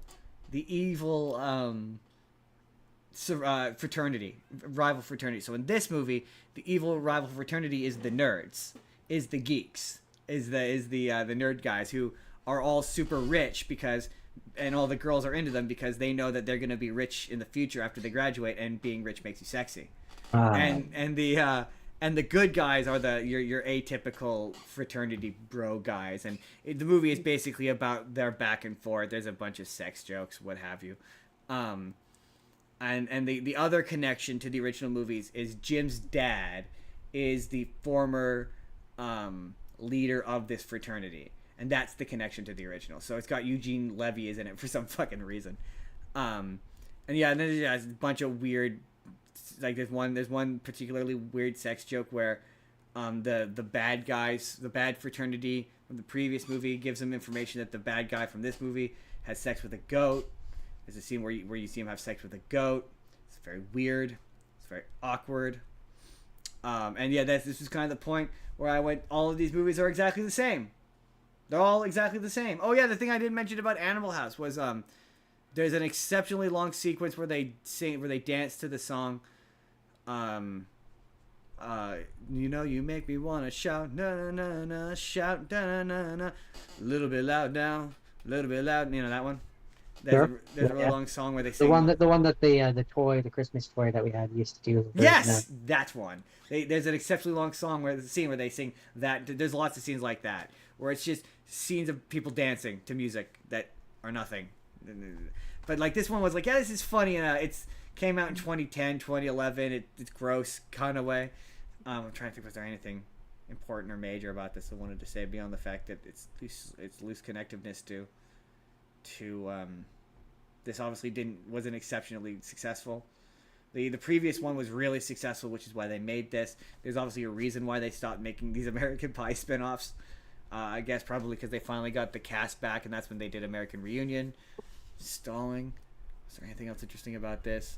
No. 3, that's it. 2, 1. That's American Pie Beta House. Okay. I think that's the last wrap. So, my next rapid fire. Gonna keep this light and breezy. Is 22 Jump Street, which is just 21 Jump Street again. Just do it again.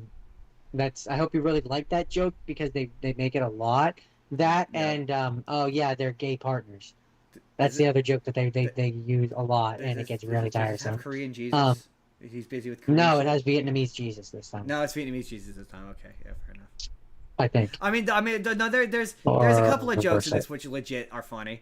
Oh no! I mean, I'm not gonna say that it's the captain's bad. daughter. It's fine. You fuck the captain's daughter. Or my other favorite character in this is Red Herring. No, I can't remember the character's name. But his mascot is the Red Herrings. That's funny. He's got the red herring tattooed on his wrist. Oh yeah, that's funny. That's a funny joke. That's a funny joke that you only get if you're really into narrative structure. Like if you're a big like story writing nerd, you're gonna think that's hilarious, and I am, and it is. Yeah, it makes me laugh. It makes me chuckle. It's a literal red herring. There's not a lot to say about this movie. It's fun. It's stupid. It's exactly what it thinks it is. What I want to move past is this movie, because I know that at one point they were gonna do like a crossover with Men in Black, and I'm here to tell you that that's the wrong franchise to do a crossover with. The correct franchise to do a crossover with is the Kingsman. That would be fun. But and while I think it would be fun to have the Taron Egerton come and do his character, I also think it would just be hilarious if you had them cross over with the American Kingsmaker people, and you have two versions of what's his name of Channing Tatum. Oh, you're suggesting that the 22 Jump Street should cross over with the Kingsman, is what you're suggesting? Yeah. Oh, I thought you were saying the Kingsman should cross over with Men in Black. No. I'm saying that the Kingsmen should cross over with 22 Jump Street, because to me it works like spies and police officers work better for me than police officer and alien people.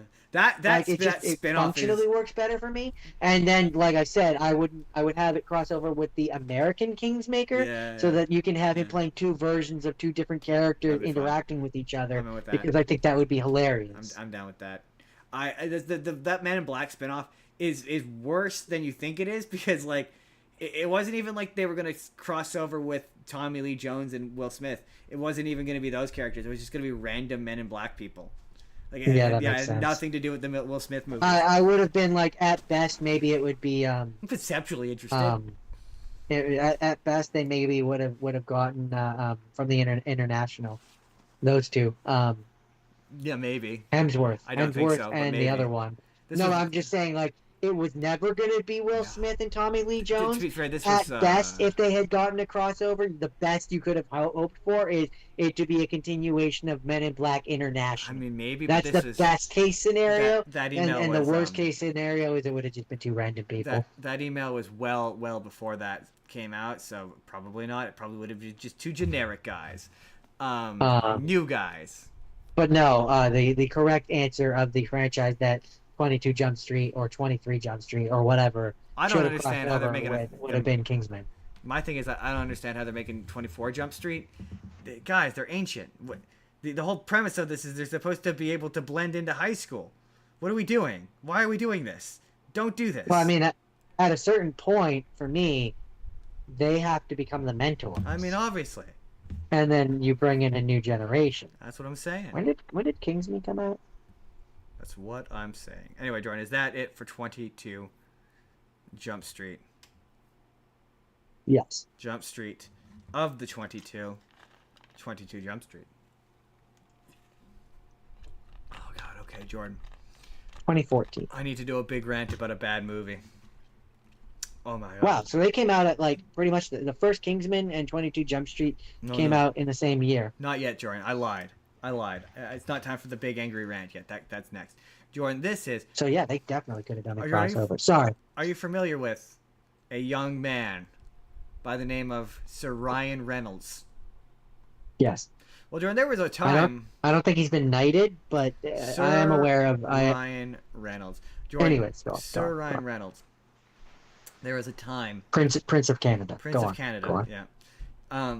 There was a time when he was first becoming famous where he languished in shit R-rated comedies like Just Friends or Two Guys, a Girl in a Pizza Place. Right. And this, very famously, Van Wilder. Or the one where he worked at a restaurant and wanted to fuck the high schooler. Waiting. Van Wilder.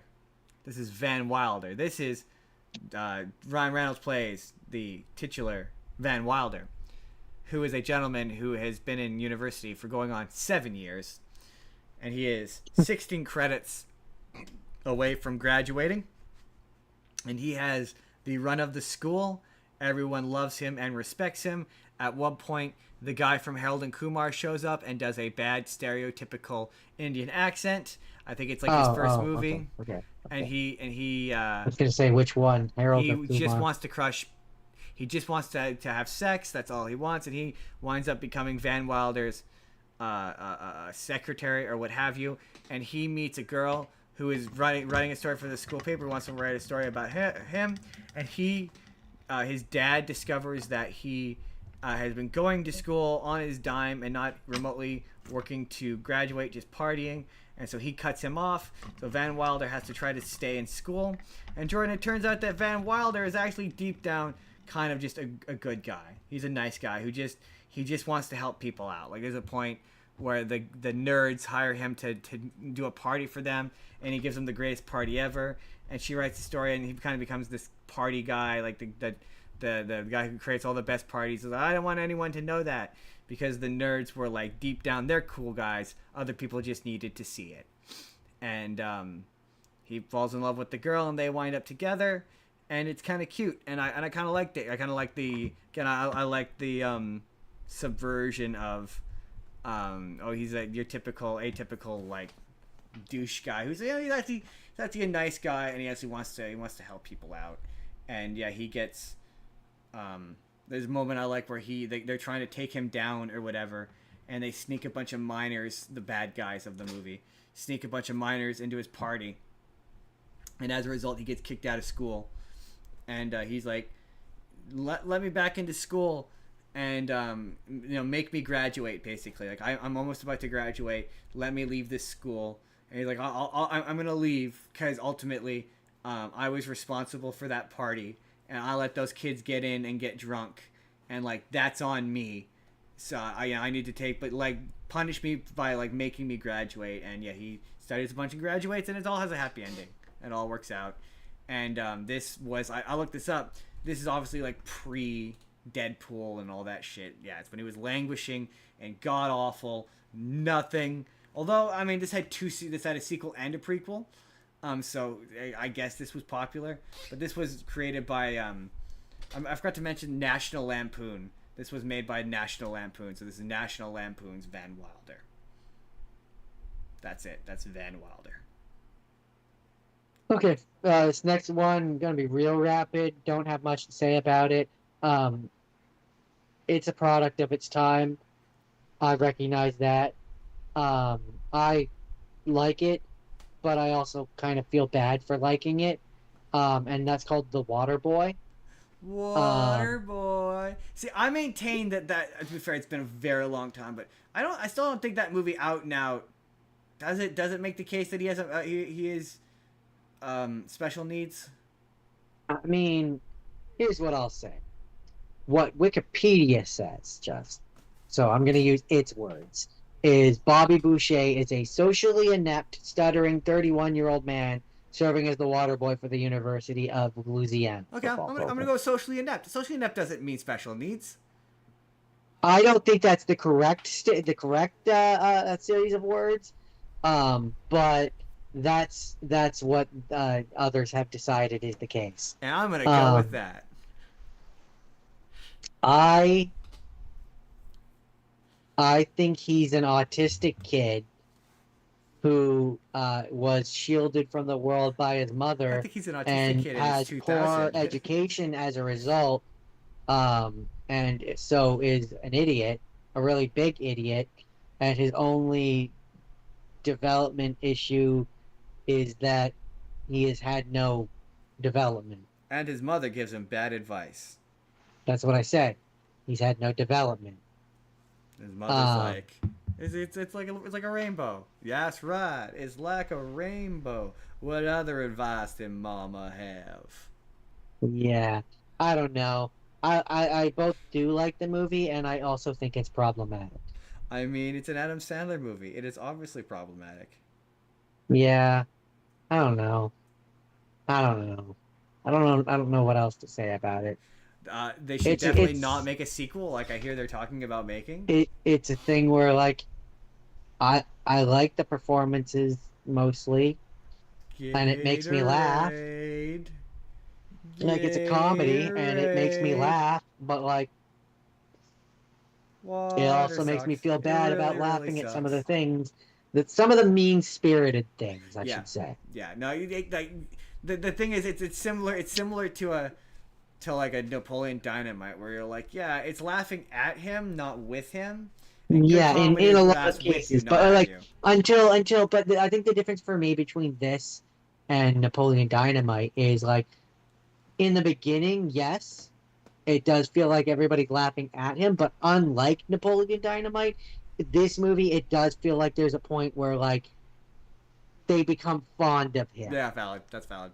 That's fair. Right? Whereas in Napoleon Dynamite, I never feel that moment. In this moment, like, it does feel like there's a point where they come to like him. Because he's good at the sport ball, Jordan. The world only likes you when you can do a thing. Pretty much. But like, it makes it easier for the guilt in me to be in, like, you know, shoved to the side and still enjoy this movie. I mean, that's fair. That is fair. That's all I have to say. That's The Water Boy. Okay, Jordan.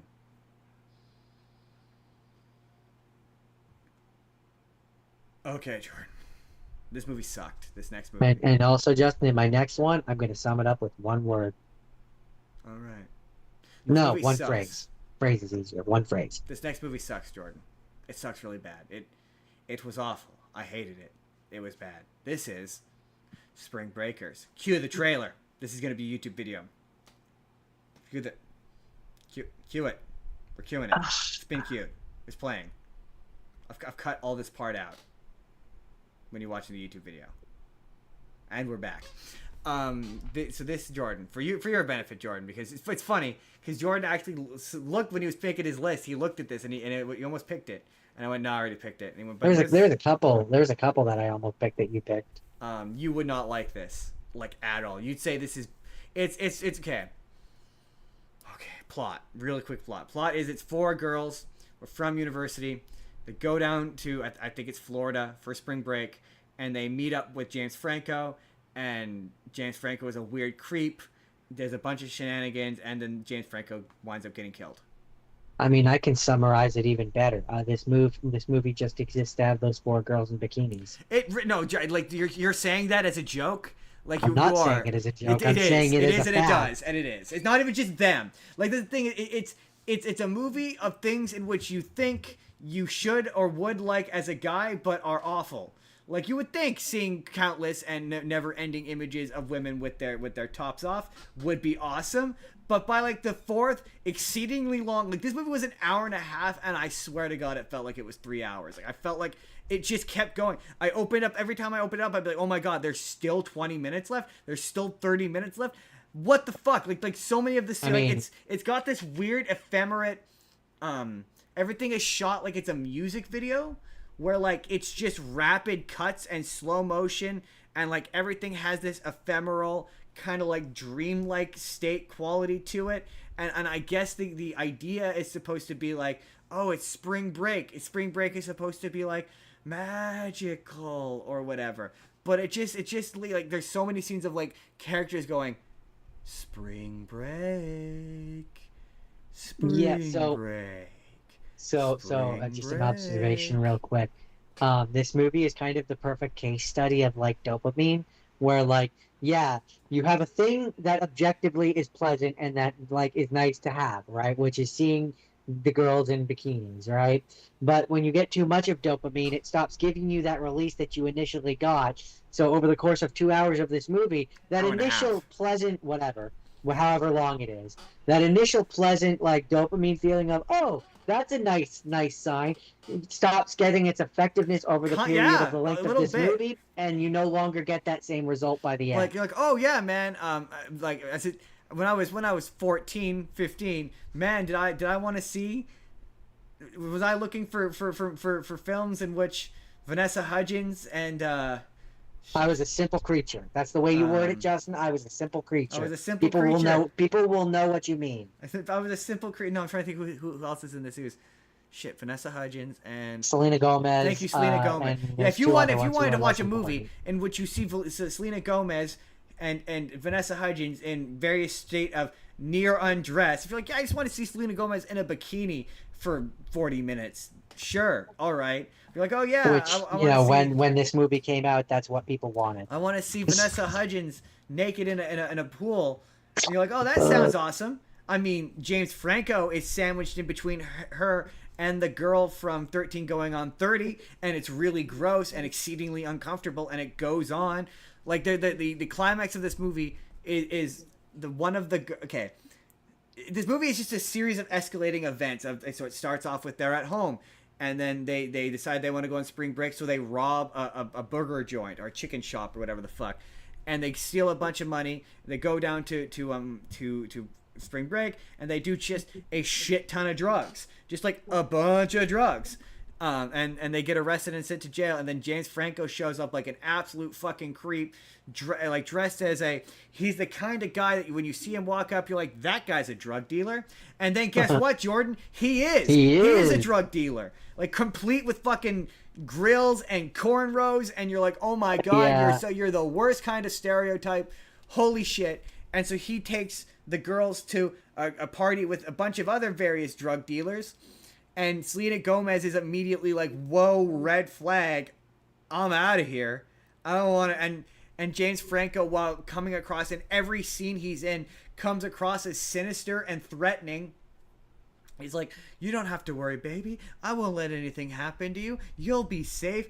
And Selena Gomez is like, no, you girls should come with me. We should get out of here. And they're like, no, we want to stay. And so 3 of them stay. And then, long story short, one of the girls gets shot. So she leaves. And the end of the movie, the last 20 minutes of the movie, is just Vanessa Hudgens, I don't know who the other girl is, and James Franco having weird pool sex while the girls go, are we going to do this? And James Franco goes, are we brave enough to do this? And it just keeps cutting between them in various states of being naked, having a threesome, and saying that over and over again for like 5 minutes. And then they show up at this rival drug dealer's place, who he says he's his best friend. And the 2 girls in bright neon pink bikinis and bright neon yellow bikinis and neon pink ski masks kill everybody. Like, they walk up, and then James Franco gets immediately shot in the chest and dies, and they step over his body, and whilst in bikinis, shoot every single drug dealer and person in this building, and then drive off in his car and steal his car and leave, and serve no repercussions for it. And then the movie just kinda ends. And every scene is long and agonizing and slow, and, like, it's got, like, 1,000 fucking cuts, and it's obnoxious, and none of the people in this movie are good people, and like, you're like, oh, if I want to see, you want to see Disney Channel stars do copious amounts of drugs while being half naked, I guess you'd like this movie, but it's so fucking weird and gross, and it's ruined by the fact that James Franco comes in at the end and fucking hijacks the movie. It's one of the worst movies I've ever seen in my life. That's all the energy I can give to it. That and the inevitable YouTube video that I'm gonna make about how much I can't stand this fucking movie. Like, it is like some art house student's like wet dream. Like an art film student would be like, oh man, it's one of those movies where an art student would be like, this is profound. It has something to say about about spring break, blah blah fuckity blah blah blah. Who gives a fuck? But it's awful, and the people in it are awful, and it's boring, and I just don't think you'd like it. To that, I'm pretty sure I've seen it before. But anyways, to that I would respond. I mean, it was kind of entirely marketed on the fact that they were in bikinis. I know. I very much remember the trailer of like they're robbing a store or something in their bikinis, and like that's what they're selling it on. So them being in bikinis for like most of it is not shocking. No, it's nothing shocking. It's just not very. I don't know. I know. I'm saying, like, to find out that there's nothing more to it other than that. It was sold on that. But it's trying to act like there's more. It's all style and no substance, but it wants to convince you that there's substance. Like James Franco got nominated for a bunch of people were shocked he didn't win an Oscar for this, and I'm like, why? He's terrible. He's terrible in this. This movie is god awful, and the fact that it got nominated for so many awards bothers me because it's one of the worst movies I've ever seen. It's so gross. And not in like an entertaining way, but in like a, oh my god, I don't need to see a 50th fucking scene of a naked woman jumping up and down in slow motion against like sepia tone sunset colors, so it looks like it's artistic. Like it's so up its own fucking asshole in a way that's obnoxious. Like, oh my god, I'm getting worked up talking about it. Like it's one of those movies that like, oh yeah, I hated this when I came out and I complained to you about how much I fucking hated it in the moment, and like I'm talking about it again now and I feel just as heated as I did then, but I just don't remember specific details now, which is why I always have to do the angry rant immediately, because I'm like, I'm gonna lose all the details and I need to explode. Anyway, fucking hated it. Spring Breakers. That's it. I just don't think you would like this movie, Jordan. I just don't think that you would. Again, I'm pretty sure I've already seen it. Anyways, my next movie, gonna keep it brisk, keep it fast. It's gonna sum it up in 3 words. It's the movie is The Butterfly Effect. The 3 words are time travel is fucked. Moving on. This movie is fucked. I like this movie. It's funny. That's funny. The funny thing about this movie is, I don't know if I said this the first time we talked about it, but I read the book first. You know how they always release the books that are based off of the screenplay. You know how they have the movie, like Spider-Man 2 book. Yeah, where it's not based on the actual movie, but they get the screenplay early on, so it's missing. So the book, the screenplay, the book, the scene, the bit in the basement, with the the uncomfortable that's pedophile dad. way longer and way grosser and way Oh, more I'm unpleasant. sure it is. Yeah. Yeah, this movie's fucking dark. It's dark. It is dark. Yeah, And it's a real question on the nature of you can't fight fate. No. Well, there's so you watched the director's cut, right? The one that ends Yeah, with the the one where he where he strangles himself in the version wound. of it implies, Boom. and I think it's interesting that he's not the first kid that she's had. No, he's the third. He's the third, and the implication is that all those kids went back. They lived their life just like he did, and they went back in time, and they also killed themselves. Did the same thing. Yeah, they did the same thing. Yeah. And I think that's to stop the bloodline. Yeah, to stop exactly. And the theatrical version doesn't hint at that, and I think that's interesting. It's definitely fucked. It's so fucked. So much of this is fucked. And Ashton Kutcher doesn't get enough credit for this. He does. I think he's really good in this. They're all pretty good in this, honestly. My favorite character in this is still Thumper. Thumper is the guy from Boy Meets World. Oh, he's all about charisma, baby. Ethan Suplee. Yeah, Ethan. Yeah, Suplee, when I saw him in this, I was like, oh yeah, I forgot he was in this. No, the weird one for me is I think it's the adult version of the best friend who goes crazy in one of the timelines. I'm pretty sure he's Foggy from. He's Foggy from Daredevil. From Daredevil, yep. Netflix Daredevil. Daredevil, yep. I recognize him. Yep. But overall, I mean, I don't I don't want to spend 20 minutes talking about each of the different timelines, but honestly, it's kind of fucked up how like the best timeline, objectively for everyone except for him, is the one where his arms and legs got blown off. Right. I mean, I would argue the best timeline is the one where he doesn't meet her because he winds. Oh no, you saw the director's cut. In the theatrical cut. He winds up a successful something or other, and he meets her again on the street.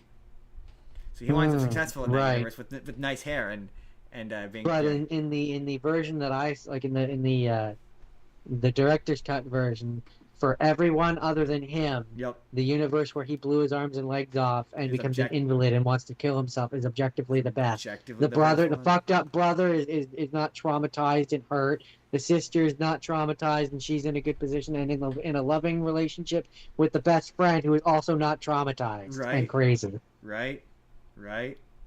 Like the only one who, I think his mom dies or at a younger age. That's what causes him to go and change. His mom dies of cancer because he is a paraplegic. She takes up smoking. Yeah. So she ends up with cancer. So that's where I say it's good for everyone. But that's the point where he decides to change it though, because at that point she's the only one who doesn't wind up with a good future, and that's when he decides to change it. Up until that point, I know, but I'm just gonna kill saying himself and move on. Ooh, that's fucked. That's a thing which is like. That's his mother. Yeah. Right. Yeah. So like he goes back and changes.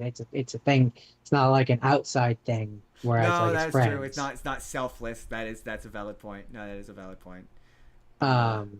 Yeah, they made a bunch of. I'm gonna probably end up watching at least one of the sequels because they made a couple of sequels and one of them. Sequel? Yeah, there's at least two. No, at least one, maybe two. But one of them has He dies at the end. Oh, I guess in the theatrical version he doesn't die. It doesn't. Ashton Kutcher doesn't come back for any of them. It says that there's 4 alternative endings. Yeah. There's the theatrical release where he's passing Kaylee on the sidewalk. Happy ending, alternative ending, showing Evan and Kaylee stopping on the sidewalk as they cross They're all paths. Varying degrees of, just to prevent you from open-ended alternative ending, and then the director's cut. They're all varying degrees of he runs into her on the street again. Except for the director's cut. Except for the director's cut. The director's cut is the only one that's drastically different. But yes, I know there's at least one more sequel because it has the girl from Smallville, the one who plays Lois Lane. She's in it. She's the girlfriend that he's trying to prevent, and it involves him looking or reading journals. The time travel. It's tangentially related to the Butterfly Effect at best. But yeah, I'm pretty sure there's 2. There's 3 of them. There's 3 sequels. No, 2 sequels. I'm just saying there's 3 movies. In total. Yeah. I just know that one of them has Erica Durance in it. That's and then there was a reboot that was in development in 2013, but it looks like it fell out. No, that's a shame. They really should do another stab at this because I do think that this is an interesting concept that they didn't really do much with. Jordan, is that it? That's it. That's all. Yeah, I don't think my next one is going to be nearly as passionate as that last one, Jordan. So That's okay. passionate. We've had a lot of passion today, and I Oh think yeah. it's okay that Oh not. yeah. No, this is going to be short, Jordan. This is not going to be very long. I have like 3 things to say about this. This is Adventureland. Mm. This came out. This is honestly, this is one of Jesse Eisenberg's first movies. I didn't realize that, but this kind of came out around the same time as Zombieland, and this also came out around the same. This has a lot of kind of famous people. It has Jesse Eisenberg, Ryan Reynolds is in this, Kristen Stewart is in this. Yes. Who else? Bill Hader and Kristen Wiig are in this, and I think that's it for the famous people that are in this. I just remember that the boss is boss is Bill Hader with a mustache. Yeah. Yeah. And it's Jesse Eisenberg. He's graduated. It's been a long time college. since I watched that one. We watched this in theaters. Yeah. On a free pass on a lark. But he has just graduated from college, and he has gotten a summer job until he can to save up to go to grad school in New York. And he works at a shitty little amusement park. Kind of like our Playland. And the thing about this movie that I like is that it reminds me of a particular time in my life, in anyone's life. I assume that we've all kind of had a similar point in our life where you're in your like early 20s to late teens, and you take that like shitty job. Yeah, your first job. You're just taking for a little. No, not your first job necessarily. I mean, it was my first job, but it's the one you take sort of immediately out of college. It's the short term. It's the short term thing. Yeah. That you're not going to do forever. Yeah, you're going to quit. It has its own social hierarchy where everyone knows, and you're all kind of friends, but you're not really friends, and it's sort of vaguely like high school. This reminded me of when I worked at the movie theater. Like very much, it reminds me where it's like, yeah, this is what working at a job like that is like. Reminds me of Triple O's. Yes, or Triple O's is another great example.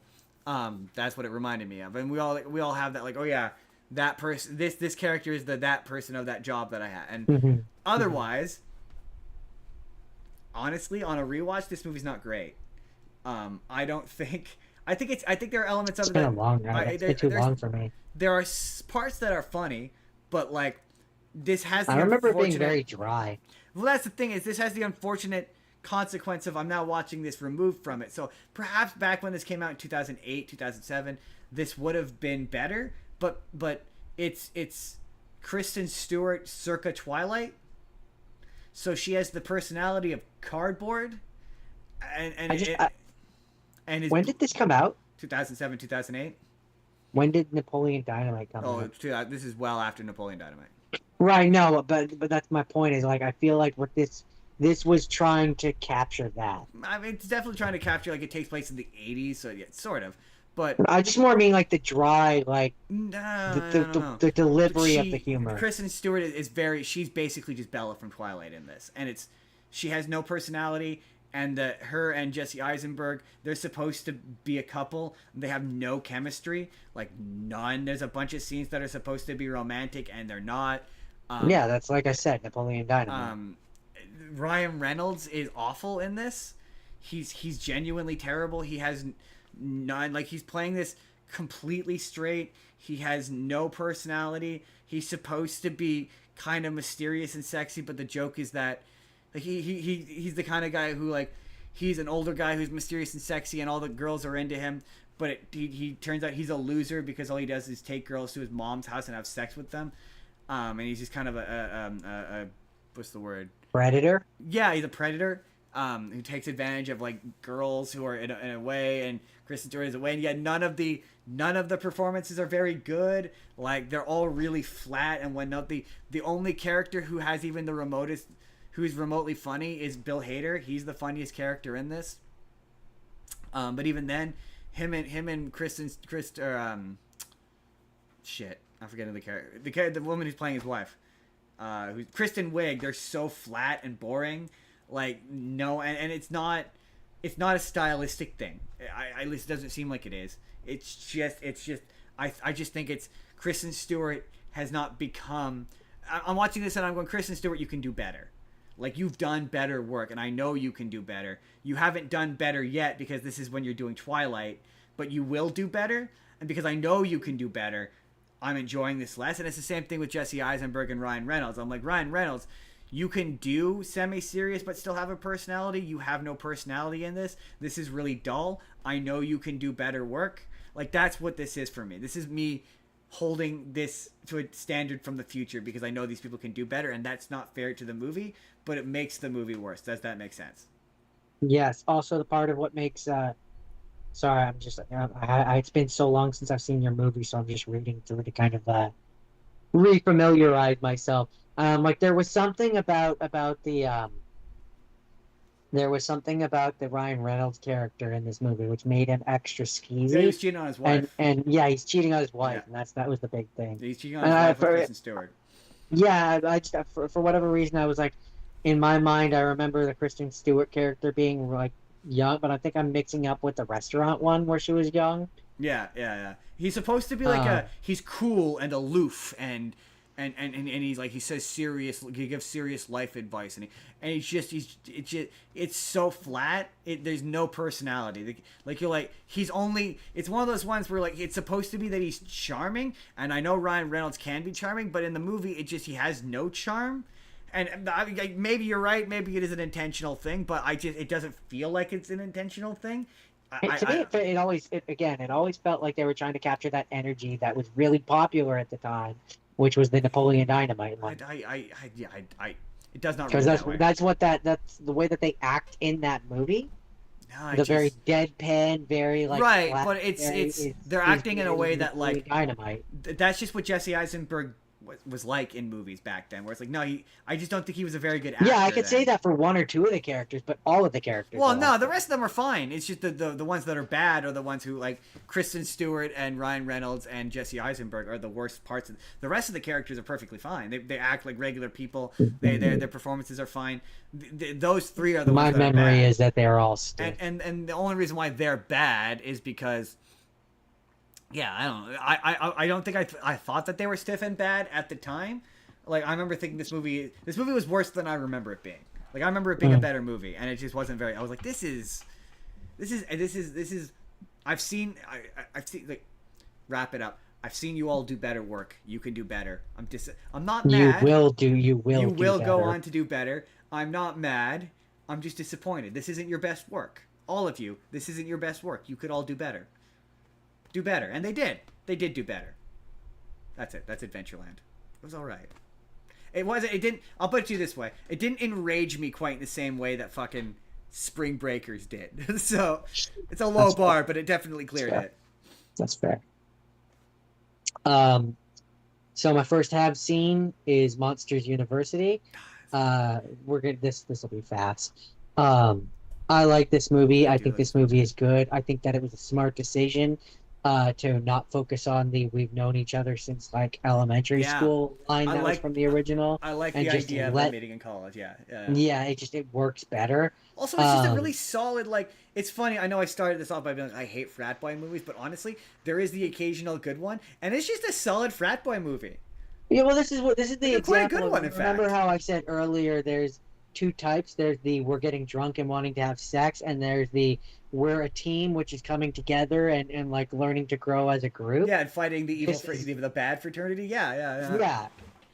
This is the I mean, this is what I refer to as the PG frat story. Absolutely, it makes fun of all the frat boy tropes in a way that is family friendly, which makes it funnier. In fact, which makes it funny, and it's not as good as the first one. I just don't think it's as good as the first one, but. No, I don't know. I mean, it's a prequel, but I don't know how to word this. I don't view them as in the same. Fair enough. I can tell you say that. Like I don't know how to word it exactly, but it's like I know what you mean. I know. They're two different movies with different things that are tangentially linked. I mean, they're not, but I do. But like in terms of real world application. Yeah, it's about two different points in people's lives, so it doesn't feel.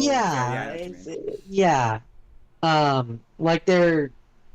It's not about them getting the job at Monsters Inc. It's Yeah, at least they're voiced by the same people. Like, yeah, Yeah. I don't know. I don't know how to word exactly what I'm thinking, but you get it. Yeah, Um, thematically, it's a completely different movie. I do get it. yeah. Yeah, I get it. I get it. Um, and I really like this one. Um, I have I quite like a bit of, Randall in this. I like his character arc of starting off as a decent guy and discovering how he and becomes shit. I do. I really like yeah, that part of right. it. Like, and the fact that like the funny little thing of like the squint that he has in the live action one. It's like, are you kidding me? He's been squinting all this time, not because he's like angry or upset at them, but because he's not wearing his fucking glasses. Right? That's funny. Like, that's a funny joke. That's an objectively funny callback I always forget to a about thing this from the one. first movie. I like to think of this one Um, as like Monster Monsters Inc.'s Inc.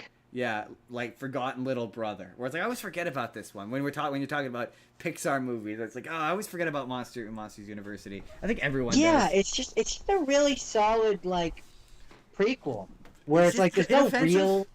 there's no real stakes.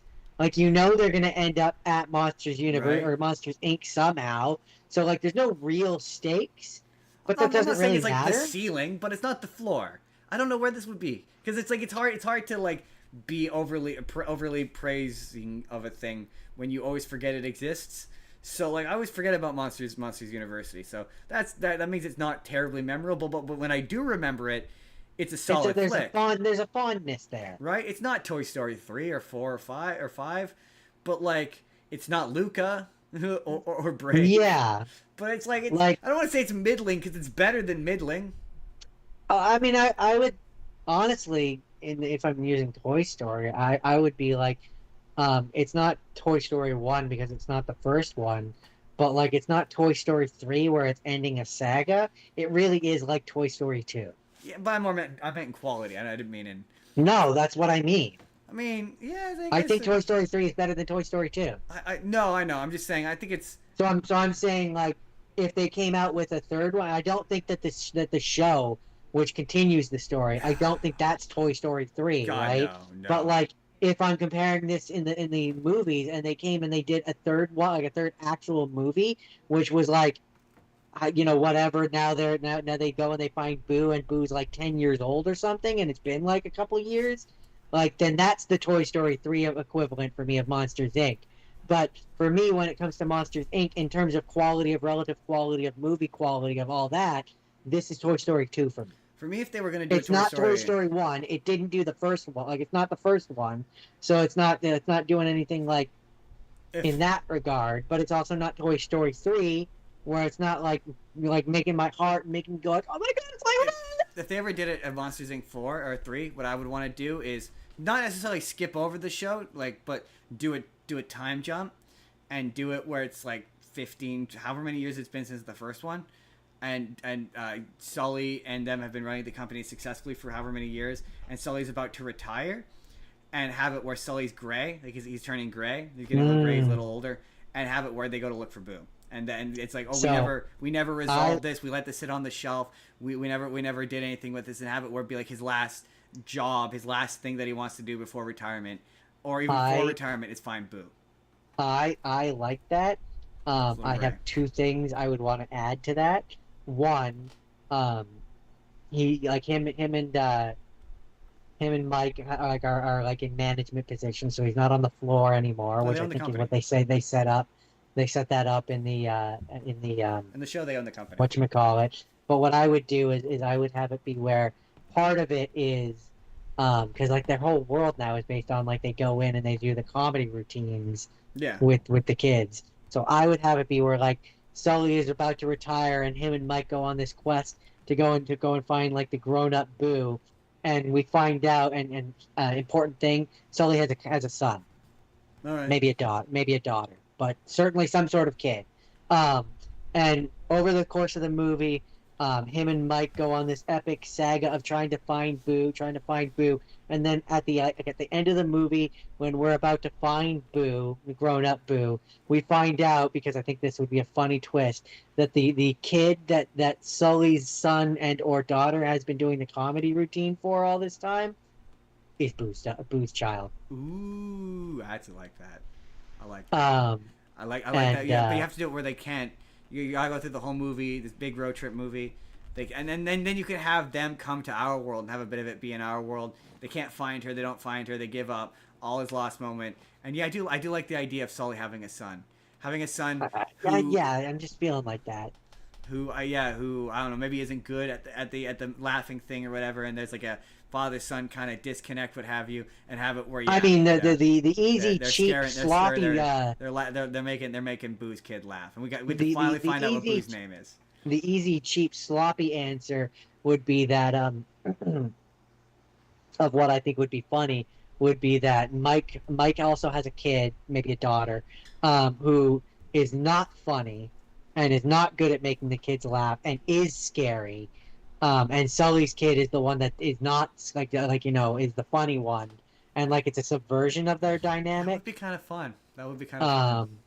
But Or you do it where Sully's kid is scary, and he's having trouble doing the laughs. Yeah, and exactly. Mike's kid is funny, and he's the star, and that'd be kind of fun. you have a subversion of it, basically, is what I'm saying. That'd be kind of a fun dynamic. But like a weird snake thing. That'd be kind of fun. But no, yeah, I agree. I would do it a la Toy Story 3, where you have a real world time jump. Or like even Cars 3, where like it's about the ending of something. Where it's thematically about finishing something that was left unfinished. Yeah, I think that would work. That's the only way you could bring back. I think it's a good trope. It's a good trope at this point for like a third. It has to be about. It works for a reason. Resolving this cliffhanger, this ending. Yeah, because otherwise, I mean, what is the point? What's the point? Exactly. Yeah. What is the point? We ultimately agree. I like Monsters University though. Yeah, to get back on point. It is. I understand the desire to go backwards rather than to go forwards. I do understand. It's easier in terms of this series. I'm one of those people where there's so many people who are so unforgiving of this movie. Where they were like, part of why they wanted to go back was clearly because they wanted to go back to the scaring part of it, the monster part of it. So. Well, they couldn't figure out how to simpler. I think they couldn't figure out how to go forward without.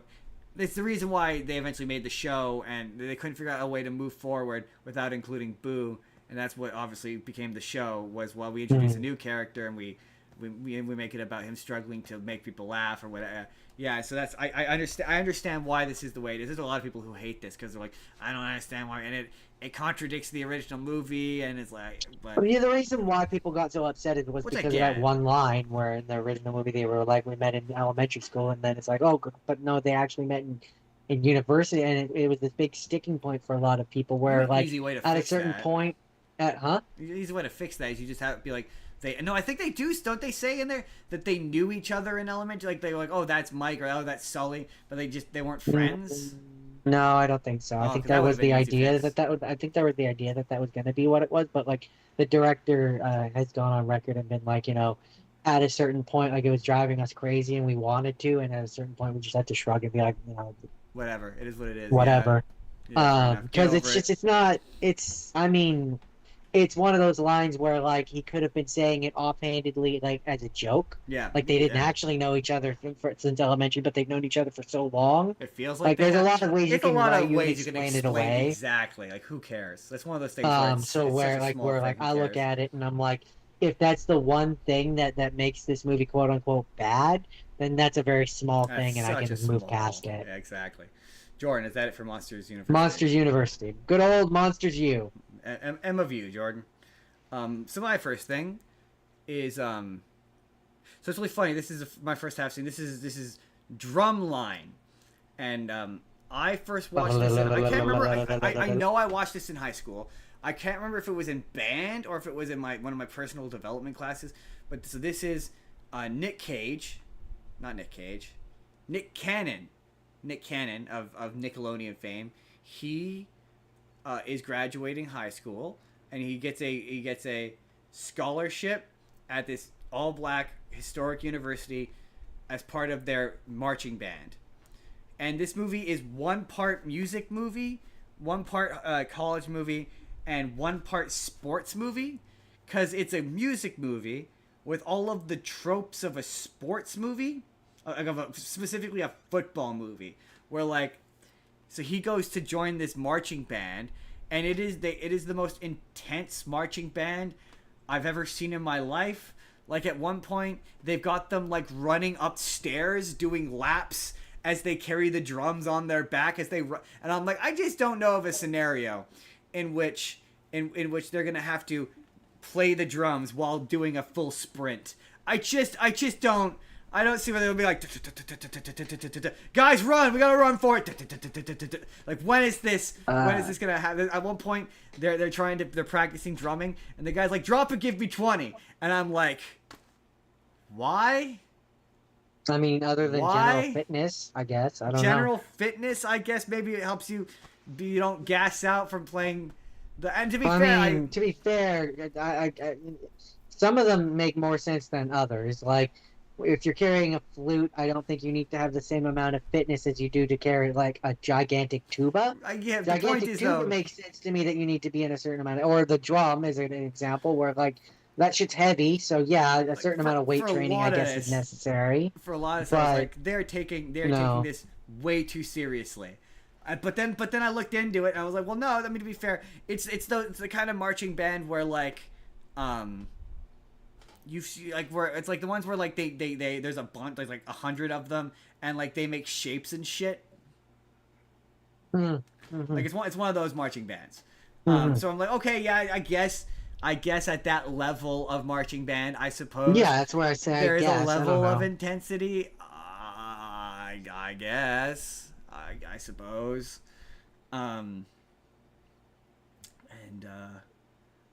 So not a very good movie is what you're saying. There's another bit to this that I want to talk about. The marching band. You didn't like it. Very, very serious. You thought it was bad. There's the one white guy who's like, why do you want to be here? And he's like, because I really like the music. And they're like, fair enough. At a certain point, I think I said a similar thing about Whiplash, where it's like, I like music as much as the next guy, but when it's like 5 uninterrupted minutes of a guy going bangity bangity bangity bangity bangity bangity bangity, flip the thing, bangity bangity bangity bangity bangity, flip the thing, bangity. I'm like, I don't like. I get the point. Yeah. Like there's a certain amount of this where I'm like, there's one point where they have like the tubas or the drums and like this is not exactly it, but it's something to this effect of like they throw their instrument up in the air, do like a flip and then catch it and then move on, and I'm like, what is any of this? Why is any of this? Like the big climax of the movie, it treats it like we're in the third quarter of the big football game and they have to do a big like one-on-one drum. Basically, it ends in a big competition where they're doing their music off to each other and they're like, oh, for the first time ever, it's a tie. And I'm like, it's a music competition. Music is subjective. How do you have a tie? Like, pick one. Which do you think is better? Right? It's not like sports where there's like a score, and so it ends with they have to do a drum off, and so it's just or them chess, standing where there's a set number of moves that you can make, one like some of which could lead you into a tie position. Right. This is a subjective. This is a popularity contest. Which one do you like more? Which one do you like more? Exactly. Wear a better outfit. Exactly. So choose a defining thing which will enable you to make a choice. Right. It ends with them. They do a drum off, and it goes on for fucking ever of them just going bangity bangity bangity bangity bangity bangity, and you're just like, what? Why is pick one? Like, who cares? Why are we doing this? This is just extending the length of the movie. You win. Like, this is so arbitrary. Who gives a shit? Who gives a fucking shit? And yeah, it was so hard for me to take any of this seriously because I'm like, it's fucking marching band. From my perspective, maybe it's because I don't know. I always come back to maybe it's because I'm Canadian, but in my brain, like, marching band is lame. Like when I was in media, like there's the guy who plays Biff. He does a really funny routine about the tuba, where he was like, yeah, people would throw shit into my tuba. Like, being in the marching band is fucking lame. It's dork shit. And so this movie is like, it's like, this is the most serious thing we've ever done in our life. I'm like, you're in school for music. I mean, it's dork shit, or you're only doing it to get into college and or maintain your college scholarship. Right, yeah, right. I'm like, a scholarship to play the drums? All right, I guess. Okay, sure. Why the fuck not? Yeah, no, it's not that it was bad. It was just one of those, like, this is a tropey movie for a different kind of movie. Like, it's a bunch of football sports movie tropes in a movie about the marching band. It's truly one of the most bizarre things I've ever seen. So strange. Drumline. All right. Second half scene. Neighbors 2, sorority rising. Stop it! You're making them hotter. The girls are kind of more unpleasant than the boys were in the first one. They're the bad guys in this. Yeah, they're all yeah. I know. It's really weird. I remember not liking this one as much as the first one. Well, I mean, like they're more unreasonable because, like, in the first one, it was like the Seth Rogen and what's her face are like, we're not going anywhere. You guys need to cut this shit out. Like hard line. Like there's no negotiation or anything. Here, they're just like, hey guys, we have escrow for 30 days. Can you just like chill for 30 days and then you can do whatever you want? We don't give a shit. And do like, whatever you want after that. they're very reasonably asking a very reasonable thing, and the girls have a very, very, very unreasonable reaction. Yep, it's true. They're like, no, we're gonna make your lives difficult, and we're gonna trick Zac Efron into because the system works against us. We're now going to punish you as a result. Right. A lot of these movies are like that. But this one doesn't it split the narrative between the two of them in a way that's sloppy? And that's the one thing I remember about this. Is it tries to make you sympathize with the girls, but then they feel like they're in a completely different movie. Yeah, same as the first one. I just remember this one being worse though. I mean, maybe because the girls don't have the charisma of a Zac Efron. Maybe that's it. I don't know. I can't say that. I can't make that decision for you, but that certainly could be true. I don't know. I'm to be fair, I'm never. It's what hard. I will say is this did decently well financially. Okay. They were gonna make a third one at one point, and then it fell through. They never ended up doing it. But they just don't know how you do. I don't know. They moved away. Yeah, I mean, I guess I should say I can see how you might, but like.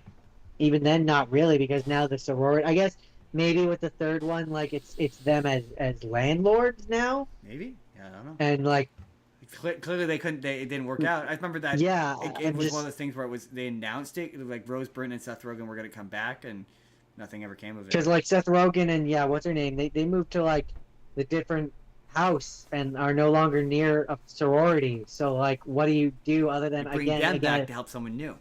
I guess maybe have them be the landlords and like the sorority is destroying their house. Yeah. I don't know. I have no idea what you would do for a third one of these. No, I've never been a fan. It's tough because I don't like child actors, but I've never really liked Chloe Grace Moretz. She's another one of those I've never liked her in anything. That's not true. I do like her in Kick-Ass, but like I've never her character. I always dislike her. No, that's not true. I actually kind of liked her in. Never mind. I don't like her in this.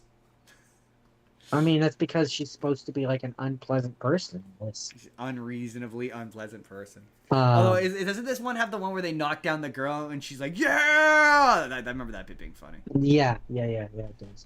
These movies are still funny. It's just not. I just don't think it's as. Oh yeah, I mean, it's not to say I didn't have fun with it. It's just I'm just watching. Like I like this movie. I had a good time with it. Stop it! You're making. I just remember. Stop it! I just think objectively. The girls are way more unreasonable than than the boys were, but that's also part of the joke. So. Yeah, that's true. It is part of the joke. Yeah.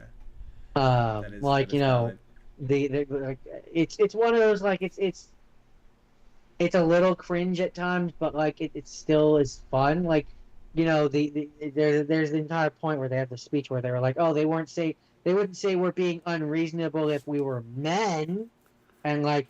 Fucking hate shit like that. Yes, they would. The point, and it's just like, yes, they would. Yeah, but that's the joke. Yeah. So like, the joke either lands for you or it doesn't, and it mostly does. Shit like that makes me cringe. I'm like, oh, yes. But yeah. I don't find humor like that funny because it's just like. No, not really. It's so on the nose. But for me, it's like I enjoy the good low-hanging fruit humor as much as the next guy, but when the fruit is hanging too low, it's on the ground, and I don't want to eat fruit that's been on the ground. Well, my thing is like I can't stand. And you understand? Yes, I do. I think this is a compliment because I do think that this doesn't do that. But there's nothing I hate worse than female R-rated comedies where they insist that women just talk like men, and then you read it, you're like, oh, it's because it's written by a man. This isn't that, but like this, I can't stand movies like that because it's like, ugh, it makes those jokes feel extra awful. You're like, oh. Anyway, anything else to say about The Neighbors 2? More Neighborses. This was written by like 5 people. Yeah. Nicholas Stoller. I don't know if Seth Rogen wrote it. Nicholas Stoller, Andrew J. Cohen, Brendan O'Brien, Seth Rogen, and Evan Goldberg. Oh, Seth Rogen wrote it. Yeah, Andrew Goldberg. Yeah, Andrew Goldberg is the. I'm pretty sure he's the you know the show The Goldbergs? The one that Shane is in. Smosh, yeah, Shane was on. No, that might be Adam Alvin. Goldberg. But there's he produced the guy who that show is about, the kid on that show. I'm pretty sure he's the guy who wrote this. Hold on, let me just look. Well, it looks like Evan Goldberg is Seth Rogen writing partner because he's been in a lot of things. Yes, Anyways, that's Neighbors 2 Sorority Rising. That's my second have seen. Ball's in your court, buddy. Oh yeah, sorry, no, it was Adam Goldberg, not. But he did. Adam Goldberg produced and wrote a bunch of stuff. He did. That was it. Adam Goldberg. He produced. Remember how we talked about the Muppets Wizard of Oz? Yes. He did. He produced and wrote that. I understand. Yeah, but yeah, he's the who the show The Goldbergs is about. His childhood. Anyway, my next one is a little movie about a little janitor, Jordan, a little janitor who saw a big mathematical equation written on a board, and he thought to himself, I need to solve that equation. This is a movie called Good Will Hunting. Good Will Hunting! This movie's the wildest thing about this movie will forever be the fact that it was executive produced by Scott Mosier and Kevin Smith. Like Kevin Smith, he always is like, oh, I make shit movies, but he produced an Oscar award-winning movie. I mean, sure, is his name up there alongside Harvey Weinstein? You know what? Let's pretend that that's not the case. But he is an award-winning, Oscar award-winning movie producer, and no one can take that away from him, no matter how many fucking bratwurst Nazis he puts in movies. What movie was that from? I can't remember. Anyway. How many Clerks 4s and Jay and Silent Bobs he makes, he will forever be an Oscar award-winning producer. This movie's so good. It's the kind of movie where, like, initially I'm like, oh, I'm not really getting into this. Like, I'm not really feeling this. This is really kind of dry and slow. And then, like, as it goes on, you just kind of fall. And I want to say it's entirely Robin Williams, because the best scenes in this movie are the ones with Robin Williams. Just flat out, full stop, hands down, no question about it. All the best ones are the ones where it's him. The best scene in the movie is the one where it's Robin Williams and Matt Damon. He's talking about making the wife fart, and or how the wife used to fart in bed, and Matt Damon is like genuinely laughing. Like, you could tell it's all like, there's a bunch of scenes where you could tell it's just Robin Williams riffing. And the actors, like, it's not even just Matt Damon. Like, there's a couple of scenes where you can tell Matt Damon is genuinely laughing, and it makes the scene feel organic and real. It drives me crazy when people like saying a joke in a scene shit, because it's like, no, that's real life. Real life is you create your own levity. You make jokes. You create humor. You will, in an uncomfortable situation, make a joke and make people laugh. Like, that is real life, and it makes interactions between people feel real, right? I understand. And those are you've seen this, right? Yeah, you watched this for the show. I'm pretty sure. Yeah, you did it for Robin Williams. I'm pretty sure. But yeah, and then there's certain like lines he did, like at the end where he leaves him with a note, and he says, I have to go and see about a girl. And he's like, son of a bitch stole my line. That was improv. He 100% did that improv. And like shit like that is iconic. Not even just Robin Williams. Stellan Skarsgård, who's in this as well. He's the professor from Thor. There's a scene where him and Robin Williams are having a beer, and he has what looks like a genuine, sincere laugh. And like, yeah, make those moments feel not organic, authentic. That was the word I was looking for. Mm-hmm. Authentic. It makes it feel authentic, like they're real people. It makes them disappear into the role. And I like Robin Williams in this. I like how he flips. Like, I like how he feels like he isn't just Robin Williams. Like, this is the one that, like, oh yeah, my guy can act. And it's real great like I mean it's hard, and it's Matt Damon and Ben Affleck's first movie, and like I didn't love Matt Damon. Like I don't like the idea as I've gotten older, the notion of the poor. Okay, Justin. Huh? Neither does Jimmy Kimmel. He doesn't love Matt Damon. He doesn't either. love Matt Damon either. Something we have in common. No, Jordan, you get they're actually friends, and it's a bit, right? I don't know what you're talking about. No, What? they hate each other. What, Jordan? Am I ruining the Don't- magic? What are you talking about, What- Justin? I They don't know. absolutely can't stand each Am I other, ruining the Justin. illusion? Justin, don't spoil the magic for people who don't know That's things. true. Justin. I'm not a fan of the tortured genius, the guy who acts like an asshole to everyone around him, and gets away with it because he's some sort of genius. The one thing I meant to Wikipedia, read on the Feel Wikipedia. good. It's a little too close to home, man. Yeah, I'm not a genius. The bit I see. I wish you remembered this better, but like the bit where he's talking about they're talking about how his It's not foster your dad. fault, man. Right. Shut up. Is the implication there that he was touched as a kid, and not and like the priest way, not like the angel way? Going off my memory, I maybe I think either that or like the implication is like maybe in less in that way, but it could also be interpreted as like what happened to, this sounds bad, with our former stepfather, and how there are still lasting damages that result Maybe- just from poor childhood upbringing. Well, because earlier in the scene, I guess the I best way to put it. I do get what you mean, but because like earlier in the scene, Matt Damon talks about how the foster dad beat him up. So like I thought maybe that's what he means when he says it's not your fault. Could be that. Maybe it's up for interpretation. I meant to look this up before this and I completely forgot. But he's so good. So like Matt Damon and Robin Williams' chemistry is so good in this movie. Like the best Yeah. scenes are the ones where it's just the close-ups of them just talking. Like Like, I guess what I would say in response to that is, unless they specifically state it, it's kind of left up for the audience's okay, interpretation. That's valid. That's completely valid. But yeah. A lot of Good Will Hunting. Like I remember, it's the same thing. I remember when I was watching this. I was like, oh man, the first like 30 minutes of it's just him, Ben Affleck, and their friends just hanging out. The scene in the bar where it's like, hey, do you like apples? Poof. How do you like them apples? That scene's great. I got a number. How about them apples? That scene's great. But it is a little bit dry. Ben Affleck's great in this. Like I kind of forget that he began his shit. He kind of became like, oh, I'm the put upon nice guy, and like he didn't start off. He started off his shit as the asshole, and it's kind of easy to forget that. I completely forgot that that's what his character is in this. He's okay. He's not bad, but it's sort of wild to me that like they went from being the Kevin Smith. I did the Kevin Smith movies, so now we're winning Oscars, guys. Like that is such a wild career transition for a couple of actors. Like it kind of makes you go like I love movies like this because they teach us that anything is possible for anyone in the world of entertainment. It's why I love the world of entertainment, because you can if you have a good idea and you just work that idea, it can turn into something greater than the sum of its parts. And I think this did do that for these guys. Like, yeah, they like the fact that they wrote this on their own, and you've got Robin Williams, and it's the first movie they made. Like, I don't know, maybe they had a bit of juice in Hollywood, but it doesn't sound like they did. Yeah, really good.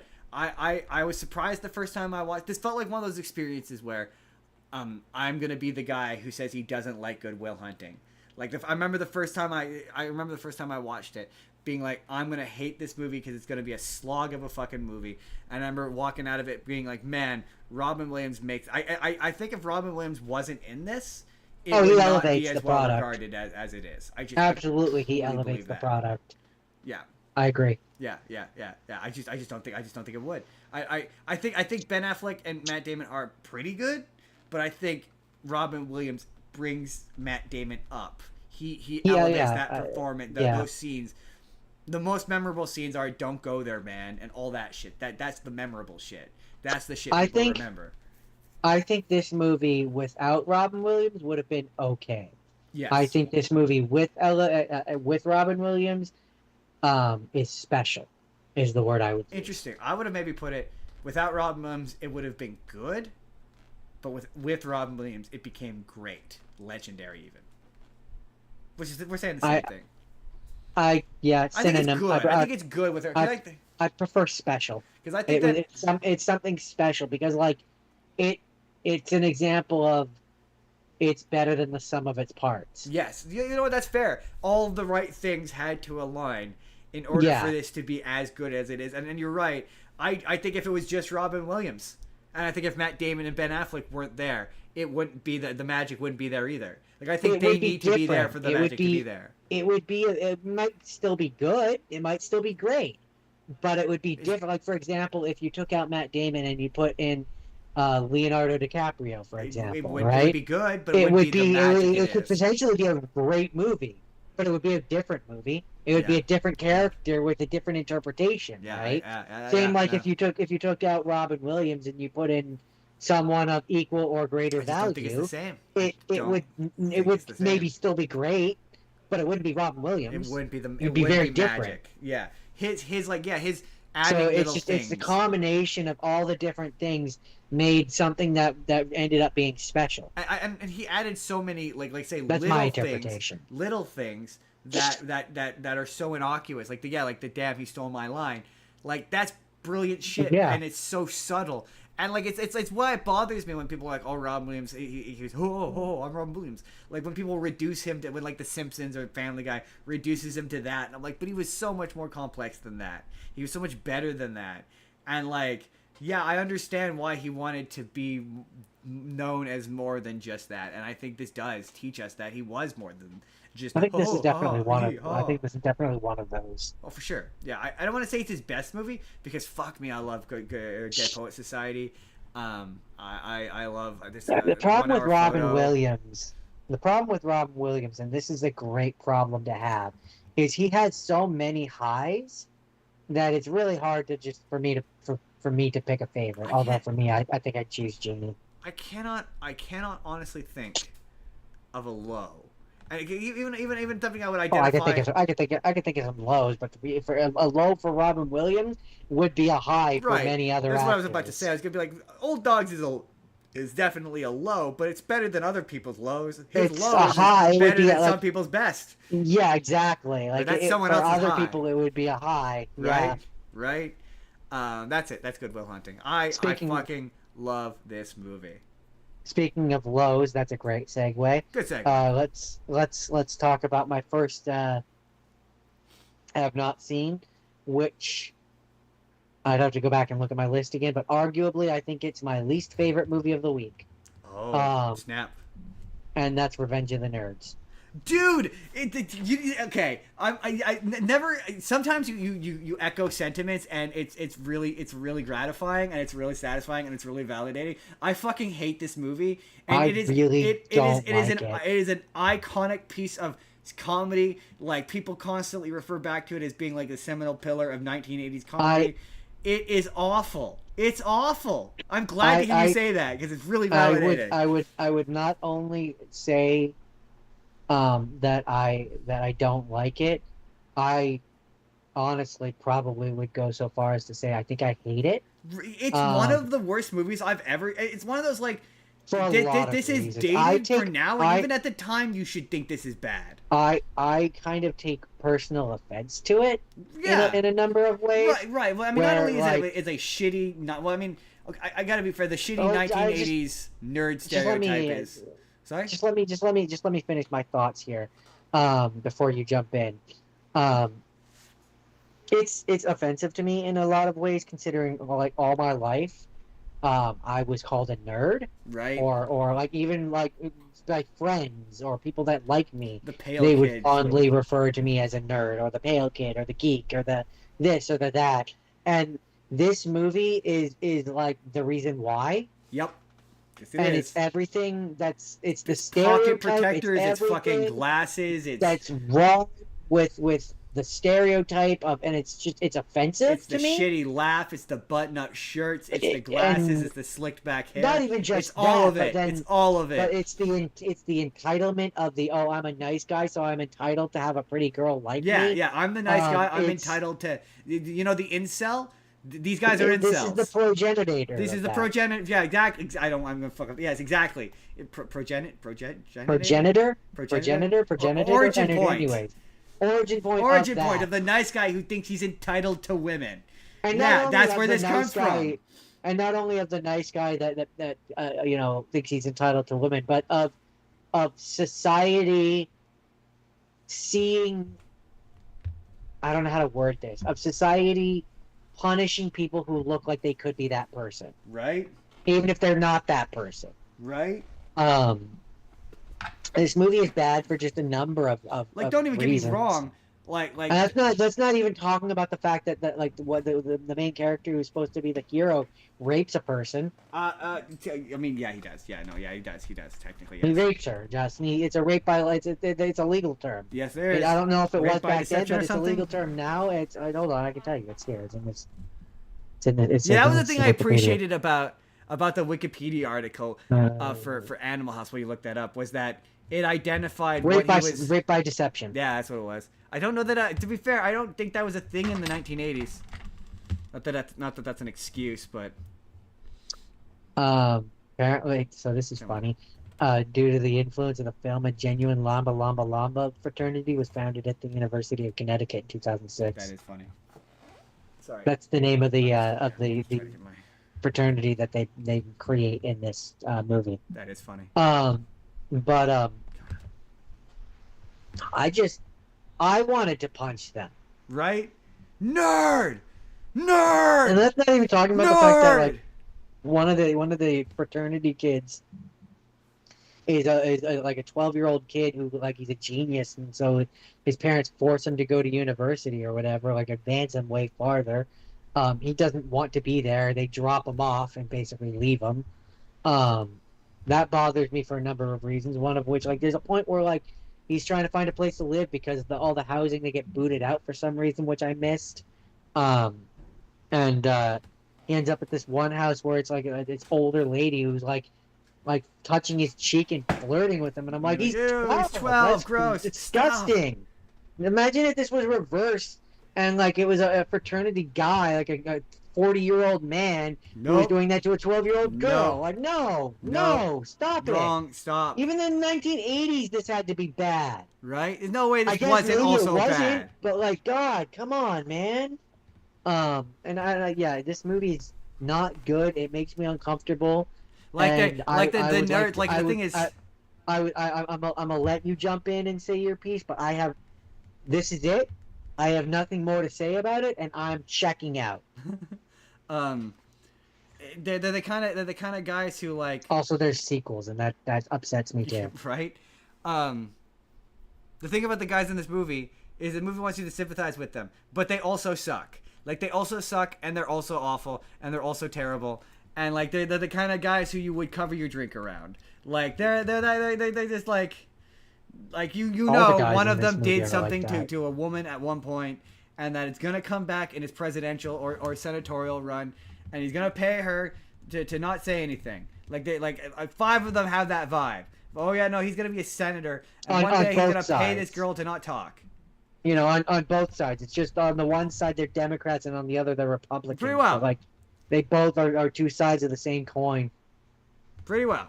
Is that going to get me in trouble? Probably. Maybe. Is it the truth? Yes. Is it gonna get me in trouble? Yes. Is it accurate? Absolutely. No. That's it's Revenge of just- the Nerds. It's not a good movie. I not only do I think it's not a good movie, I would actively discourage anyone from watching it ever. Right? It's terrible. I think it's because like it gave nerds such a bad reputation for like fucking years, and like it seeped into pop culture in a way. It's the same thing with Animal House. It's one of those movies that seeped into pop culture in a way that was destructive. That you're like, oh Yeah. man, it just doesn't. Gross and awful and bad. It and I hate it. perpetuates a stereotype, and that's always a bad thing. Right. And like, ugh. Although, I mean, An offensive and harmful stereotype. I'd like though, I would say, I would like to bring this back. I think but make for it me, not like, shitty.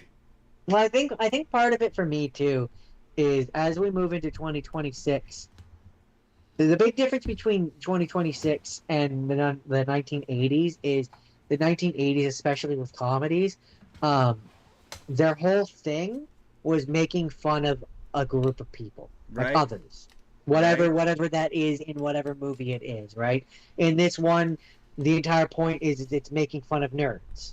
That's the point of this movie, right? And as opposed to 20, like in the 1980s, 1990s, whatever, it was mean spirited. Yes, exactly. It was Whereas so as we move bullying on people was from that, okay. yeah, and as we move on from that, and as we move on into the future, that becomes less a thing. Right. And so when you then go back and watch a thing from that time period, you're like, this is mean spirited and not in a fun way. Right. That's kind of, I think, my ultimate God, problem. that's a great transition, Jordan, to my thing. My next thing. Legally Blonde. Bana! No. That was one of the ones that I almost picked. Yes, this is Legally Blonde, Jordan, is about young Elle Woods, who is Reese dating, Witherspoon. played by Reese Witherspoon, who says things about herself that like made me go, oh, I don't know how to put this.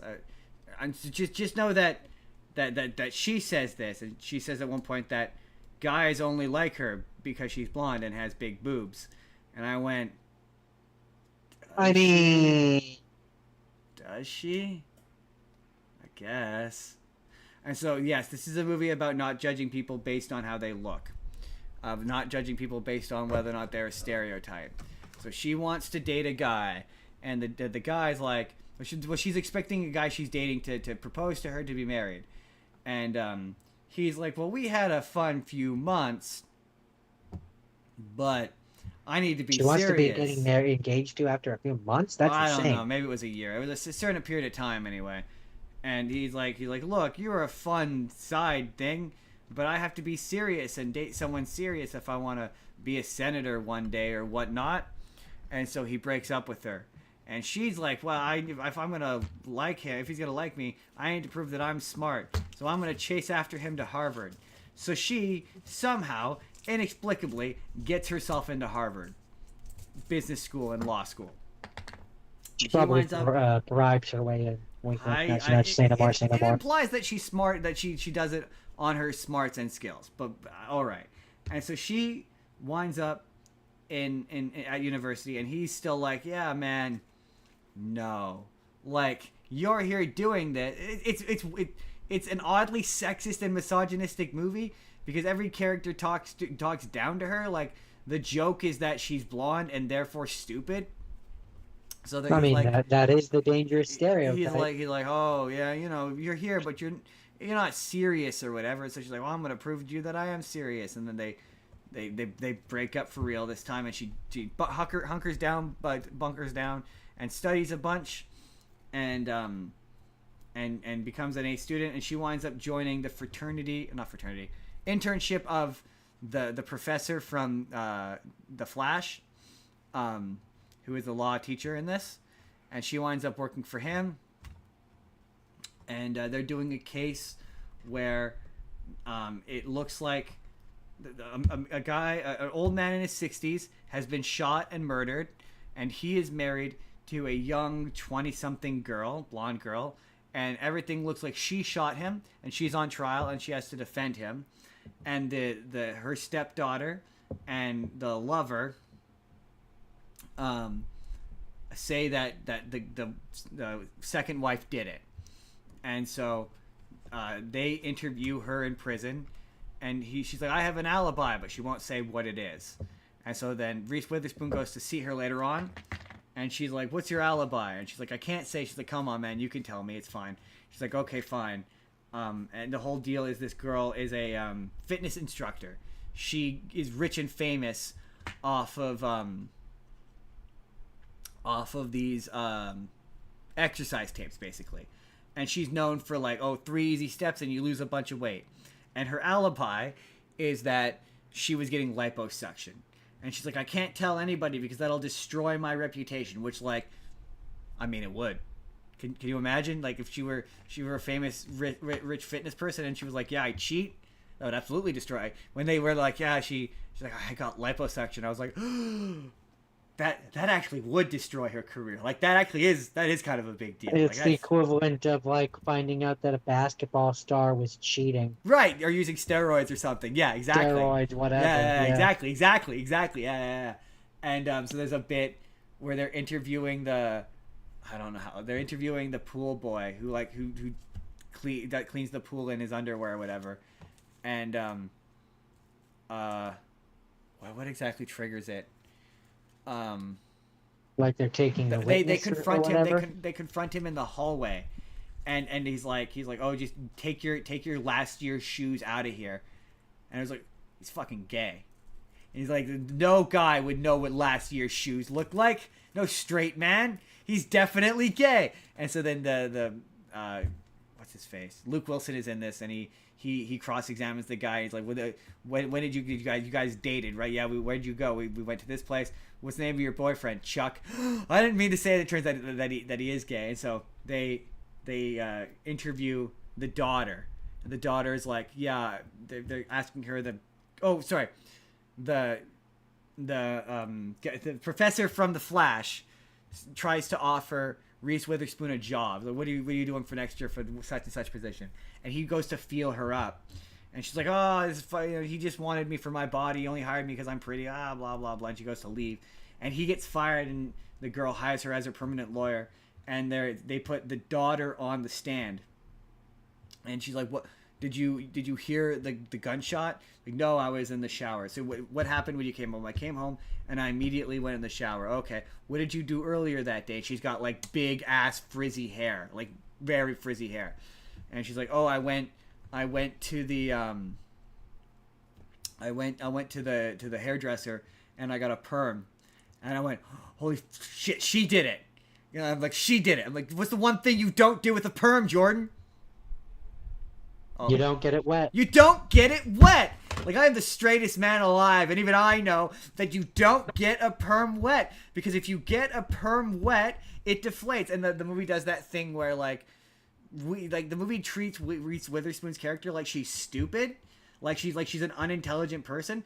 But, like, earlier in the movie, they show that, like, she actually is smart. Like, she knows a bunch of, like, technical language that I can't repeat because it's well above my vocabulary level about, like, clothes and, like, she's like, oh, yeah, you know, this is, like, or she goes to buy a shirt and the person selling her the shirt is like, oh, yeah, this is this year's thing. And she rips off the tag and she's like, yeah, she's a dumb blonde. She'll fall for anything.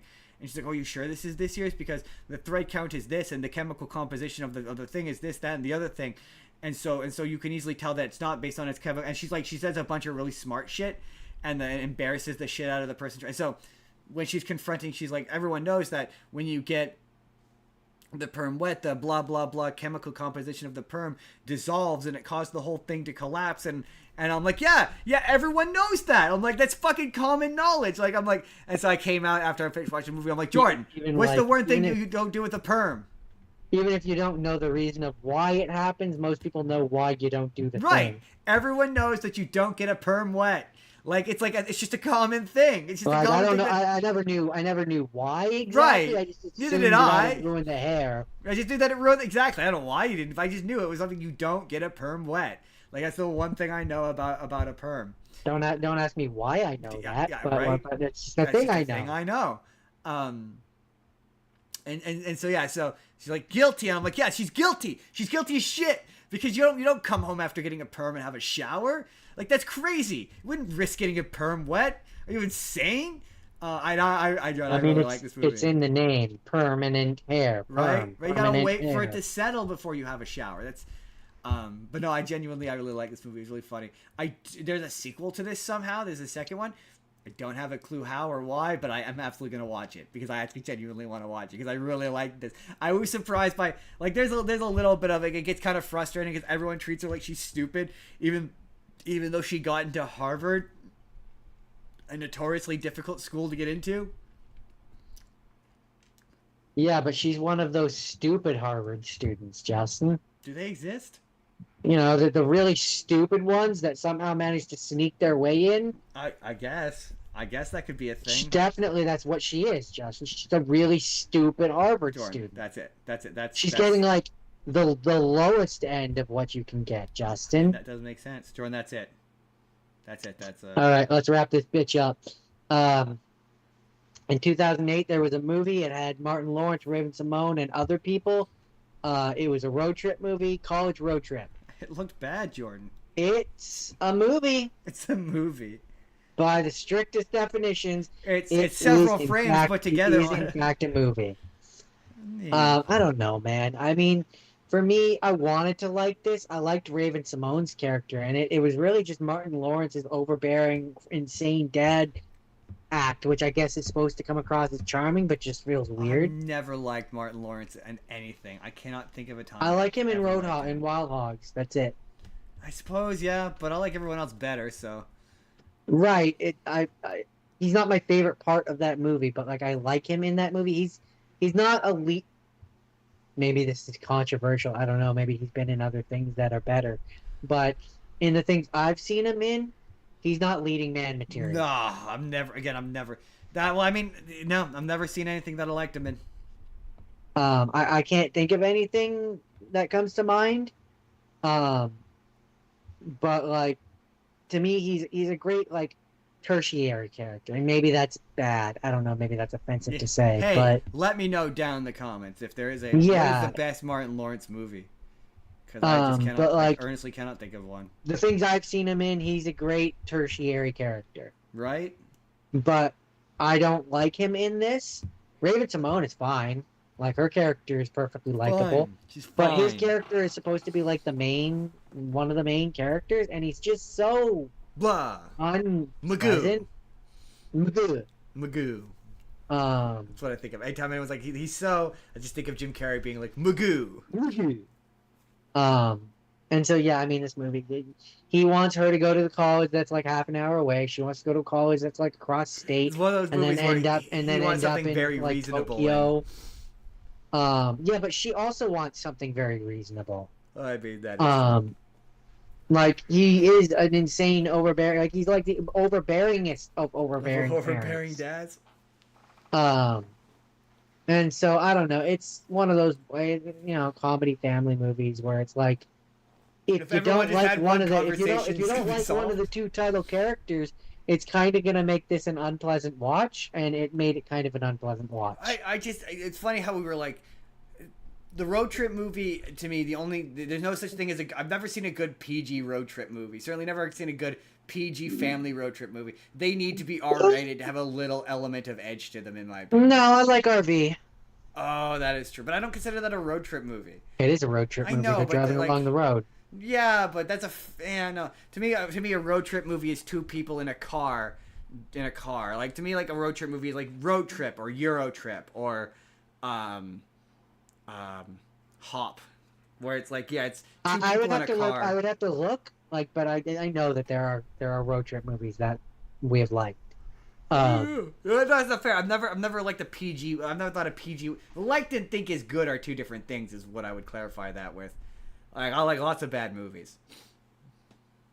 Yeah, again, I'm sure if I tried to, the thing is, I remember this. I remember seeing commercials for this. I remember thinking it looked bad when I saw the commercials for it. I never thought it looked good.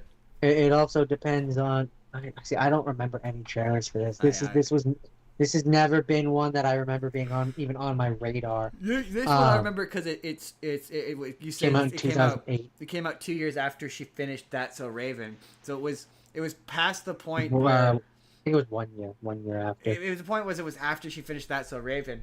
So it was past the point of it being, you were like, really? She's doing a Disney movie? It felt embarrassing. Like, for you, it wouldn't feel embarrassing because it's within it's close, if that makes any sense to, like... Yeah, 2000, That's So Raven ended in 2007. Yeah. And this movie came out in 2008. This felt like, you're like, oh, really? She's doing the equivalent of Disney movie? Really? Really? Aren't you kind of old for this?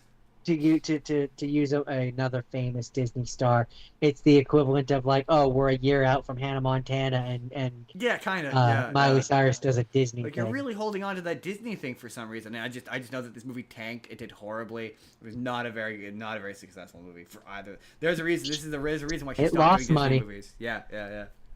It had a budget, or no, not. I mean, arguably, it definitely lost money. Had a budget Nobody of watched 25 this. million. Had a budget of 25 million. Had a box office of 51.5 million. Yeah, yeah. No, So, like, nobody. yeah, it lost money. No, nobody watched this. But yeah. Jordan, is Not that the it? worst thing I watched this week, but like, didn't love it. My week was filled with like, oh hey, this is actually surprisingly good, and this is no exception. This is you done? Yeah, I just said that's all I have to say. This one is a movie called Accepted, and this is about stars Justin Long and Seth Rogen. Not Seth. Oh my God, what's his name? Jonah Hill. Jonah Hill is in this. Oh, the And, other Seth Rogen. The other Seth Rogen, yeah. Technically he is. He played Seth Rogen in Superbad. And Jonah Seth Rogen Hill. has also shown up in a joking capacity and been Jonah Hill, like in Black 22 is in Jump this. Street. There's a lot of this. I know you don't know who Lewis Black is, but he plays a character who's just Lewis Black. If you know who Lewis Black is, you'll get that joke. Isn't he like a famous comedian? He is a famous comedian. There's a couple of scenes in this where he's just doing stand-up. Like, he's just doing his stand-up. And to be fair, his stand-up is funny. Like, he's got one of my all-time favorite stand-up bits, which is, I've probably quoted it to you in some form or another many times over the years, but it's, there's no such thing as soy milk. There's no such thing as, I like going walk down the milk aisle and seeing all the different Keep kinds of milk. my bean juice away from my milk. Yeah, no, they get that bean. It's not. There's no such thing as soy milk. It's soy juice. Get that bean juice away from my cow titty milk. It's making it feel bad about itself. My moo moo milk. It's making it feel bad about Yeah, itself. yeah. That's a Lewis. I've definitely said that. That's a Lewis. You've Black. said that to me before. That's a Lewis Black joke. He's really funny. But anyway, the plot of this is that Justin Long cannot. And this was a crossroad of like, I'm not American, and so this movie very much treats college as though it's just the thing you do. Like his dad says that at one point, that you graduate high school, you go to college. And I guess Canada, we did kind of act that way, but not in the we same definitely way. acted like that. We did, but it's not the same. It's not like part in a lot of these movies, part of the high school, end of high school process in movies is you wait for your acceptance letter from college. That isn't seemingly a thing in Canada. You just kind of get like, but to be fair, I was like, that doesn't really seem to be a thing, but also I wouldn't apply to a college unless I knew I could get in. I was like, there wasn't that like, I worried whether or not I was going to get into Kwantlen. I just got into Kwantlen, but also I had all of the qualifications to get into Kwantlen. There was no reason I wasn't going to get into Kwantlen. So maybe if it was more up in the air, maybe that Yeah, I mean, would I could exist see it for being me, but I could see it being a thing where difference in information age versus their age, where like I know what they're like, I can use the internet to know what they're looking for, to know if I'm going to be able to get in. Fair. Whereas like in the 1980s, for example, they might not know all the Well, requirements. this is not that are 1980s. necessary. This movie very much. I'm just saying, like I'm comparing to like Revenge of the Nerds, for example, right? This movie is very much internet age. So anyway, the plot of this is that Justin Long gets rejected from every college he applies to, and he tells his parents that he can't get in any college, and they're all upset and whatever. And so he invents a fake college called the South Harmon Institute for Technology. I mean, that sure sounds like a fake school. I mean, what does that spell? South Harmon Institute. Oh shit! Oh shit, Jordan. School. Sure smells like shit. And the thing is, him decided. So one what thing you're saying, Justin, is he's going to a shit school. You're going to a shit school, yeah. It's the thing I like about this movie. It's very brevity is its friend. Like within the first like 15 minutes, there isn't a ton of setup. There isn't a ton of within the first 15 minutes, he's already setting up the fake college, and they're already into the inciting incident, and it's just jumping right into it. And so they create this fake school, and they convince his parents that he's going to it, and they set up a fake website so that the parents can like check it out or whatever. And I'm pretty sure I've seen this trope before. And it doesn't stay. But initially, I will tell this story on the internet one day. But I sent a message to you where I said I found this to be uniquely relatable, and I once convinced my parents that I was going to post-secondary education for like 3 months, and they had no idea. Yeah. To be fair, you did have an accomplice who helped sell the lie. You that's the key, Jordan, is you only have one. The more people you tell, the harder the lie becomes to maintain. You have one person, and even then, you only kind of vaguely keep them in the loop. They don't know everything. They know what they need to know. You give them the details they need to know. They need to know, and they don't know everything. But yeah, I will tell that story one day on the internet, but you're gonna have to pay for it. That's a money story. You get the watch time up. That goes behind the paywall. That's going behind a paywall. Suffice it to say, I don't feel guilty, and I never will. Anyway, so he creates this school, and there's a bit where the dad gives him like fake tuition money. So they rent an actual building, which is a psychiatric hospital, and they kind of sort of pseudo create this school, and the website. The website that they create, they make it too available, so like hundreds of people show up to join this school, and the movie is sort of about them. That's where I've seen this in a show before. They set up this fake school, and initially they're like, well, we don't know what to do about this. We got to tell all these people to go home. Maybe I've seen this movie. They tell the people that they need to go home, and they're going to give them their money back, and everyone's like, oh, we got rejected from everywhere. And like nobody wants to support us or help us, and so they create this school, and like the movie keeps acting as though he's doing this bad thing, but what is he doing? He's providing them an education. Sure, it's a not traditional, it's an experimental education, but like he's taking their money and he's reinvesting it into the school. He's not spending it on things like he's not doing anything. Scheme. To me, okay, I said the un-PC version of it, but to me it's no different than any of those bullshit technical colleges that exist everywhere where it's like SCC. I mean, the best one I could think of is Sprott Shaw Community College, where it's like, yeah, it's a fake school, or it's like you sign up and it's half the price of a regular college, and like they're it's like their classes are really loose, like an art school, like a shitty art school.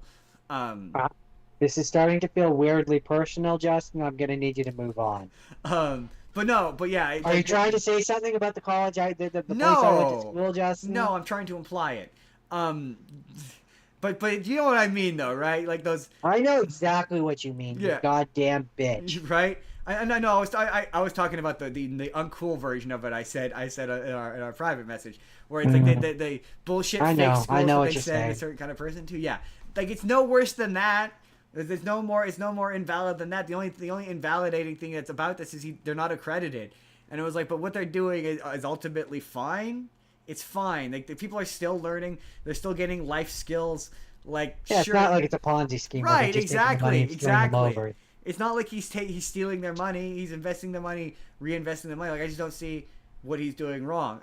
Honestly, I quite like this movie. I was surprised by how much I mean, quite honestly, that's how private institutions are made, right? Like, exactly. You have a person who knows how to better. I mean, he's just in like what's the term, administration, and he's just doing a better job at the administration side of things. Right, exactly. He's making the school and the education more appealing and approachable. You take the money, you make it more appealing, and if he's hiring teachers and stuff, right? Like, right. Then, well, no, the appeal to this is that the students, it's self-directed. So the students create and run the classes, but they're still learning invaluable skills and life skills and things. It's just self-directed. But I went to a self-directed program. I mean, yeah, there was administration, but like it was still loose. It was still self-directed. There are ways to do it to legitimize it. Right, and I mean that's obviously what the movie is about.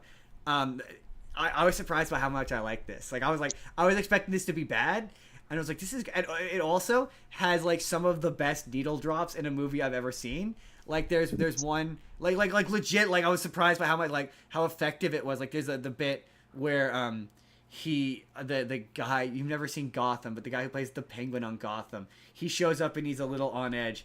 He's like, yeah, I'm here for the school. I had the website.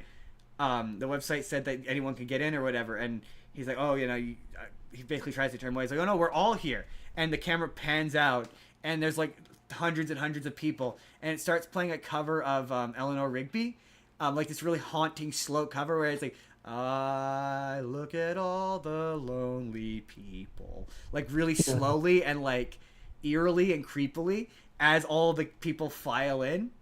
And it's really effective. I'm now questioning. I think I've seen this movie. Maybe you have. But it's a really effective moment. It's really, I loved it. I was like, this is so... And then later on, when they're doing the all is lost moment, and like he's all sad, and the music's like, I'm sad, and I feel humiliated. And it matches the movie like almost beat for beat perfectly. As someone who likes tightly edited, like music-based needle drops, I'm like, this is really effective. Like, I'm really feeling the dread of all these people, and the music is really matching up, and it's not... Like, I guess because I've seen so many horrendously terrible needle drops in the past, like 10 years, I'm like, this is good. Like, this is an effective use of music. Like we've come to this point in movies where like everyone just like needle drops are automatically bad, but no, if you use the needle drop correctly, it's effective and it's good and it works. And like, yeah, my one major like performance note is this is, I think this came out in 2011, so this is after Superbad, when Jonah Hill is kind of known. He's trying to be a nice guy in this, and because he's Jonah Hill, everything has an air of assholeness to it, and it wasn't him being the nice guy. Didn't work. But like I like his character in this because there's a lot of really good moments of like. He wants to have a normal college experience, so he's pledging a fraternity, and they're like torturing him effectively. Like they dress him up at one point as in a mascot wiener costume, hot dog costume. He's like, ask me about my wiener, and then earlier he's dressed as like a sperm.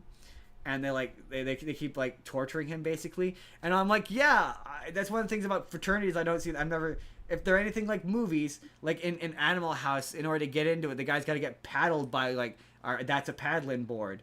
Like I'm like that. Why would I? What's the fun in that? And if you're like, oh, I do it, so then I could do it to other people. That's psycho shit. That's usually the mindset of like, right. That's psycho shit. It's a fraternal thing where you go through the punishment because the people before you went through the punishment, and it unites you. Yeah, I don't get it. That's psycho shit. Trial by file brotherhood, trial by fire brotherhood kind of thing. And I've never seen that. I've never seen the. I don't like anybody enough to want to go through that shit. Right. Like in this he's like, what you want to have a normal like college experience where they. I mean, really, treat you like shit and don't act like they like you until they suddenly pretend that they like you. The true and honest answer, Justin, is it really and truly. I don't know how to say this in a way that's not just brutally blunt. These movies act like secondary education is a prison system, right? And the sororities and fraternities are your gangs, right? Exactly. And you going through the trial is your initiation into the gang, right? Like you're right, like. When you said it earlier as well, and this is a great way to wrap up college, is that these movies treat college like it's as disposable as high school, where it's not. Mixes the idea. I actually now that I've locked onto this, I do think this kind of mixes the idea that it's like high school mixed with prison. Yeah, a little bit. Yeah. I do agree. I agree with both your sentiments. You're right that it does. It treats it. It treats some of these movies do a combination of one or the other. It treats the education part as high school, and it treats all the social aspects and dynamics, which is also high school, as a prison. As a higher, but whereas like I've been to college and I'm like, no, yeah, I guess there is an element of socialness that is still a little bit like high school because you're all in your like, but maybe it's because I went to college in my late 20s. And not my 30s and not my early 20s where I'm still basically a teenager. I think it's because your mindset is still kind of vaguely teenager-esque, and maybe that's how they've chosen to represent this in movies. But I'm like, that shit, you hit an age, and that shit doesn't matter anymore. Yeah, well, it's because in a lot of these movies, they're portraying them as like first-year college students, which means they're like 18. Yeah. Which means that they are just like fresh out of high school, so like that's what they're latching on to. But I get it. The weird thing for me was like the moments where like in Animal House where like the girl's like, well, you're 21. What are you gonna do? Drink and party for the rest of your life? And I'm like, dude, he's 21. This is the time to drink and party. This is when you do that. This is yeah. when you do that. This is when you drink and party. This is when you abuse the shit out of yourself. I will note that I find it funny, and to jump back real quick, 22 Jump Street or whatever, when they the Selena Gomez character or whatever, the Chloe Moretz Grace or whatever is trying to join that fraternity, and she goes to light up a joint, and then the Selena Gomez character is like, because they had gone to a Rush party or whatever earlier, and it was gross and disgusting and typical, and they're like, why don't we just host our own parties? And the Selena Gomez character is like, because sororities aren't allowed to host parties. No, like, legitimately, look it up. Like, she's almost looking at the camera as she's like, no, legitimately, look it up. Is that it's true? It's actually a thing in America. Sororities cannot host their own parties. They have to do a joint thing with fraternities. That's true. I went and I Googled it, and it's absolutely, to this day, still a thing. Really? Where legally speaking, the reason it's an insurance thing. Yeah, It's an insurance liability thing. For whatever reason, the insurance companies do not want to insure sororities to be able to do it, even though fraternities are able to do it, and it's literally the same thing. It's just a sexist thing. That comes from like the conception of back in the day of like the propriety of what was proper and right for men and women to do. Thing, like blanketly for men and women, makes sense that an insurance company. No, sorry, I should clarify. It makes sense that an insurance company would say this. It is backwards, so it doesn't make sense. But it makes sense that an insurance company would say this. It would make sense if the insurance company was saying it for both groups. You can't have parties because we won't insure that. Right. But the fact that the men can have the parties, but the women can't, makes no sense. Right. I mean, even if you want to be like, oh, it's less of a liability thing, or you can only have it dually, like as long as a man and a woman are involved. I think the implication of why it's different one way versus the other, which is, again, still sexist, but I'm just clinically saying this. I think the implication is because when a man gets drunk, it's harder for him to be in a position where he could be taken advantage of. Yeah. Yeah. Exactly. Yeah. But then that should be why he's more of a liability, arguably. When a house full of women are in that position, it's more like I'm not saying that's right. I'm just saying from an insurance perspective, I imagine that's the argument, or at least what the argument has always been. Anyway, it's an odd semantic. I just thought that it was funny when the character says that, and it's like literally, it's like she's looking at the camera, like doing a tongue-in-cheek thing, and it's like, look it up. And in the movie, all the girls look up on their phone, and so at the same moment, I pull out my phone and I look it up, and Google is like, yeah, no, sure enough, sure as shit. And I was like, oh, that's funny. It's a funny detail. What was the final thing I wanted to say about? So that's universities. That's college. The university. Unless college. You have anything else. Yeah. It does. Yeah. I always just come back to the fact that these movies treat it as it being a thing that you just automatically do. Unlike high school, which is funded by your government and you have to do it. College and university, it's a thing that everybody is in agreement that we should be doing, but also you have to pay up the asshole to do it. Right. Anyway. Because I very much, when I graduated, my ultimatum was, you work or you go to secondary school. Right. Those were my two choices, right? And the implication from everyone, all my friends were going to secondary school. Everyone I knew was going to secondary school. I felt like I should be going to secondary school. I've never met a person who went to post-secondary education directly out of high school. I regret going as young as I did. I've never met a single person who doesn't regret it, and that to me tells me that it's wasted. Education is wasted on the young. Anyway, next week, Jordan.